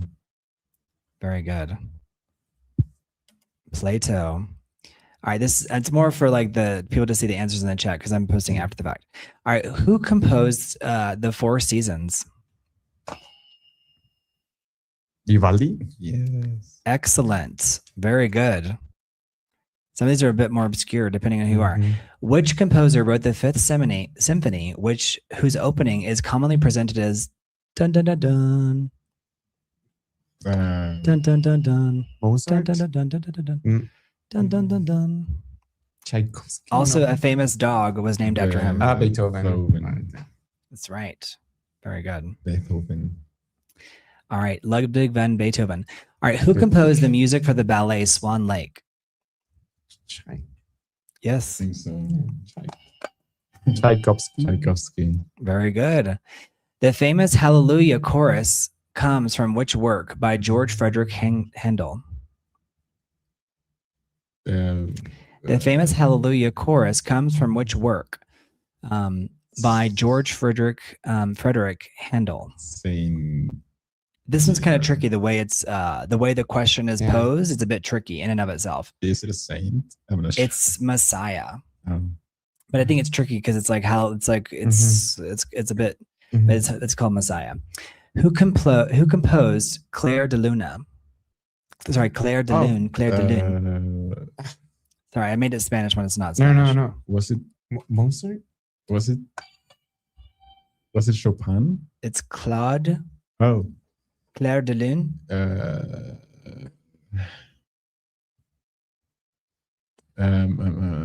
Margaret says, "What does physics have to do with philosophy?" Well, There's like we're in the physical world. We're dealing with the Debussy. Oh, Yes. Debussy. Claude Debussy. Yeah. All right. Which art form is commonly called the seventh art? Cinema. That's right. We Yeah. talked about the art forms in it, but that was the seventh art. Mhm. That's right. At the top of the video. Who directed and starred in Citizen Kane? Oh, I have it right here. Orson Welles. Yes. Very good. Orson Welles. Mm-hmm. All right. Which filmmaker directed Psycho, Vertigo, and Rear Window? Damn. Yes. Alfred Hitchcock. Yes. Yes. That's right. Very good. Mm-hmm. Who directed the Japanese classic Seven Samurai? Akira Kurosawa. Yes. Very good. Akira Kurosawa. All right, just for my own sanity, I'm not going to post all of the things on screen. So, who directed the Godfather? Francis Ford Coppola. That's correct. Ding, ding, ding, ding, ding. Francis Ford Coppola. Mhm. All right, who directed 2001: A Space Odyssey? Kubrick. That's right, Stanley Stanley Kubrick. Mhm. What was the first feature-length animated movie released by Disney? What was the first Snow feature-length? White Yeah. That's right. What's the full Snow White. answer? The Yeah. full answer would be Snow White and and the the Seven Dwarfs. That's Yeah. right. The Seven Little People. That's right. And yeah, the little people, to be politically correct. Yeah. All right. Which Shakespeare play contains the line "to be or not to be"? Hamlet. That's right. Yeah. Ding, ding, ding. You get to live another day. Which musical tells the story of Alexander Hamilton? Hamilton. That's correct. Louis- Hamilton. Lin-Manuel Miranda. That's right. Lin-Manuel Miranda. All right. So in classical ballet, what French term describes dancing on the tips of the toes? Point C. I'll accept that answer. The producers are telling me that I can accept that answer.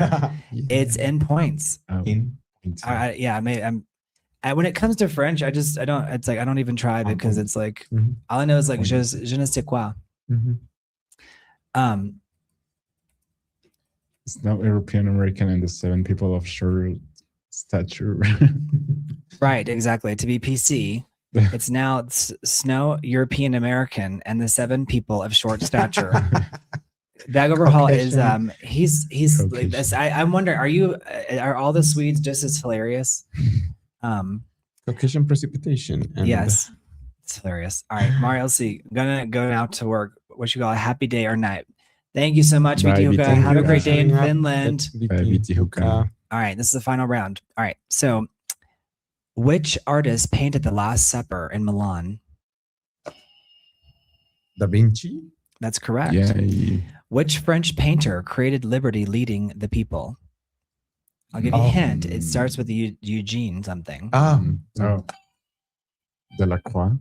That's right. I was going to say Delacroix, but I'm sure that's probably Delacroix. Mhm. Which Spanish court painter created Las Meninas? It's one of the most like top 10 most famous paintings of all time. Yeah. It's like it sounds like a really common name. Like you probably know someone that has this name. You said that sometimes people call you, that your dad calls you this name. Diego. Velázquez. Diego Velázquez. Diego Velázquez. Very good.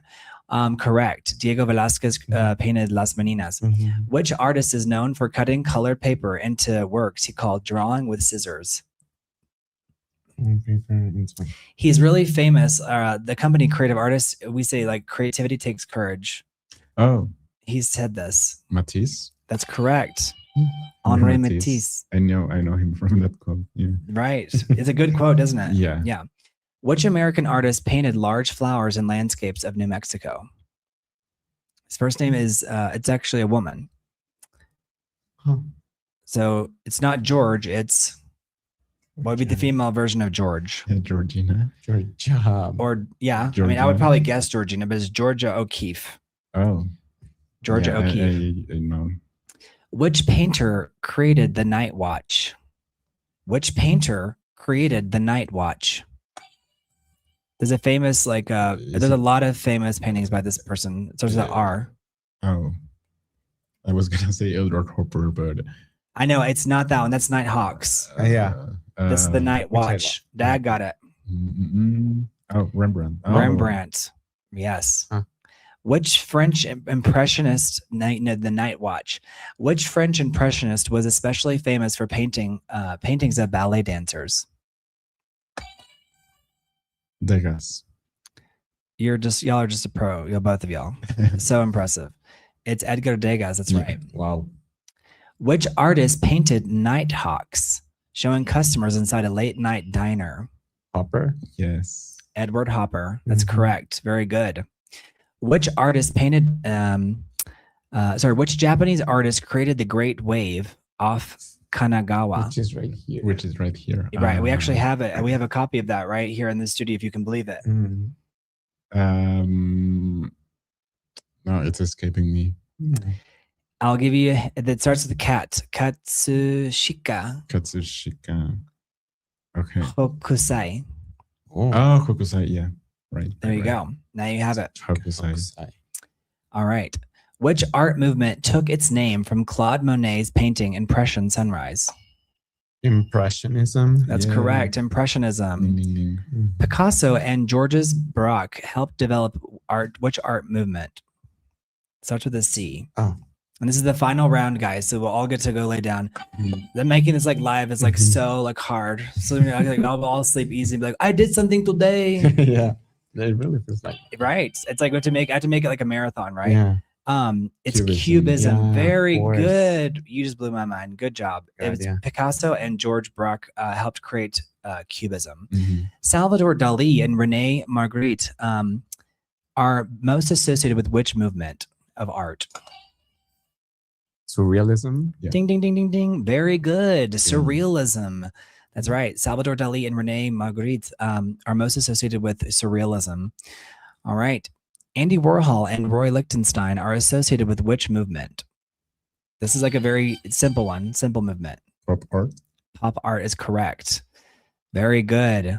Next round of Jeopardy. Now answer the questions in the form of a question. Now, what painting technique uses small dots of color that visually blend when viewed from a distance? What is pointillism? Yeah. Excellent. Very good. Pointillism. Pointillism. Going back to the Clueless line, she's a full-on Monet. Yeah. Pointillism is correct. What term describes paintings on freshly applied wet plaster? That was my first question. We're going back to it full circle. Fresco. Very good. What is a self-portrait called when an artist represents themselves? No. Self-portrait. Self-portrait. Yeah, Yes. it. That's because it was tricky. It's Yeah. it was, yeah. Self-portrait. What artistic term describes a picture assembled from pieces of paper, photographs, or other materials? A collage. Correct. Very good. What French term means paintings outdoors directly from nature? What French term means painting outdoors directly from nature? No. French sucks. It's like en plein air, in plain air. I'm plan. Plan air. Yeah, I'm. Yeah. Yeah. Right. It's funny because our main French viewer is his name is The Art. What is the art? Yeah, The Art. What is the artistic technique of creating strong contrast between light and dark called? Chiaroscuro. Chiaroscuro. That's right. Chiaroscuro, yeah. We'll come full circle on that one. What ancient civilization built Machu Picchu? Talking about architecture here, but The Mayans. No. Inca. Incorrect. Oh, well, yeah. Inca. Inca The Empire. Inca, the Inca civilization. That's right. Which civilization constructed the city of Petra in modern day Jordan? This one's probably one of the hardest questions. Yeah. Hammurabi. No. No. Yeah, no. Was it? No. This one is The No. Nabateans. This one's that one I didn't know that one, so don't worry, you'd be forgiven. But now you know. So this is Nabateans. Which architect designed the Guggenheim Museum, Bilbao? Which architect designed the Guggenheim Museum, Bilbao? Yes. It was Frank something. We need one more super chat for the night, guys. Gary. Very good. All right. Which artist designed the Louvre, Abu Dhabi?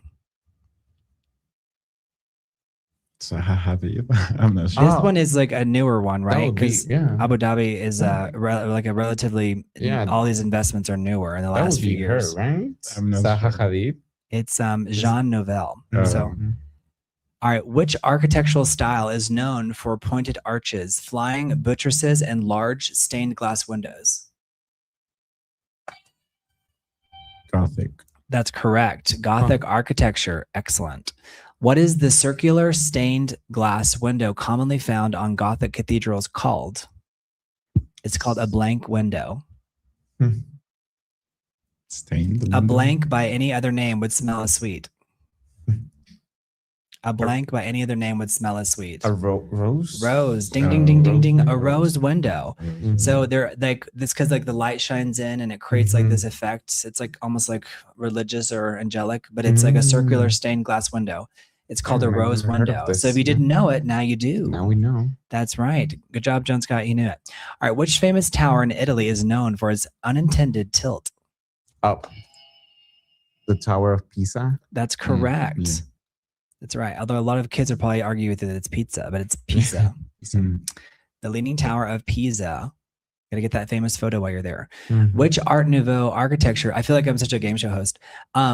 Which Art Nouveau architect designed Casa Batlló and Parc Güell? This is a really famous guy. Or actual, I don't know if it's not Salvador, but it's Antoni Gaudí. So did you know? Maybe I knew that one. I didn't, so I just had to give the answer away. I felt it was intellectually dishonest if I just did that out there.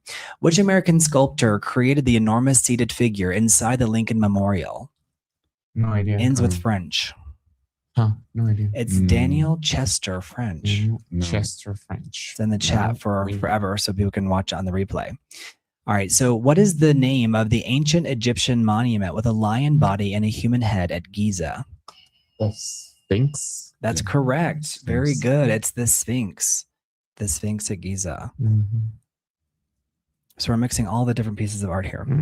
All right. Final. All right. So who wrote Pride and Prejudice? Jane Austen? Correct. Right. It's Jane Austen. Spelled Austen, not Ian, but correct. That's right. Who wrote 100 Years of Solitude? Gabriel Garcia Marquez. Correct. Gabriel Garcia Marquez. Who wrote The Picture of Dorian Gray?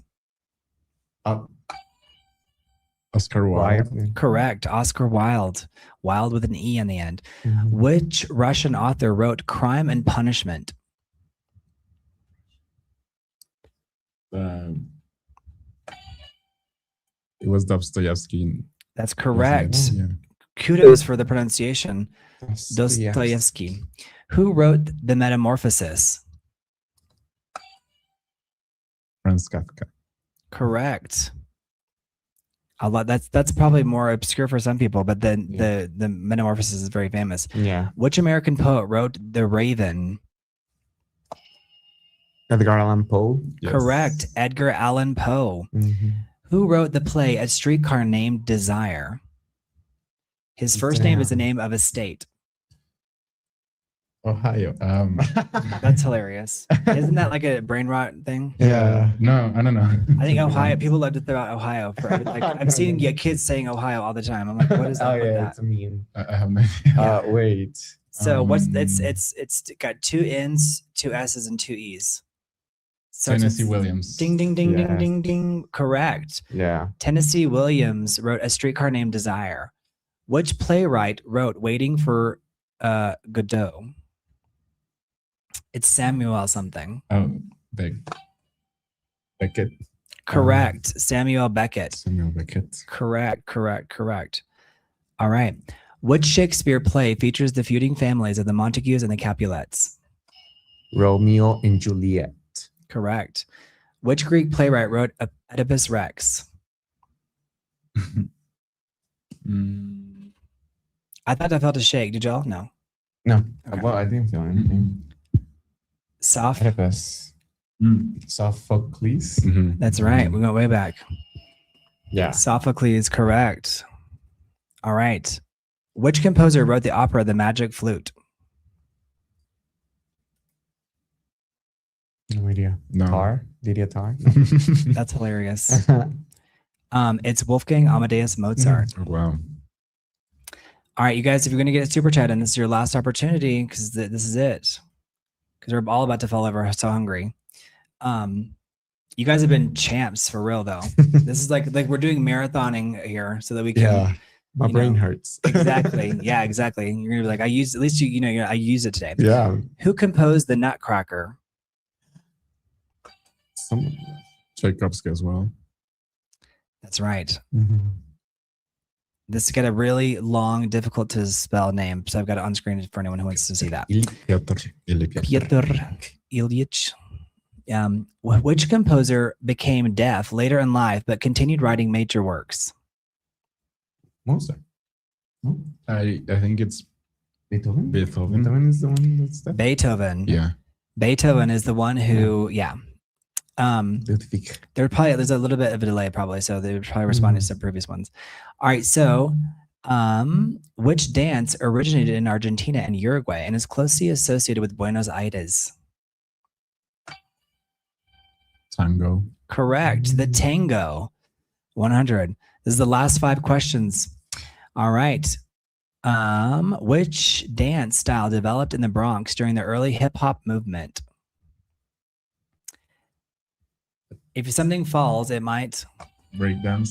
correct. Oh, yeah. Break dancing, also known as Breakdancing. breaking or break dancing. Which filmmaker directed Jaws, E.T., and Schindler's List?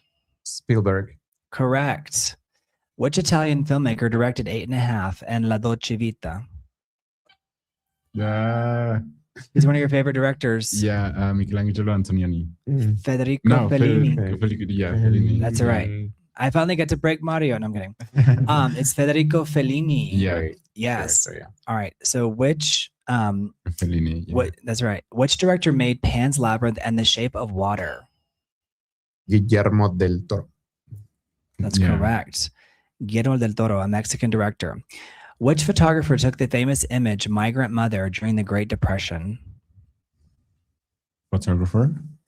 I believe it's a woman. Yeah.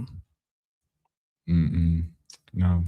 It's not Jessica Lange. It's Artie Lang? No. That's a Dorothea. Dorothea Lange. Beautiful name. What cinematic term describes one uninterrupted camera shot that lasts for an unusually long time? It's very simple. Long shot. No, it's a sequence. It's a long take. Long take. It's simple. Very good. In All right. Spanish, we call that plano secuencia. Yeah. Yeah, that's right. Plano secuencia. How many? Hey, Sultan, what's going on? How many figures appear in Leonardo da Vinci's The Last Supper, including Jesus? These are the tiebreakers. This is I think it. so. 13. 13? 13 We is both said- correct. Very So- good. You guys, super chats for these two. Y'all are killing it. Woo. This is great. Ooh. We should call this like how educated are you? Very. All right. How many strings does a standard violin have? Oh.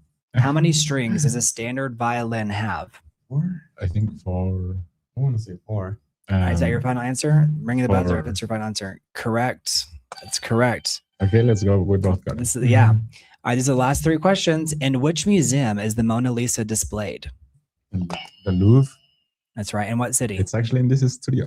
Yeah. In Paris. Yeah. That's correct. The Paris. Louvre Museum in Paris. All right. Which country gave the Statue of Liberty to the United States? France. Yes. Correct. All right. This is the last question, you guys.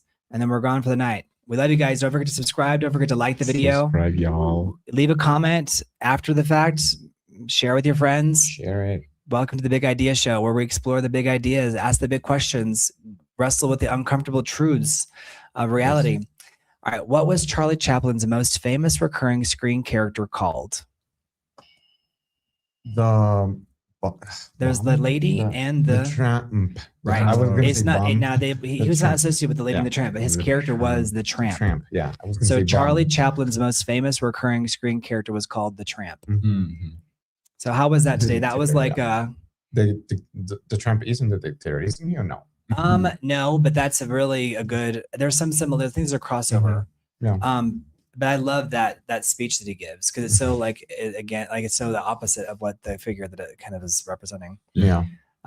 But I love that. I love that it's on YouTube. That famous speech from Charlie Chaplin.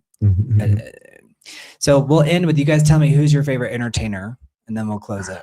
Favorite, like your favorite like performer. Let's say think Tina Fey. Okay. For me, probably I Show Speed.